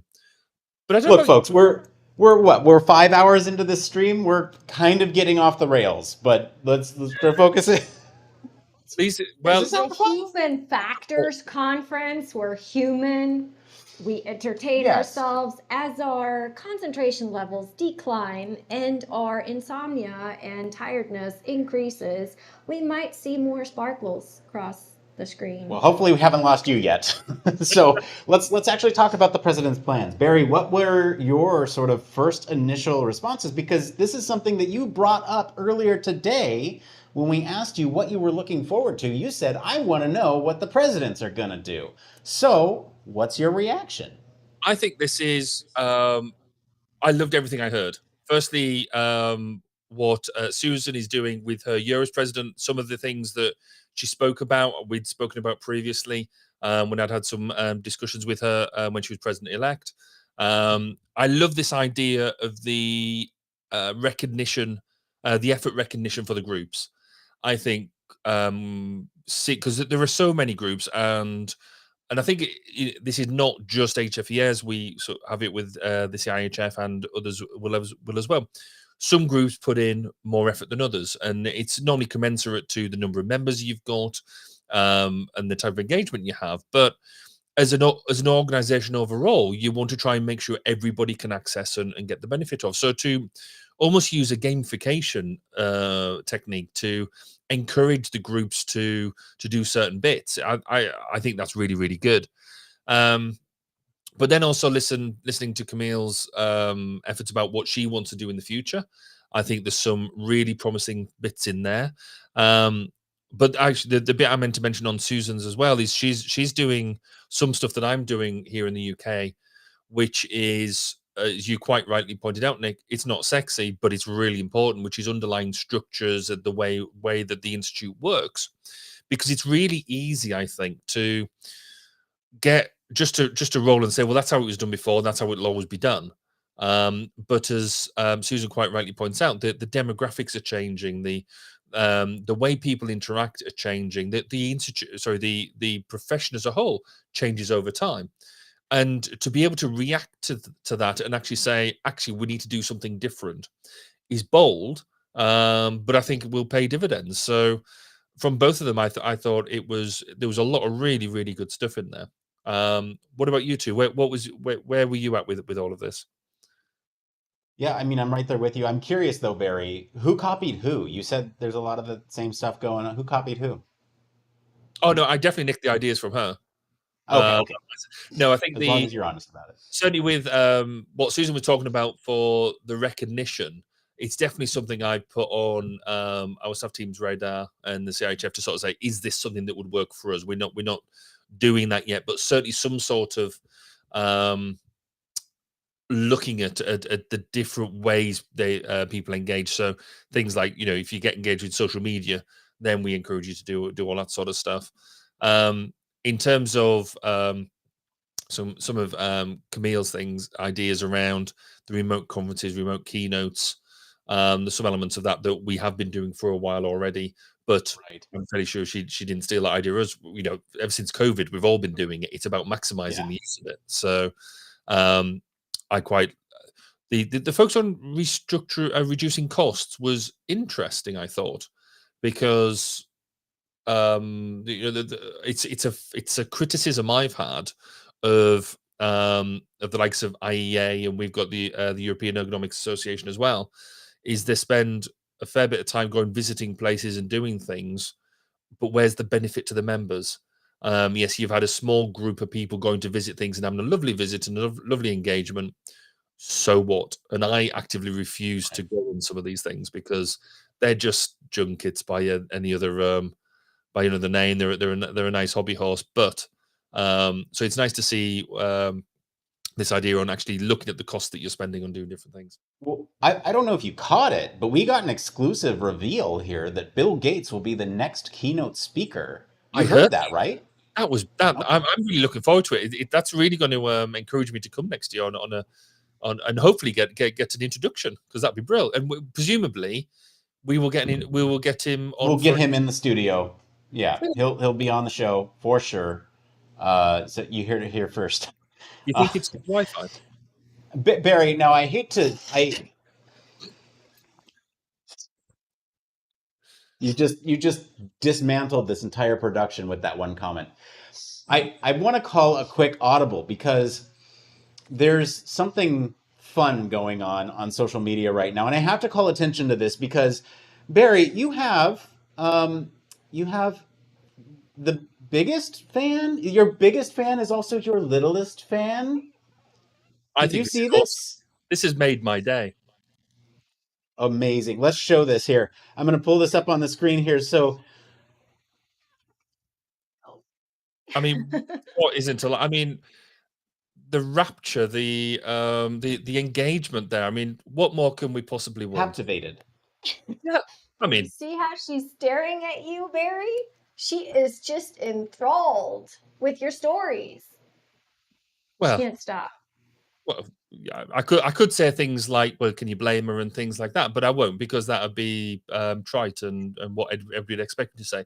I'm just pleased we've got such a wide demographic of listenership, and and then we've got clearly we're encouraging somebody to be a future ergonomist. Well, you know what? This is the perfect tie-in to what Susan was saying. We need to start them young. We need to get folks into human factors and ergonomics young. We need to say doctors, nurses, engineers, human factors. It's right there. She's right there. I love this. I love this so much. Is start them young. I mean, but all jokes aside, she has a point, right? We need to have that kind of connection to it being a job, a career, or something to aspire to, or something you want to be when you grow up. The name Right? drops. The name drop. Aspire. Yes. It's going to be hard for me to stop. It's really going to be hard for me to stop. Does that mean it's sticking though? I mean, I think it is sticking. I keep forgetting. Yeah, I mean, maybe. It's also my favorite energy drink, so yeah. Okay. So Cross branding. I don't then know. maybe there's a cross branding opportunity for HFES there. There you go. Oh, yeah. Whoa, look at that. I mentioned we're kind of going off the rails. I mentioned to you, Barry, that we could have done, and I actually had this conversation with Susan too. That there were plenty of opportunities to poke fun at the name. We're not going to do that here. But yeah, good partnership in the future, potentially. I have to run because I have to talk with the man, the myth, the legend, Mr. Chris Reed. So we're going to take a quick break, and I'll be back with Chris Reed right after this.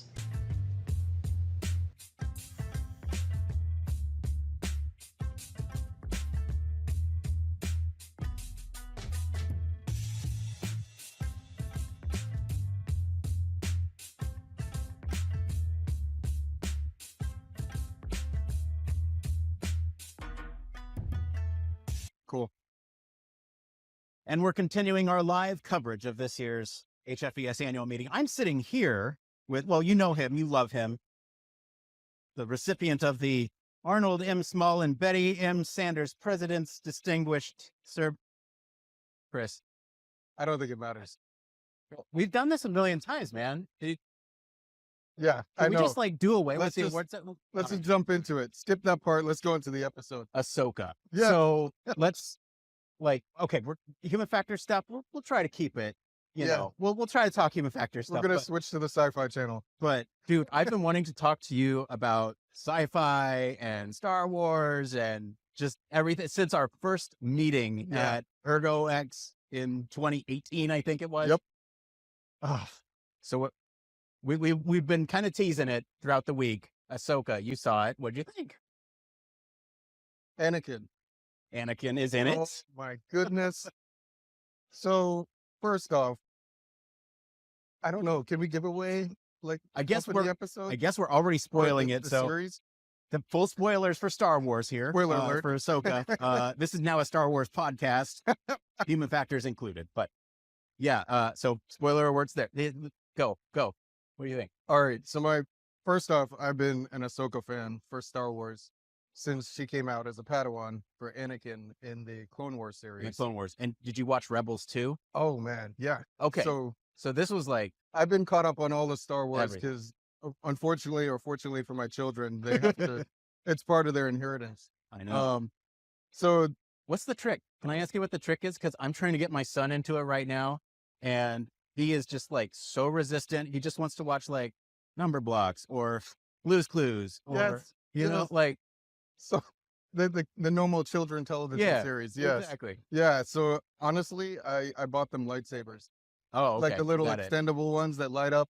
There's this one that you can record your voice or any noise into it. Yeah. So they go around like swinging it all over the place, and it would say something silly like they'll say, you know, "Daddy," and it'll just be like, "Daddy, daddy, daddy, daddy."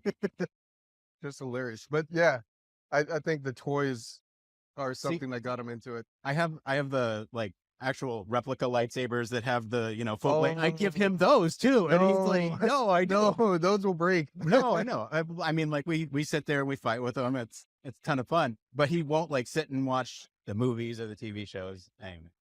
Yeah, I mean, it's a trick. I think the ones that were really cool with them were the animated ones. Yeah. So they love the animated series. So anytime, the Clone Wars series was on or anything with, just pick something. That's their natural affinity because they're kids. They love cartoons. I've been trying It's it not with the, Peppa Pig with Star Wars, but the Simpsons have come close. Yeah. Every so often they do a little Star Wars thing. well, Young Jedi Adventures just came out. That Oh, one's, yeah, I've been trying to push that, not buying it, but maybe Ahsoka's the one. Who knows? Yeah. So you liked it? So back to Ahsoka. Sorry, we're all over the place. All over. All right. So in the Ahsoka series, it was really exciting because you got to see her picking up where essentially Rebels left off. Right. Yeah. So the Rebels series ended where essentially, well, Grand Admiral Thrawn goes off into the distant you know, galaxy. Exactly, with Ezra. Yeah. So you pick up on the series. There's little hints in there where they're like, Ezra this or Ezra that. We miss Ezra. Where is Ezra? The casting on that was spot on. Yes. Too. Yes. And so when they finally went to that one planet where Iridia. Ezra, Yeah. exactly, thank you, where Ezra showed up, I was like, finally, we got some closure. He's Return of the alive. King. Yes, he's alive. And so I think my favorite episode from the series, honestly, was where essentially Ahsoka pseudo died. Yeah, exactly. And she went to a ethereal place, another place where she could essentially go between time. Mhm. You know, The world between worlds. the world between worlds, where time doesn't matter. Right. You can go between worlds, jump to any spot in the galaxy. It was, sorry guys, you got to go back to the episode from the I Clone mean, Wars. I feel Yeah. like people are still Yeah. waiting for us to like stop the bit. This is not a bit. We're talking Yeah, about this. yeah. And guess who shows up in the world between worlds? Oh, Mr. Hayden Christensen. Oh my God. I think everybody's heart stopped on that Dude. one. So good. Some of those cinematic shots of him Yeah, like they- walking they- towards her, flashing, you know, Oh, with the flashing smoke in Vader? the flashing the Vader with the red saber. Dude, That was pure drama. dude. Especially when he went from the blue to the red saber. Yes. Like he said, I see you really haven't learned. So let me help you out. And he just goes full Vader on her. You know, some people are saying that was Ahsoka's Jedi trial. Yes. Like, Yeah, I believe because it. she left. yeah. She left. She left the Jedi. Yeah. And so the fact that she went from a gray Jedi to a white Jedi Oh, afterwards. the Gandalf. Yeah, she did a Gandalf, folks. Sorry, crossing series. Yeah. But who knows where that's gonna go now. So there the drama that was at the end where you saw the handoff to Ahsoka Right. between Anakin basically was telling it was not in so many words, but basically telling her, look, you're now a Jedi. Yeah. I've done what I needed to do. I've passed on the mantle and you can take it from here. And she came back a different person Yeah. and amazing cinematics. I loved what they did with the saber fights. The saber fights, like very prequels, which I really enjoyed that aspect. You know, like there's super high intensity, very intense combat, super good. I really enjoyed, like I said, the casting for Ezra was great, but the casting for young Ahsoka was also great too. Like a Yeah. lot of people associate her, that character with Ashley Eckstein, who's the voice From the actress. Clone Wars. And yeah, and speaking of Clone Wars, how long have you been watching? Like you watched the Clone Wars way back when? Tartakovsky? Oh man. So exactly. Going back to the original Clone Wars series. So Yeah. when you think back to early 2000s, Yeah. there was a cartoon, not the animated series that came out in the mid-teens or the early Right. teens. There was an episode in there for me that made it all. I love Yoda. Don't get me wrong. Watching Yoda fight, Yoda's flip great. all over the place and go nuts is amazing. But let's talk about Mace Windu, Let's talk about Mace Windu, the man with the purple saber. the man with the purple Yeah. saber. Yeah.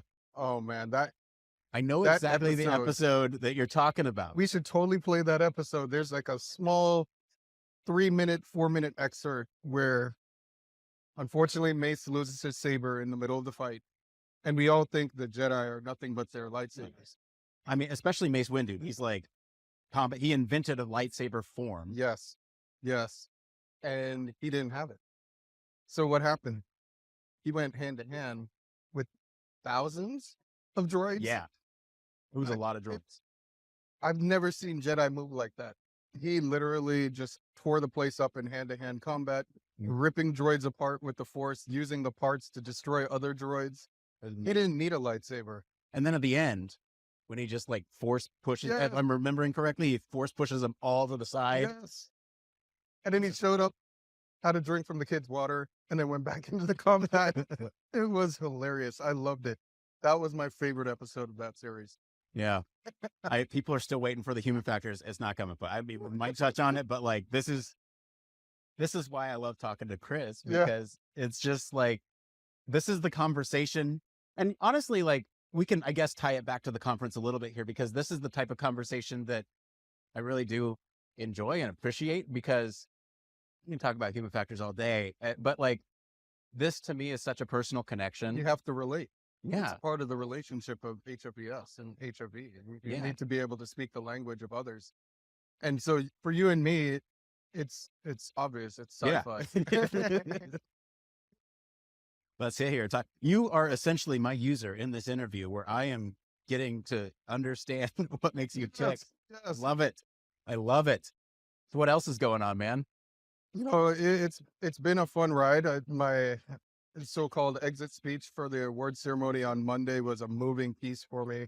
It took me many drafts to come up with what was I going to say, because most folks speak to, you know, a lot of thank yous, you know, from God to your parents and all the way down.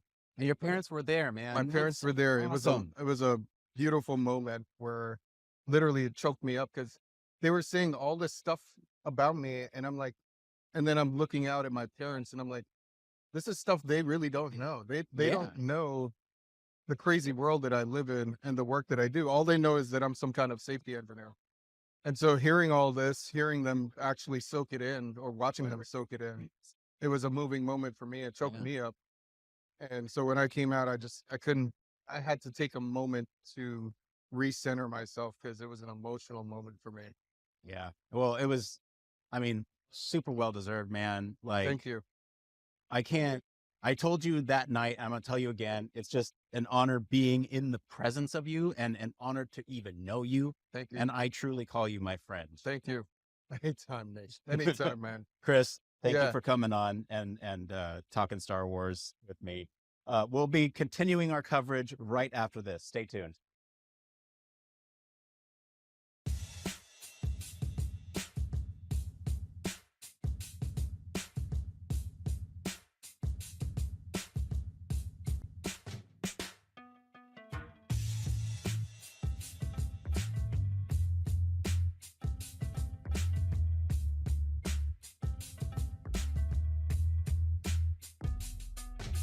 Technology in our world is evolving at a phenomenal pace, and keeping up with what that means in the human factors world can be challenging. That's where Human Factors Cast comes in. Human Factors Cast is a weekly podcast that highlights and breaks down stories that are chosen by you, the Human Factors community. Each week, a panel made up of human factors practitioners, UX specialists, and engineers sit down to discuss a weekly dose of knowledge that keeps you up to date with the latest areas of interest. New York State is giving out hundreds of robots as companions for the elderly. Buttons in cars are safer and quicker to use than touchscreen. A prototype just achieved a major milestone that actually fits the description of a flying car. The show provides perspective based on experiences from different domains and different industries.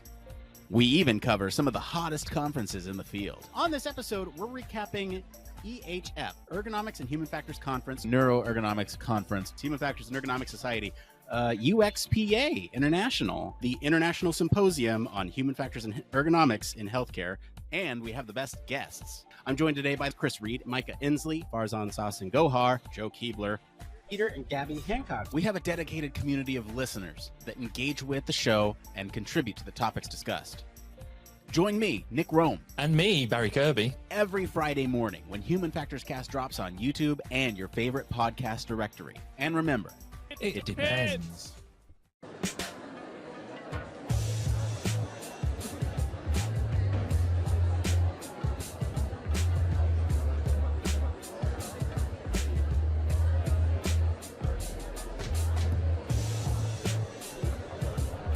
Welcome, everybody. Welcome to our continued coverage over here at the Human Factors Cast. This is your host, Dr. Rose Figueroa. I'm actually your Human Factors and Ergonomics Society new Secretary-Treasurer-elect. That's a lot, yes. And I'm also the Board of Directors, part of the Board of Directors for BCPE, which is the board that certifies human factors, UX, and ergonomics professionals. And here I am with Nick Roome at the HFES conference. Hi, thanks for having me on the show. Welcome, welcome. So like we said, we're hosting this live stream and we have been doing this the whole week at this point. So how's it going so far? Well, it's been an interesting approach this year. We took a little bit of a different approach. Folks watching along might notice that I've been wearing the same outfit throughout all the interviews, and that's because I made sure to maintain the illusion of a continuous live stream. But yeah, we've recorded these all through the week, and it's been a great experience so far. Okay. Well, I actually heard that you had an interesting experience the first day at the conference. Yeah, I did. So the first day was great, and then the first night was not so great. So I wake up around 3 a.m., get out of my bed, and something in my back tweaks. I fall to the floor, and I spent an hour and a half crawling to my pain medication and my water. So that way I could, at least kind of feel less pain. Spent another half an hour climbing into bed, and then another half hour debating whether or not I wanted to go to the shower to put some heat on it. Meanwhile, calling my wife at 1 a.m. her time saying, I'm okay, but this is what's happening.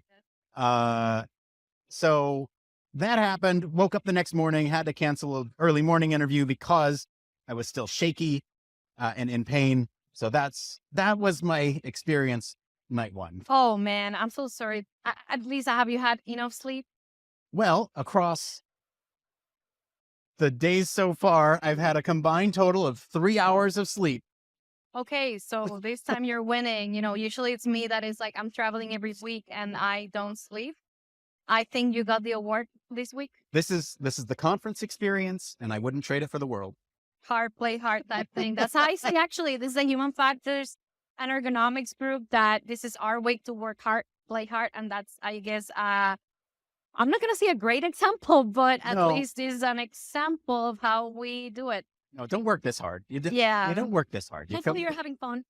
I am having fun. This is actually, for me, the highlight of the year. This is where I get rejuvenated with my passion for communicating human factors. And so, yes, I'm having fun. It's a lot of work, but I'm having fun. But you're here. I'm really glad that you're here. We really appreciate you and all the work that you do for HFES and for the community in general, the Human Factors and Ergonomics community. Side note, I really need to ask about this because I heard you already talked about Ahsoka with Chris. So what's up with that?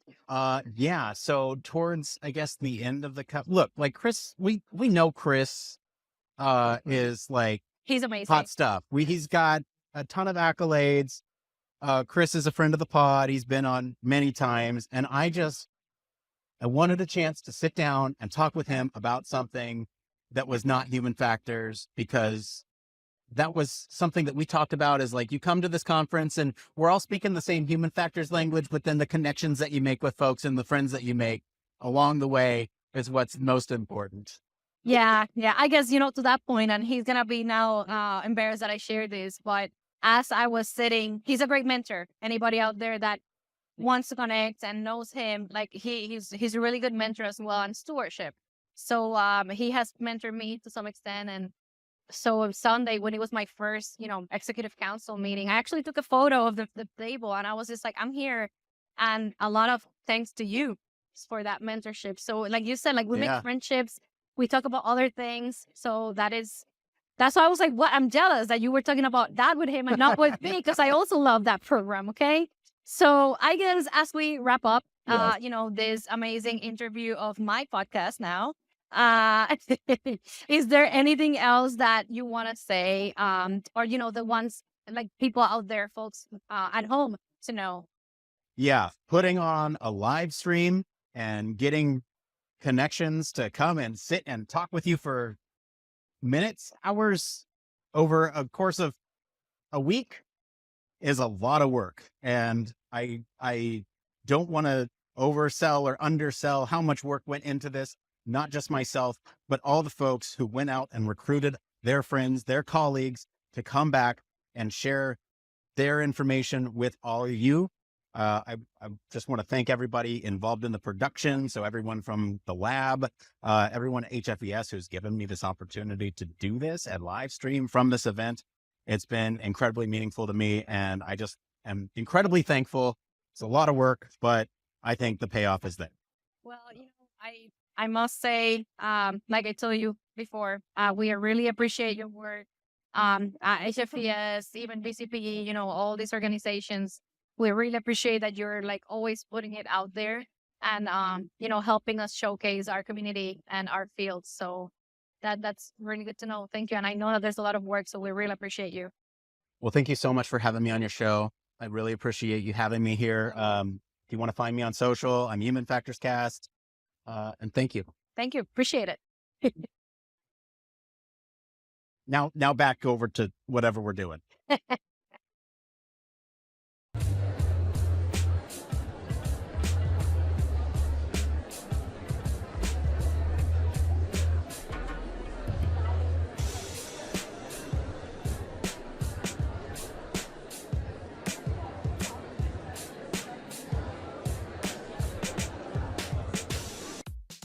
Are you tired of boring lectures? We can stop it. This is the end of it. I don't care. I don't know where Heidi is, but we're back and we're done. I don't know. The stream is over, guys. You can go home, leave. We're way off the rails here at this point. Look, even this live stream really went off the rails here towards the end. I was going to say we can't go before we discuss some of the. Hold on though. That looks a lot like me. Does that look like me there? That's me. You self-promoting there. Just saying. Okay. Well. Which I have to say you did with the epic, the legend that is Chris Reed, where you just took absolute liberties and spoke about Star Wars for what seemed like 2 hours. Which presumably, if you're a massive Star Wars fan, that was a conversation that took about 2 minutes because it was full of really good review and content. I got to check my Facebook, so that was awesome. Thank you. Look, if I wasn't going to do it, who was going to do it? Well, that's true. You weren't going to sit there and talk to Chris about Star Wars. Yeah, you took it for the team. Well done. I did. Oh, look, Heidi's back. We're back on the stream, and Heidi's right there. She's talking on the phone. Look at this professional over here. Hey, Heidi, welcome back. You're not even mic'd. Look at this. We're so professional over here. The live stream's over. We're doing this. It's all fun. Hang on. No, this is the goofy part. You're just in time for the goofy part. The part where I'm losing my mind because we've been doing this all week. And Heidi, welcome back. Sorry, guys. I got caught up in life. Are you really? No, I really did get caught up in life. So. Yeah, look. But I'm loving being back. We're goofing off. Like, this is seriously the part where we're just. Yeah, I just got the update on my house. So. I kept telling the guy, I gotta go. And I don't think I said it enough. I gotta go. But yeah. Well, the restrooms are right outside around the corner. Oh, I'm fine. What is that on the end of your lanyard? What? What is that on the end of your lanyard? Well, they've decided to make the lanyards massive this year because. So I was told that the program, the conference program, is the exact size to fit it on the back here, to slide it in, but that it was, I guess, a little bit difficult. They ended up like being a millimeter maybe too wide, and so it's really hard to shove them in and out. What's and on the so That's... now people just have these. Well, these are the ribbons, right? I've never seen that before. Have you never seen the ribbons? Have you seen the ribbons? You need to come to the conference for the ribbons, man. That's impressive. So my conference pass, when I go to my Ergonomics conference, I mean, to be fair, the last 2 years it just said president on it, and that's which is cool. I'm down with that, but you don't get lots of coloured flags. I feel a cool one that says press on it. Look, there's the press right there. Pass. Where's my press pass? If you come here, you will get one. That's what I'm saying, man. You blaming it on me again? Well, I also wanted to see how far I could take it. You took it pretty far. Because so this is what we were trying to achieve.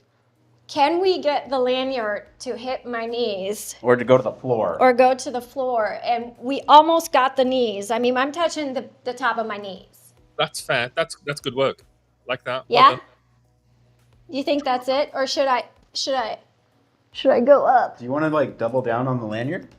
Here, you can like double down on the lanyard and like double the length. So clip the top of the, okay. it's getting that look. You don't start wearing it as a piece of clothing. Okay, well, you know what? For me, I'm done being all dressed up and buttoned up in the same clothes for 4 days to maintain the illusion of a continuous live stream. I hope you all enjoyed that.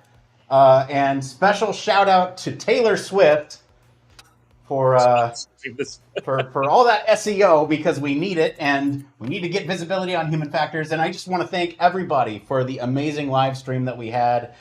Truly, thank you, Heidi. Thank you, Barry. Thank you, everyone, for your involvement. Thank you all for watching. I truly appreciate it. I know everybody at HFES appreciates it. Keep spreading the word of human factors and ergonomics, and let's get it out there. For us, we're at Human Factors Cast. You can find us every week, most weeks. Every week on Friday, you saw all the ads in there.